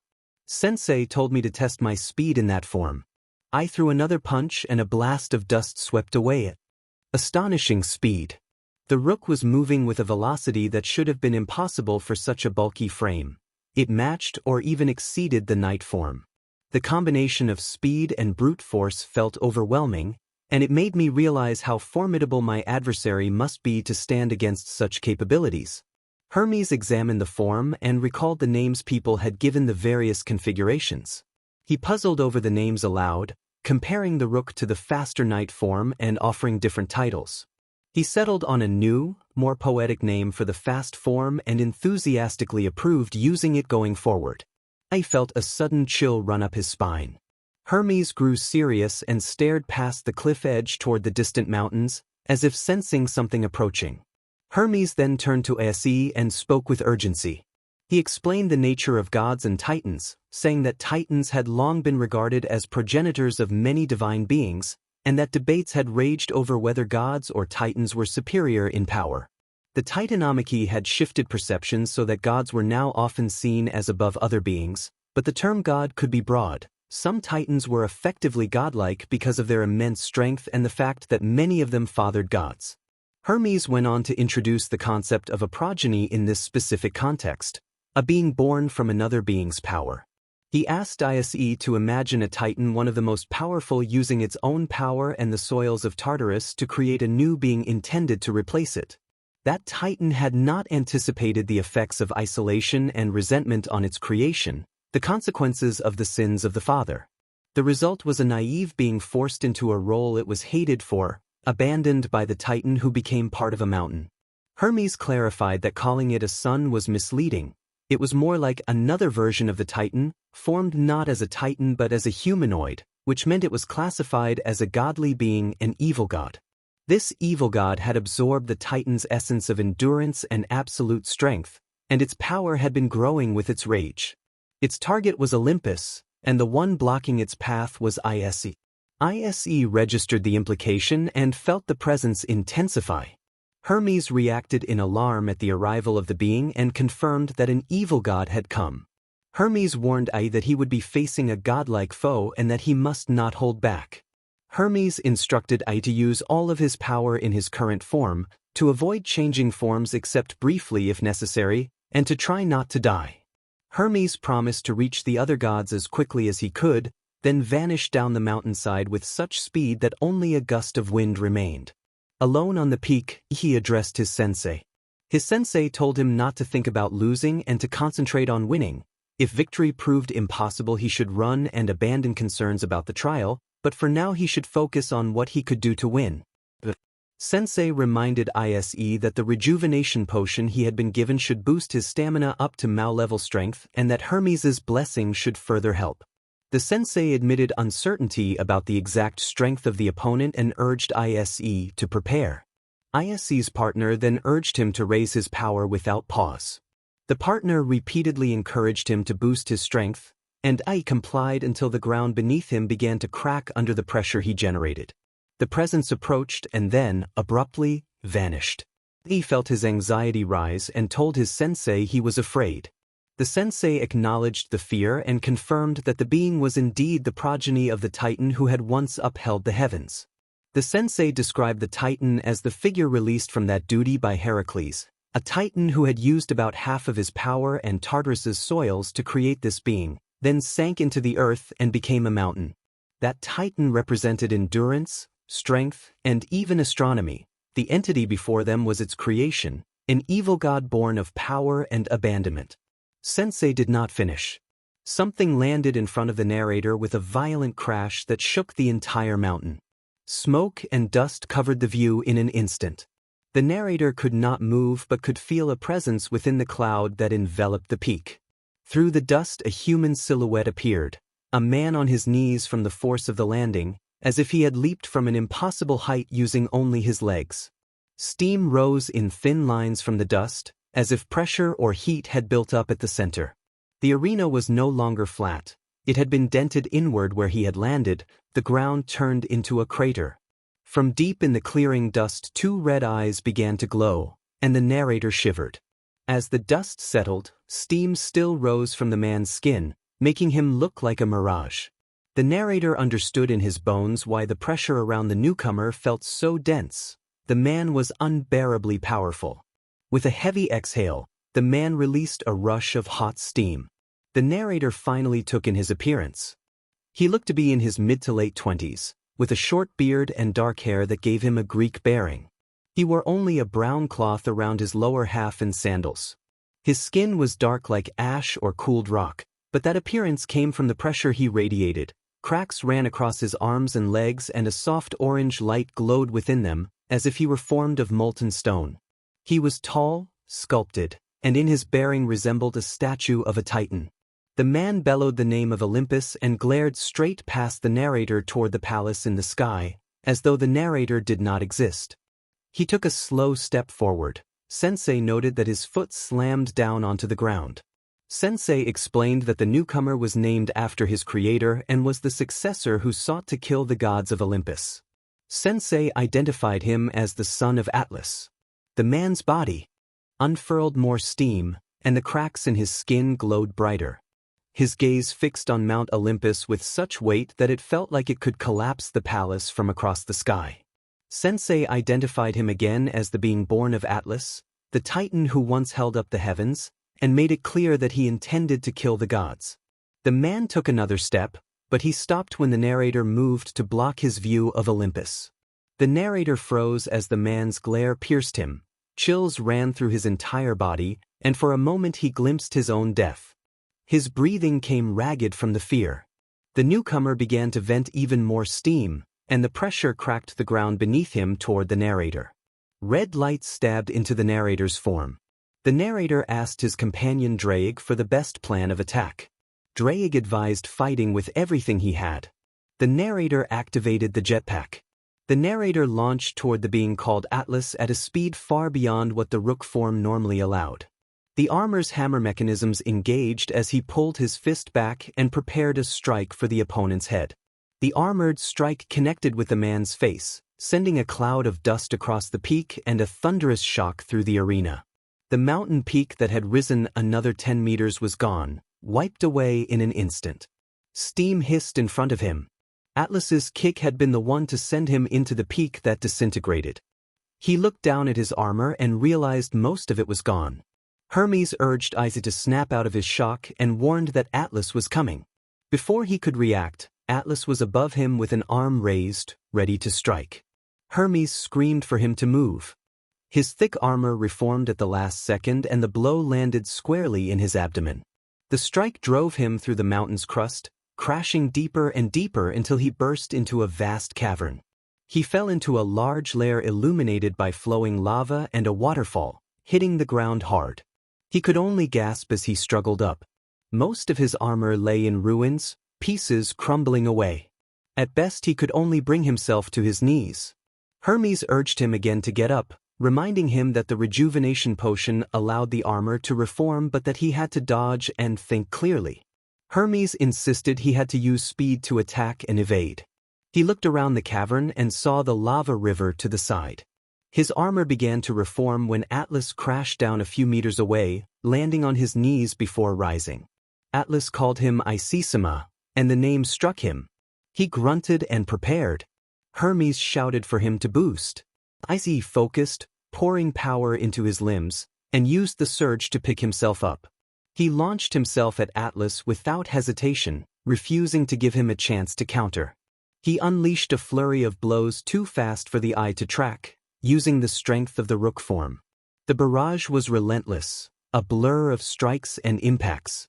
Atlas grunted and growled under the assault, but Issei pressed on, driving forward with speed and volume rather than single devastating hits. When Issei tried to land a powerful strike to Atlas's head, Atlas intercepted, catching both fists with his hands. He crossed Issei's arms, pulled him close, and then cracked his forehead with a headbutt that destroyed the helmet. The impact sent Issei tumbling backward. Atlas reappeared behind him and slammed a kick into his back, then followed with a strike to the stomach and another to the shoulder, keeping him airborne and battering him like a rag doll. Each hit chipped away at armor plating. Atlas seemed intent on destroying piece after piece, aiming to expose him fully before each quick reform of the suit could protect him. Hermes panicked over the power difference and urged an immediate return, but there was no opening. One of Atlas's strikes hurled him tumbling toward the lava river. He landed at its edge with barely any armor left on his upper body. His gauntlets and helmet were gone. Atlas grabbed the back of his head and shoved his helmet toward the lava, forcing him to struggle. Issei fought against it, unable to push back without the rook gauntlets. He shouted internally to Drake that he lacked leverage without the rook. Hermes responded that he was trying, but the more armor was lost, the harder it became to counter. The lava lapped close to his face. Drake's voice rallied, telling him to hold on. Suddenly the gauntlets reformed around his arms, and he activated their solid impact function. He struck Atlas in the face with the renewed gauntlets, forcing Atlas to stagger back. Issei landed another blow that sent Atlas tumbling. Issei channeled power into the jetpack and, as Atlas rose, boosted himself and Atlas into the cavern wall. The impact cracked stone and he had planned to blast through the mountain, but his jetpack power alone was insufficient. He adjusted, initiating an armor change and engaging the jet function at full output. The burst of speed, combined with the armor shift, propelled both of them through the rock and out into the open sky. They broke through the mountain's side and shot upward. They were now more than 200 meters above the canyon, the wasteland far below them, a flat expanse of rock within a wide, shallow gorge. It resembled an arena fighting stage from the Dragon Ball games. Only now, 200 meters above the earth, did I realize how powerful Atlas's punch had been strong enough to fling me through the mountain's crust with a single strike. Atlas clasped his hands and raised them overhead, preparing to send me straight down. At the last second my armor shifted into the rook form, and the next moment I slammed into the ground. The impact threw a plume of dust tens of meters into the air and left a wide crater. My armor was destroyed and I lay battered in the shallow basin, the force distributed across a broad area so the pit was wide but not deep. A voice over the comm announced that Hermes was on his way and that they were pulling me out. Far above, I could just make out Atlas landing. He rose into the air again, a towering figure more than 200 meters high, and came straight at me. Before he could get halfway there, a lightning strike from the clouds struck him down. The bolt was unusually intense, brighter and heavier than a natural storm. Hermes landed beside me and lifted my injured, battered body, bracing me on his shoulder. My clothes were shredded, leaving only torn pants and shoes. Hermes warned that Zeus was en route, but for now he could only do so much. He added that Theseus had also been ordered to arrive soon. I noticed a row of figures standing along the canyon rim, 15 luminous silhouettes like spirits or projections. Hermes explained that they were astral projections of the returning gods. Zeus and Poseidon were among them. He remarked wryly that even gods could be anxious when watching a fight like this. Hermes froze and looked up. A red force field was forming overhead, a dome blotting out the sky. Hermes recognized it immediately and identified it as Ares's dreaded battlefield of conflict. He explained that the field sealed those inside from leaving and barred the outside world from entering, effectively creating a different space. Its rules were harsh. No one could leave until the conflict ended, usually with the death of someone inside. In this case, they would not be able to leave until they either killed the monster or were killed by it. A voice over the comm, Issei, asked Hermes if he could use his messenger abilities to leave and take me with him. Hermes replied grimly that while he could travel between realms alone, he could not carry me with him. Issei cursed and said he would try contacting Odin for a way around the field and asked how much time Hermes could buy. Hermes admitted he did not have much. Granting me the blessing had been risky and it had drained most of his natural speed, leaving him only the speed of his sandals. That speed was tremendous, he said, but carrying me while trying to evade Atlas made the task even harder. Hermes set me down and told me to wish him luck. Carrying someone was not his style. He then zipped off. I crawled from the crater, but my body gave out almost immediately. I had no strength left.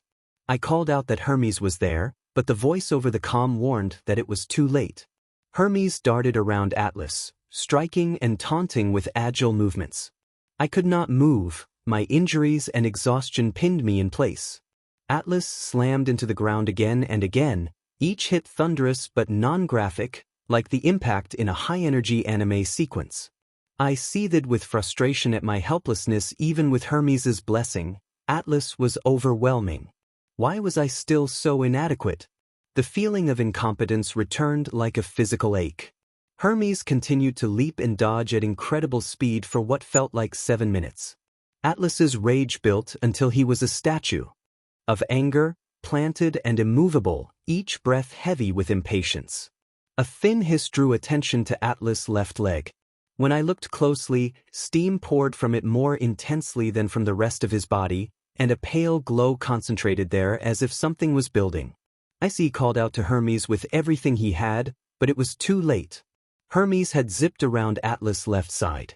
The floor beneath Atlas' leg fractured as Atlas launched himself straight toward Hermes, using built-up power to close the distance faster than Hermes could react. Atlas struck at the right side of Hermes' body. The blow landed with brutal force, leaving Hermes' right arm broken and sending him flying backward. Hermes' body tumbled under the impact. Issei felt his own body lift instinctively as adrenaline kicked in. He let out a raw roar as energy surged through him. The Rook armor answered Issei's will for the first time and reformed around him. The Rook system registered and issued a warning to Issei. Hermes and Jet called his name over the comms, urging caution, but the armor continued to materialize at Issei's command. Issei launched toward Atlas at full speed. Before Atlas could fully turn to face him, Issei's most powerful punch connected with Atlas' face. Part 3 Azazel. Azazel slammed his fist against the console and shouted that he could see A crashing into the mountain. He cursed and began gathering everything he might use. He knew he could not break the barrier the god of war had set, but he refused to stand by and watch his student die. He reminded himself that Ravel and the others would never forgive him, and he would not forgive himself. A crackling transmission asked if Azazel was there. Azazel confirmed he was. The transmitter replied that the message had been delivered to Odin and that Odin would arrive soon. Azazel told the transmitter to urge him to hurry. He switched channels, intending to call Barakiel and Shemhazai next, planning to relieve them of their duties so they could assist. Azazel chastised himself for trusting the gods. He had underestimated how rapidly Hermes's charge had grown in strength. The threat had been real and had only increased in the days since he had last warned Olympus. He berated his own carelessness. A sudden lightning strike had felled Atlas. Zeus was finally acting, but Azazel felt time slipping. Atlas rose with a growl, torn between raw power and blind fury. He ran to a smaller peak and struck it, splitting its base in a display of strength that sent the broken piece hurtling toward a line of green, ghost-like figures watching from the canyon rim. The thrown rock smashed the ledge, but it made no difference to the spirits. Atlas's action was not about strategy, it was pure, animal rage. Atlas howled into the gray sky in search of a target for his fury. He demanded answers from Olympus and taunted the gods for sending a child to face him. His calls grew louder, and the power around him swelled with each cry. At the moment of his final roar, a streak of red light descended onto the rubble that had buried Issei. The light was unlike the god's power. It resembled something else, a darker, older force. Issei's body began to lift from the debris, suspended and illuminated by the red radiance, while a booming, unfamiliar voice announced that it would take responsibility for its mistakes and that the boy had fought well. Azazel did not recognize the voice, but Atlas reacted to it with a look of contempt mixed with recognition. The voice spoke again, admitting foolishness at not foreseeing this possibility and declaring that it would atone for its error. It vowed to give everything left of itself power and spirit so that Atlas's other half might be defeated. The voice asked that the remaining power be used to lay the monster to rest. Atlas answered with a final anguished cry to the light. The red radiance enveloped Issei, and his form absorbed it. Subtle luminous lines began to etch across the surface of his skin like channels of light, while his complexion took on a hardened, ashy tone and his eyes glowed red. Ancient Greek sigils appeared across his limbs, symbols for strength, endurance, astronomy, and war. They did not confine their influence to single limbs but seemed to infuse his whole body. A deep crimson aura wrapped around him.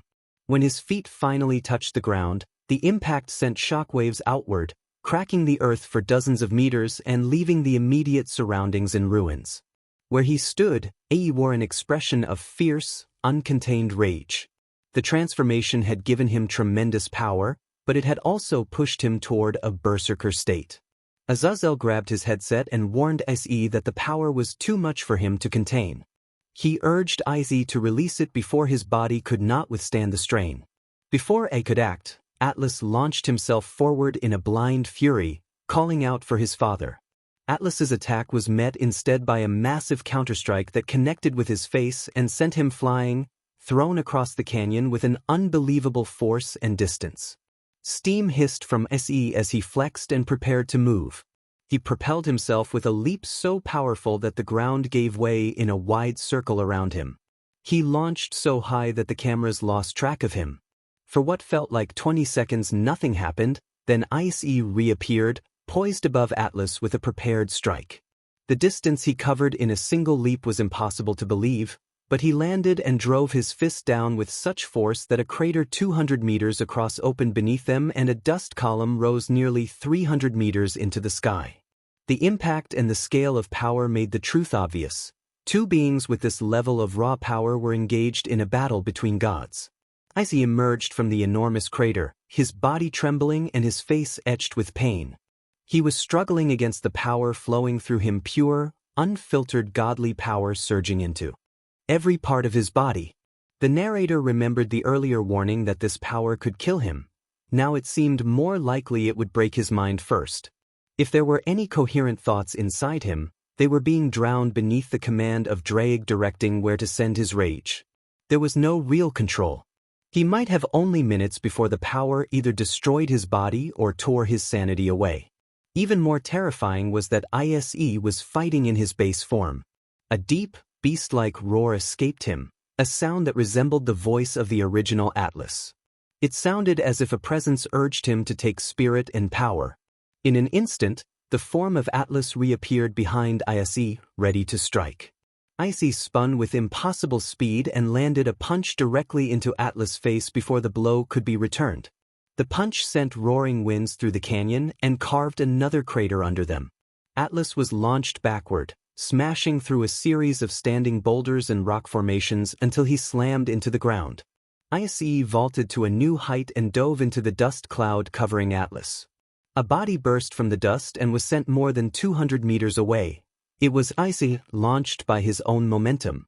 He tumbled across the terrain, clawing into the ground to halt his slide and ultimately skidding to a stop after tearing up 20 meters of surface. Atlas sprang from the shattered rock and rocketed toward Issei, sliding across the earth for 50 meters before impact. When they finally met, their fists collided and produced a shockwave that shattered and cracked the surrounding rock for nearly 300 meters. The force extended to the canyon walls and caused partial collapses.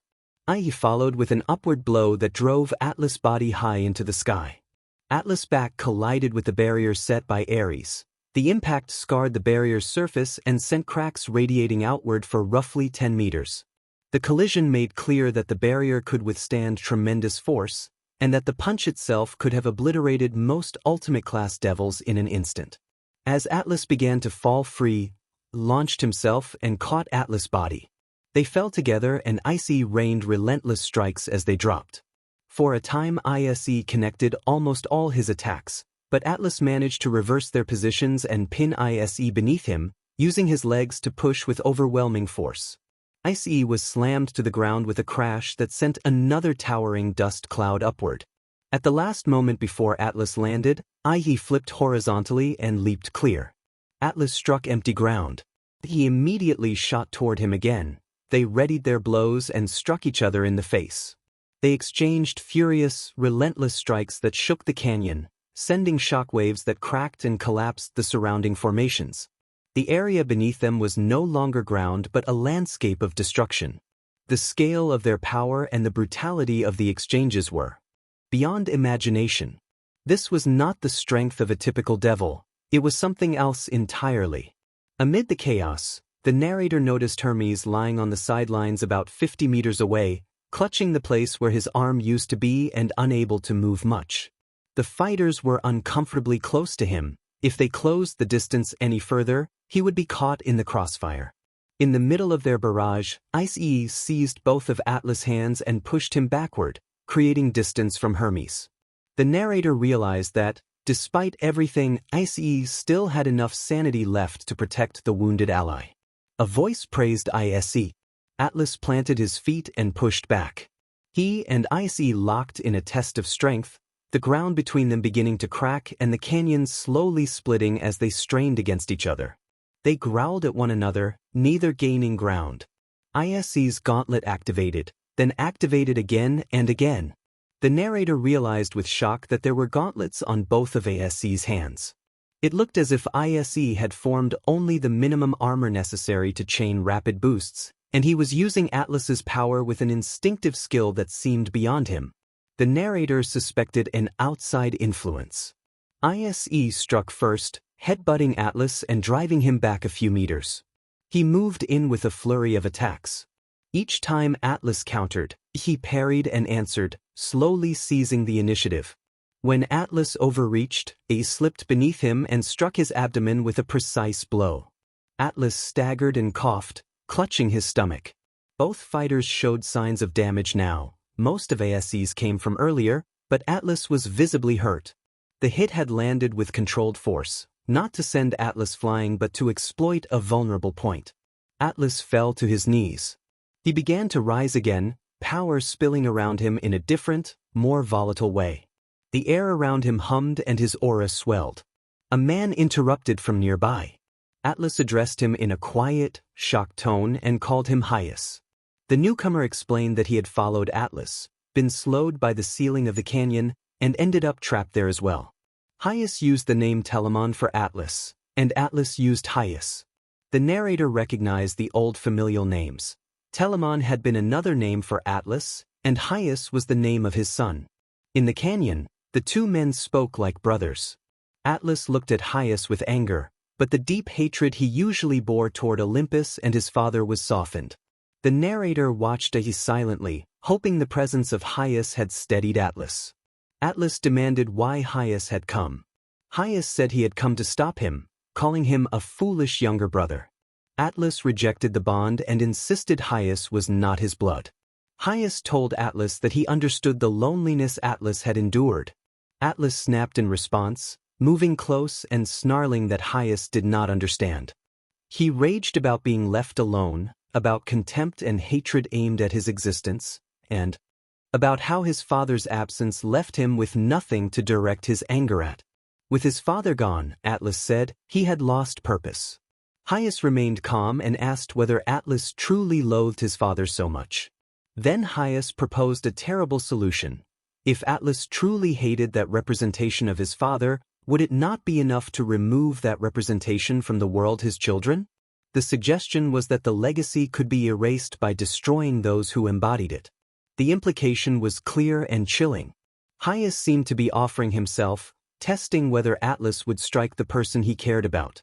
Atlas approached slowly, hands hovering near Hyas's throat. He hesitated. Atlas gripped Hyas and began to choke him. Hyas did not struggle. He allowed it, standing with a steady acceptance. As Atlas tightened his hold, Hyas weakened and sank to his knees. The narrator prayed silently for Atlas to stop. Atlas's power flared around him, steam-like energy and heat radiating off his body. His face grew more tormented, the rage intensifying. It became apparent that he might not be able to stop. The narrator removed the transmitter from his ear, lowered his head, and spoke though he knew his words would not carry to them. I spoke Issei's name and stepped forward. Atlas continued choking Hyas. His eyes dimmed, then glowed a brighter, unnatural red. Hyas managed a last, whispered apology. Atlas did not relent. Issei moved from behind and seized Atlas in a firm hold. His expression hardened. Hyas whispered that he was sorry to. Atlas struggled wildly, but Issei remained steady. With a swift, decisive technique practiced in years of battle, he incapacitated Atlas instantly. Atlas's body slumped and fell to its knees before collapsing to the canyon floor, his final motion a blank look toward Hyas. Hyas called to his brother, but there was no answer. He crawled forward on his knees and shook the body, pleading for a response that never came. When he looked up, his gaze met Issei's, and Issei stepped back and averted his eyes, the weight of what he had done clear on his face. At that moment, the barrier surrounding the canyon dissipated. He staggered as if in pain. The conflict inside him flared and then began to ebb. Red particles of energy leaked from him as he emptied himself of the power. I moved quickly and picked up a magic slip set for a distant destination, intending to reach Issei. Right before I activated the slip, a brilliant bolt of lightning struck near Issei. From the smoke and light emerged a tall, well-built man in white robes, long white hair and beard. Zeus. Zeus stepped forward and placed a hand over Issei's chest as he passed. The last of the power left Issei and he fell to his knees. I activated the magic slip and reappeared in the canyon almost instantly. I ran to Yi and reached him as he was slipping into unconsciousness. He murmured the word sensei drowsily, and his body sagged. I caught him before he hit the ground and held him gently. Stood above us with a solemn expression and acknowledged that the outcome had been inevitable. Hyas fixed Zeus with a look of pure hatred. His grief and regret were obvious. Hyas cradled his brother's lifeless body and began to walk away without a word. He stopped briefly to regard Issei's unconscious form in my arms, and the similarity of our positions hung between us like a mirror. Hyas's face was a tangle of anger, sorrow, and confusion as he looked at the boy who had killed his brother. Then he turned and walked off into the distance. Above us, a golden chariot shone in the sky, its horses' manes like strands of pure light. Helios, the sun god, brought the chariot to a halt beside Zeus. Zeus motioned toward Hermes on the sidelines and told Helios to take him. Helios obeyed and drove his horses forward. Zeus then spoke to me with measured words. He admitted that he had underestimated Issei's rise in power, lamented the mistakes that had brought another faction into the conflict, and apologized for his part in it. He asked me to tell the boy, should he wake, that Zeus was sorry and that the boy had done a fine job. Zeus promised to commission something from Hephaestus for the boy's deeds and hinted that future rewards could be earned through service to the gods, though he assured me that he did not mean to treat the boy as an errand runner. I responded with a blunt reminder that the student was not the god's errand boy, and Zeus raised a hand in concession and a hint of amusement, commenting on the oddities of the current generation of heavenly dragons. When I asked about Ares, Zeus remarked with disgust that he would handle that problem personally. With that, a flash of lightning marked Zeus's departure back to Olympus. The storm clouds parted and sunlight began to warm the canyon once more. Helios's chariot made a quick pass overhead. Someone dropped from the chariot and landed ahead of us. The newcomer then thanked Helios for the escort. The man who had landed in front of the narrator promised that he would ask Dionysus for a good drink to send along as his chariot disappeared into the distance. He bore a strong resemblance to Zeus, though his garments were different. His long brown hair and large brown beard gave him a familiar look, but his manner was more laid-back and jovial. He began to approach. He addressed the narrator as governor, smiling as he closed the distance. The narrator recognized him as Poseidon. Poseidon offered an apology for his slight tardiness, a remark that drew a scoff from the narrator. He laughed at his own tardiness and stroked his beard, then turned his gaze toward Issei. Poseidon observed that the boy had succeeded, expressing admiration for Issei's achievement. He marveled at how someone with such an unassuming life could wield and control such vast power. He reflected that the confrontation with the Lernaean Hydra had shown uncommon bravery and judged that the battle had reached a scale worthy of the realms of the gods. He compared the display to what Heracles might have found entertaining and noted how astonishing the spectacle was as he looked over the vast ruined landscape. The battlefield had been split so dramatically that a deep rift now ran through it, more canyon than plain. Poseidon said he was pleased to have witnessed the Triana even before the boys' scheduled match in the Devil World and praised the name as well chosen. The narrator replied that he would prefer Poseidon direct his commentary to Issei instead. Poseidon then inquired about the timing of the raiding game and the devil match, mentioning that he had heard it had been postponed. The narrator confirmed it had been postponed and that it would take place in a few weeks, promising to notify him when the date was set. Poseidon asked to be informed, explaining that he and his brother had already been granted audience by the Devil King and would not want to miss the event. He admitted that the match would likely not reach the scale of the current conflict, unless the boy somehow awakened the fated spirit of a deceased titan. The thought made him laugh heartily at the prospect of a grand spectacle. The narrator narrowed his eyes at that remark, but Poseidon simply smiled. Poseidon requested to be allowed to greet the Red Dragon Emperor at the match. The narrator noted that the nickname had been softened recently, and Poseidon observed that a new label would not change the Emperor's core nature. He laughed again, openly amused. At that moment a handsome young warrior landed a few meters away, sword and shield in hand. He declared his arrival with obvious confidence as he took his place beside them. That was the day the mythological existence known as the Titan Atlas was ended by the Red Dragon Emperor. Issei felt a small weight on his unimaginably sore body and opened his eyes to a medical room. He was in an infirmary at the Grigori facility, wrapped in bandages from head to toe like a mummy, and Ravel was curled and asleep on top of him, murmuring his name in a sleepy voice. Sensei was leaning against the wall with his arms crossed. Sensei told Issei that he had killed Atlas. The memory of Atlas' eyes flaring and the decisive motion that ended his rampage flashed through Issei's mind. He had acted when it became clear there was no other option.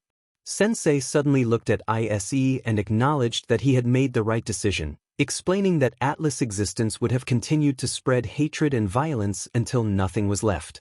Sensei praised Issei for choosing the right moment and acting to stop that cycle. He thought back to the man named Hyas and the look of unanswered longing in his eyes at the end.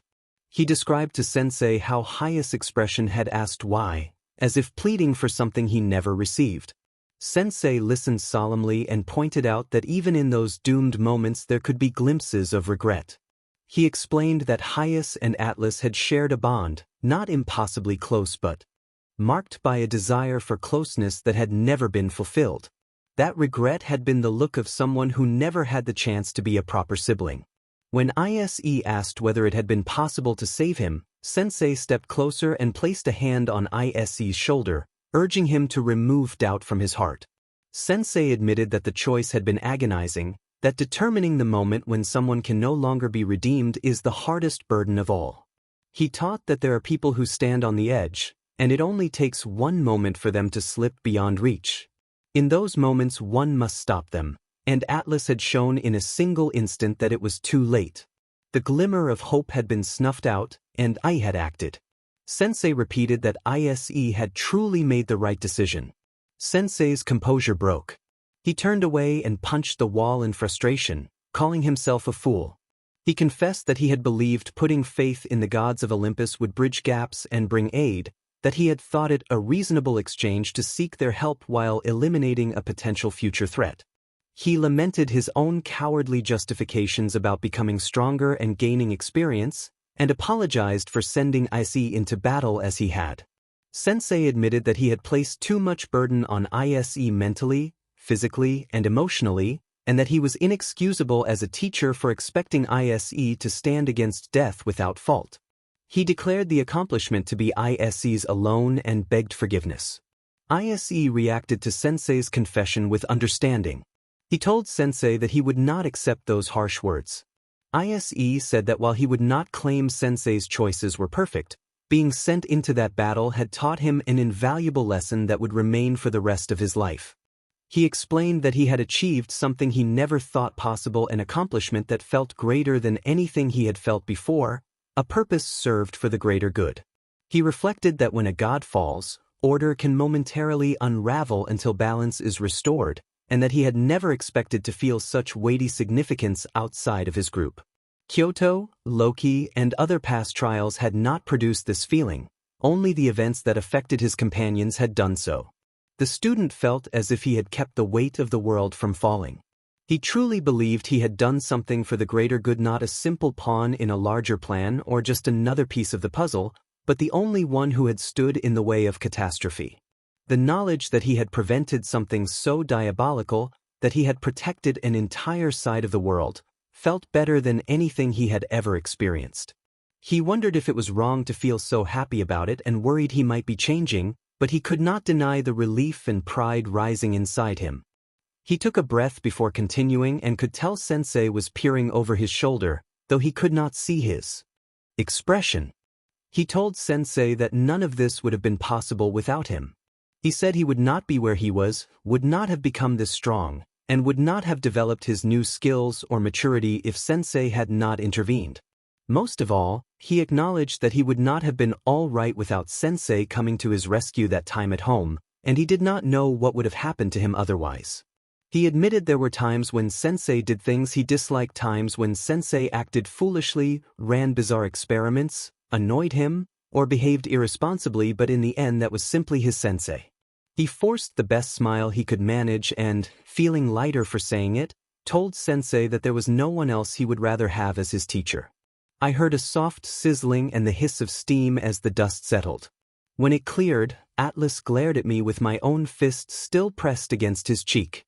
Drake called for his partner, and Sensei urged focus. Their voices came through inside my head. I remembered being launched into the mountain peak by the arena impact moments before and tried to piece together if that was already behind me.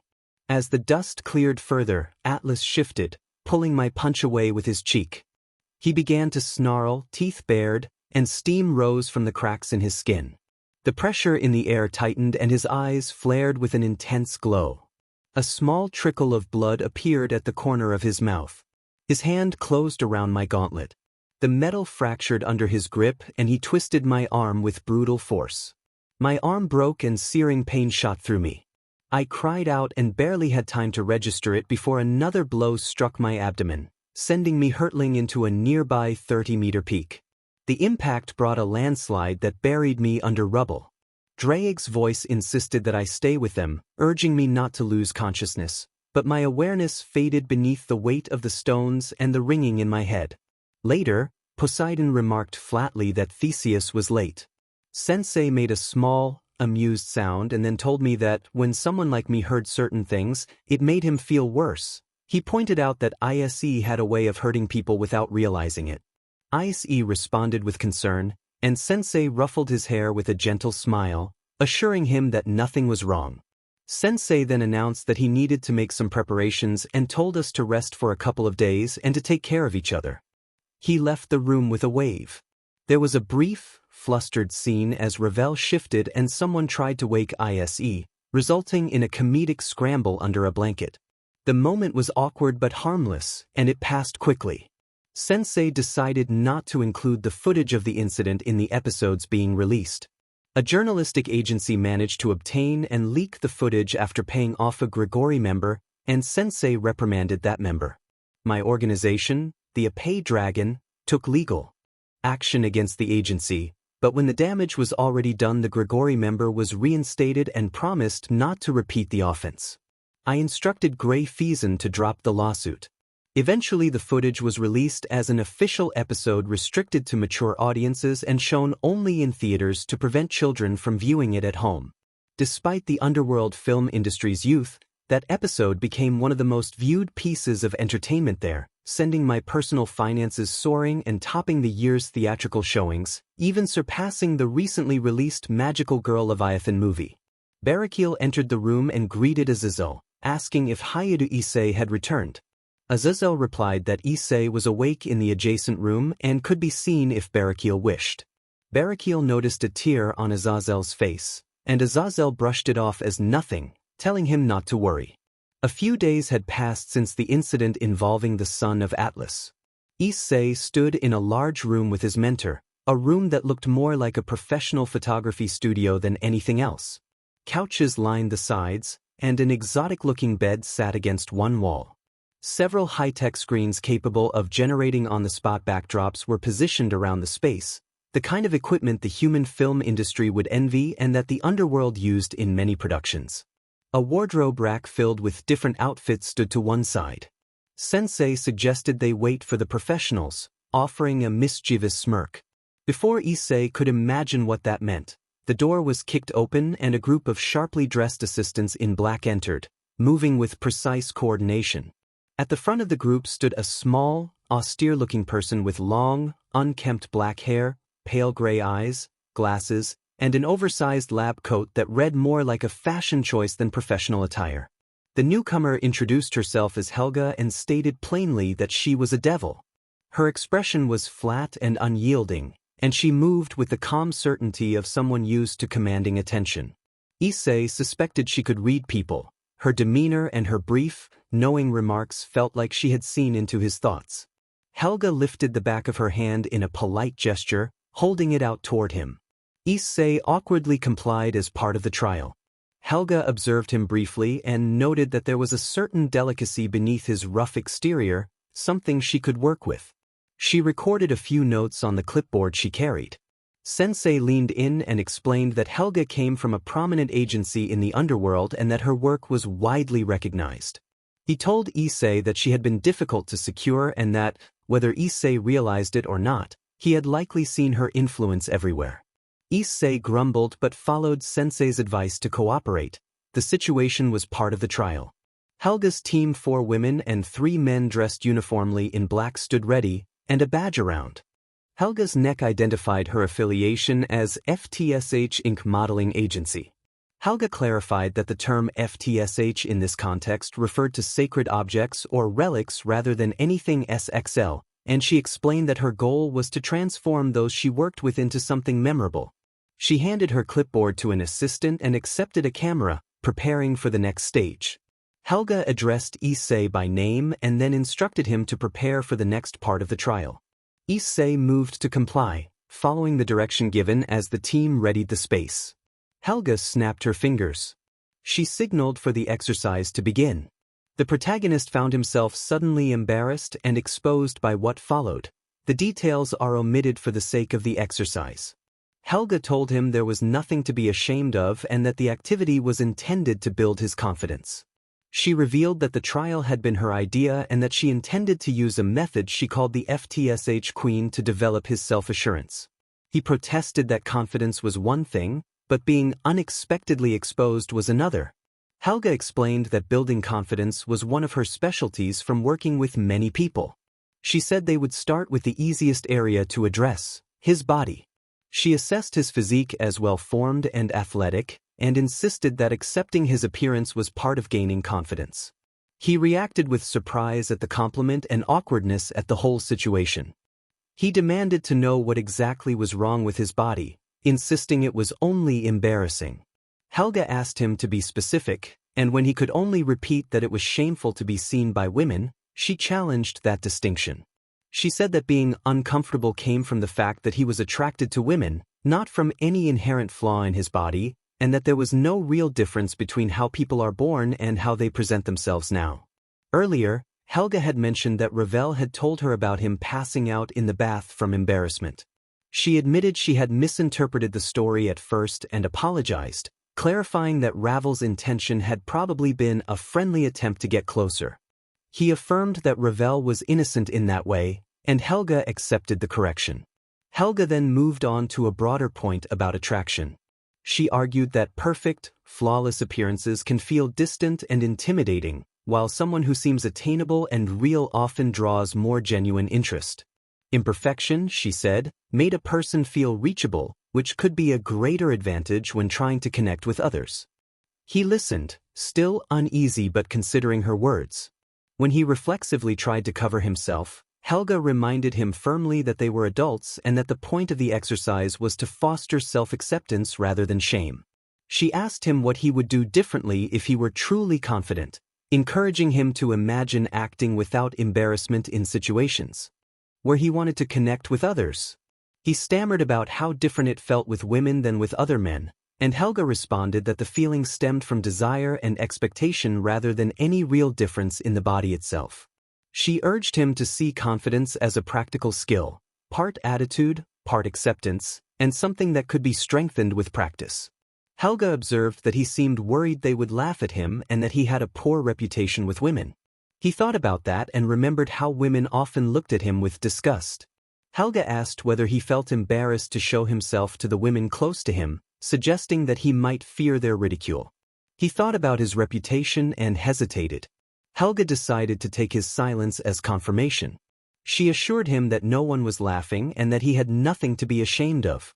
She added that the body he had was something to be proud of, as it belonged to the one called God-killing Securidai, and she finished the comment with a light smile. Helga then said that there would be no more interruptions and that she would help him gain confidence in his appearance. She began to inspect and measure him while he felt awkward and unsure. He questioned whether he should really be comfortable with all of this, but the absence of ridicule and the genuine professionalism of those around him made him doubt his own embarrassment. Ravel had not laughed at him. Perhaps she had simply been kind. When Helga announced that she had an idea, she stood up and snapped her fingers. Her assistants rolled a wardrobe rack into place and Helga started tossing out different outfits. He continued to cover himself at first, but as the minutes passed he realized no one was looking at him in a strange way. They treated the situation normally, and he wondered who he had been hiding from. Helga rejected several choices before finally selecting an outfit and handing it to him, instructing him to put it on. He complied. The clothes were a simple white dress shirt and black dress pants. Helga signaled and the assistants gathered around to adjust his appearance. One smoothed a small amount of gel through his hair, another left the top few buttons of his shirt undone while straightening the rest, and others pressed the pants and brushed off the fabric. Helga clapped her hands and told them to stop. The result was subtle but effective. His hair looked neater and deliberately styled, giving the impression of higher quality grooming. The white shirt was left partially open in a tasteful way that suggested fitness without being provocative, and the black slacks were crisply pressed.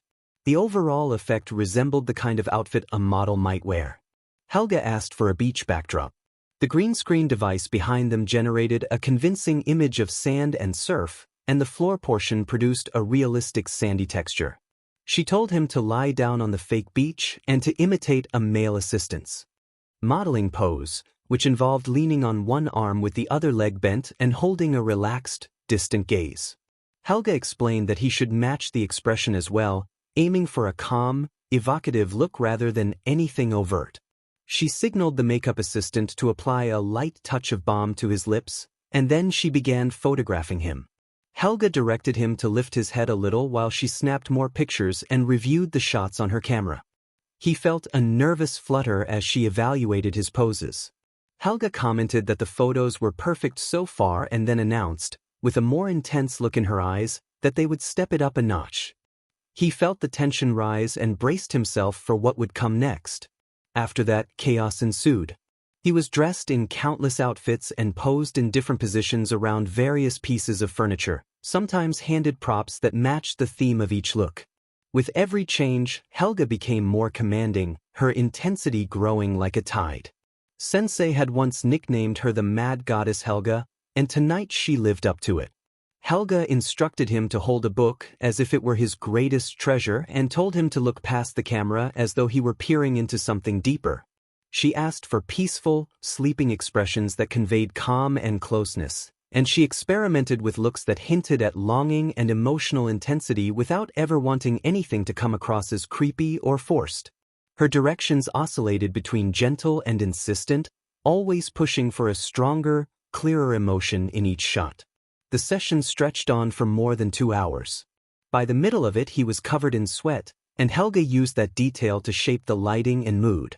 She requested a change to warm, dim light to capture the sheen of perspiration and had him change into fewer layers so the garments would sit differently and read better on camera.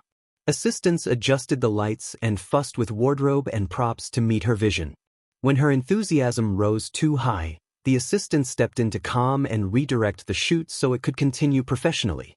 He wondered, briefly and uneasily, if things might have crossed a line, but the moment passed and the session moved on. When it was finally over, he wiped himself off with a towel while Helga and her team began packing up their gear. He asked what she planned to do with the photos. Helga turned toward him after making a note on her clipboard and explained that she would keep them for her personal collection and for creative reference. She said they were good material for her private mood boards and professional portfolio. He was taken aback by the casualness of her answer and demanded to know more. Helga remained matter-of-fact and said that keeping shots for personal creative reference was something she did with many of her clients.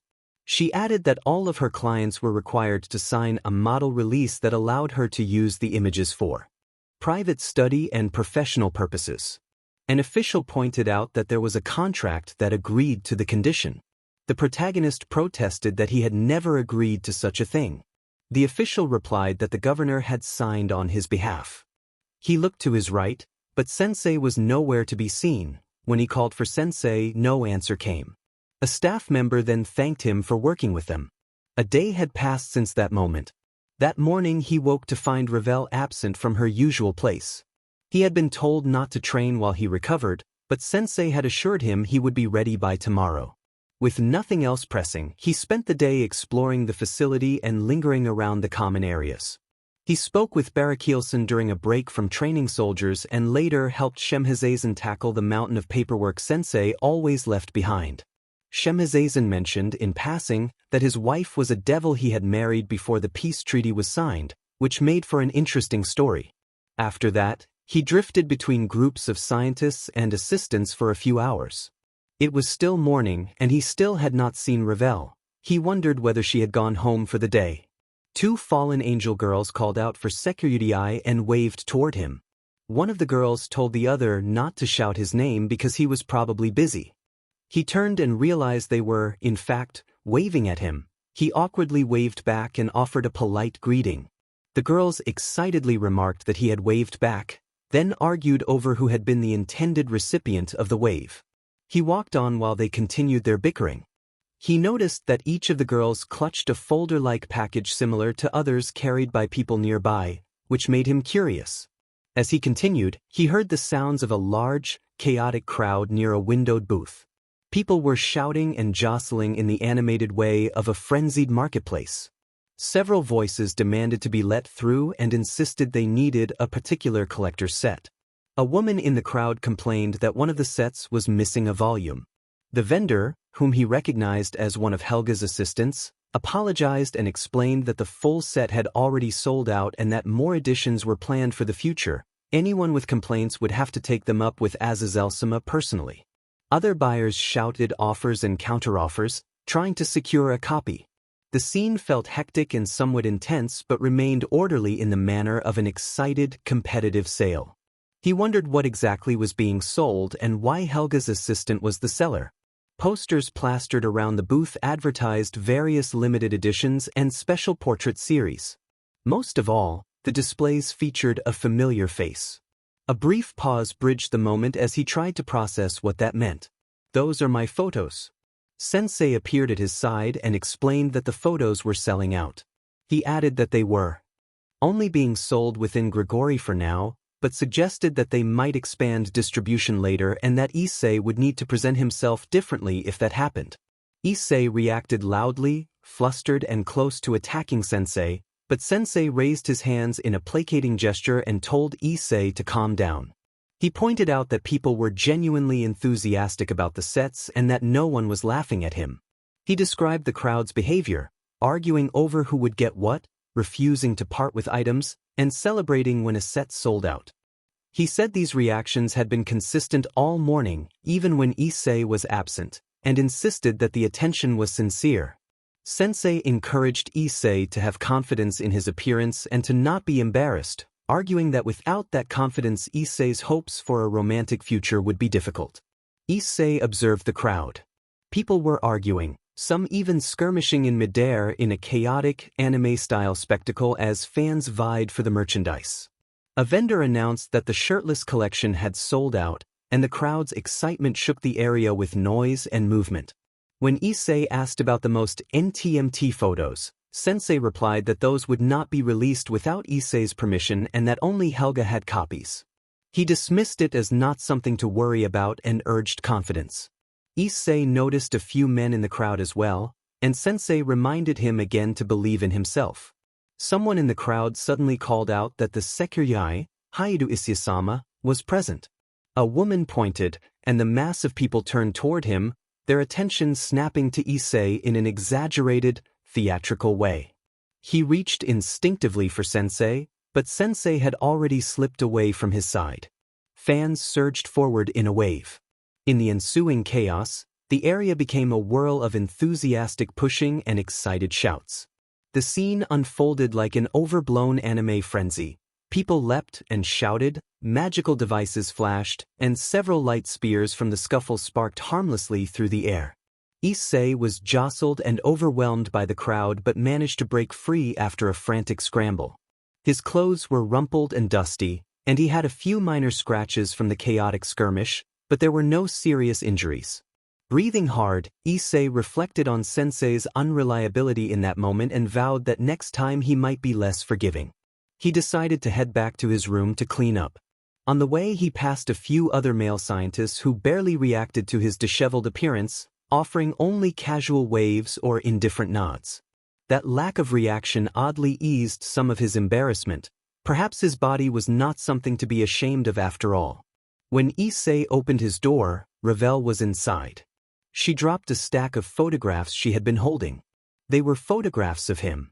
Ravel frantically gathered a scattered pile of items into her arms, cheeks flushed a bright red and her eyes wide with embarrassment. The narrator noticed the collection was more personal than expected and felt his own face heat up.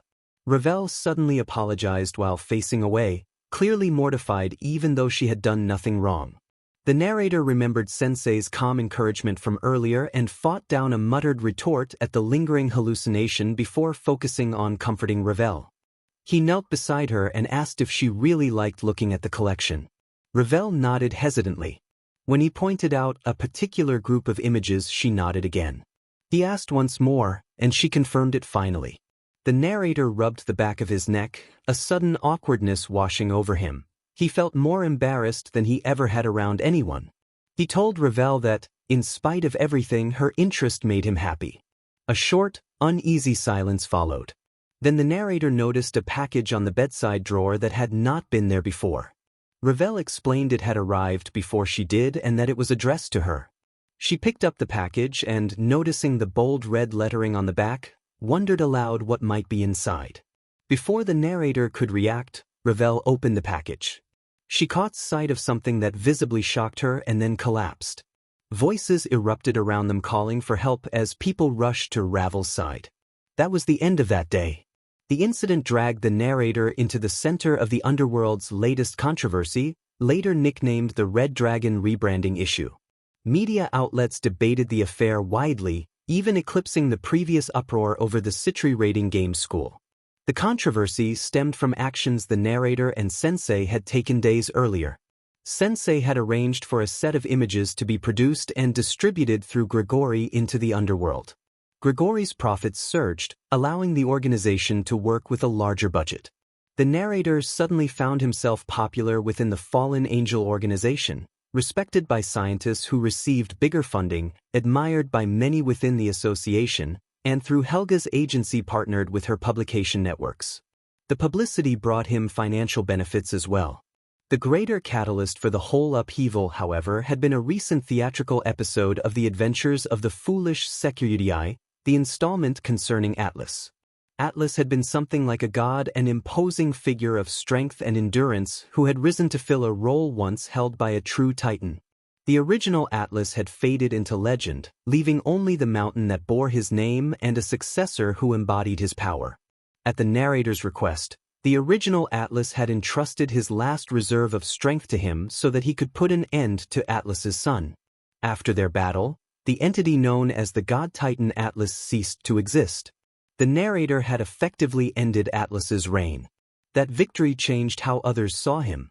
Without his consent, a new image and name were attached to his actions, an identity that inspired both respect and fear among the leaders of the pantheons, recalling an old, unsettling legend.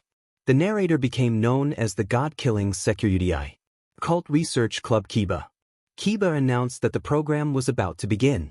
The Gremory group had gathered in the home theater of the Hayudu residents. They sat on a large sofa in Bucho's house, preparing to watch the new series produced by Azazel, The Adventures of the Foolish Security, which had been airing for the last few weeks. Kiba explained that when the group first heard about the episodes, they were shocked by what they saw. The series documented Issei completing a series of trials set for him by Azazel. Each trial had conditions, and the show presented the footage with editing, different camera angles, and music. It looked like a televised production, but everything shown had actually happened. Issei had truly faced stone golems, goblins, trolls, stray devils, swamp monsters, ghouls, and many other high-level beings. None of his opponents had been weak. If a creature lacked raw strength, it had other challenges that required strategy. The whole regimen was absurd, and Issei was the one doing it. Kiba observed that, despite the brutal training, the group found comfort in watching the episodes. Members would silently cheer or pray for Issei, eyes glued to the screen, as if seeing him fight made him feel present. Kiba admitted he felt the same. Watching Issei fight and speak felt genuine. More than that, Kiba noticed that Issei smiled sometimes while fighting. Issei, who hated combat, seemed to find a sliver of enjoyment or acceptance playing along with the situation Azazel put him in. Those smiles, Kiba suspected, helped lift the spirits of the women in the group. Even Bucho, who still seemed distant at times, had begun speaking again and looked less exhausted. For those reasons, they decided to continue viewing the episodes. Ross Weiss opened the package she had been given. Kiba recalled hearing rumors in the underworld that the latest episode was being shown in theaters, but only private adult audiences were allowed. The episode had apparently leaked earlier, triggering a lawsuit that had been dropped for mysterious reasons. Azazel had sent the Gremory group a copy of the latest episode directly. Kiba wondered why only adults were permitted to view it and why Azazel had sent their group the disc, but they proceeded to watch. Ross Weiss was the only one allowed to receive the package in person. Ravel was not present. She was still at Grigory with Issei and often skipped school to help with daily work there, which shifted the group's mood whenever mentioned. Bucho asked what the note said. Ross Weiss replied that the paper contained nothing important and then burned it. Ross Weiss then started the episode and indicated that it was beginning. The episode opened abruptly with an image of Issei standing on a mountain peak. There was no introductory music, and an overwhelming number of camera angles focused on him, as if the producer aimed to capture every detail. At one moment he nearly fell off the cliff, but a man intervened to save him and introduced himself as Hermes, the messenger god of Olympus. Kiba found the appearance of Olympus's messenger perplexing. Why would such a being be involved? Hermes spoke with Issei and then left in haste. The conversation hinted that something was approaching with Olympus as its target, but Hermes made it clear that it was a solitary threat rather than a widespread attack. The implication was that Issei needed to stop this threat, though the scale of the discussion mentioning gods and titans seemed far beyond what Kiba expected Azazel to set as a trial for Issei. Icegun remained alone on the peak, preparing himself and quietly admitting to Azazel that he was afraid. What followed on the screen was 20 minutes of footage unlike anything Kiba had seen. Shocking, surreal, and unreal. The sequence showed Icegun overwhelmed by a godlike assault. Hermes and others urgently called for retreat and tried to pull him out of danger, but the confrontation intensified. A voice unidentified in the footage commanded Icegun to use the power of the Titan Atlas. In response, Icegun began to release an immense, reality-warping pressure. The visuals became dreamlike, as if the scene existed on the edge of imagination. The impact of the encounter was portrayed in anime-style action: thunderous shockwaves, brilliant flashes of light, and explosive collisions that rocked the landscape. The footage emphasized force and momentum rather than injury, showing Icegun battered and thrown by powerful blows, struggling to regain his footing amid overwhelming energy.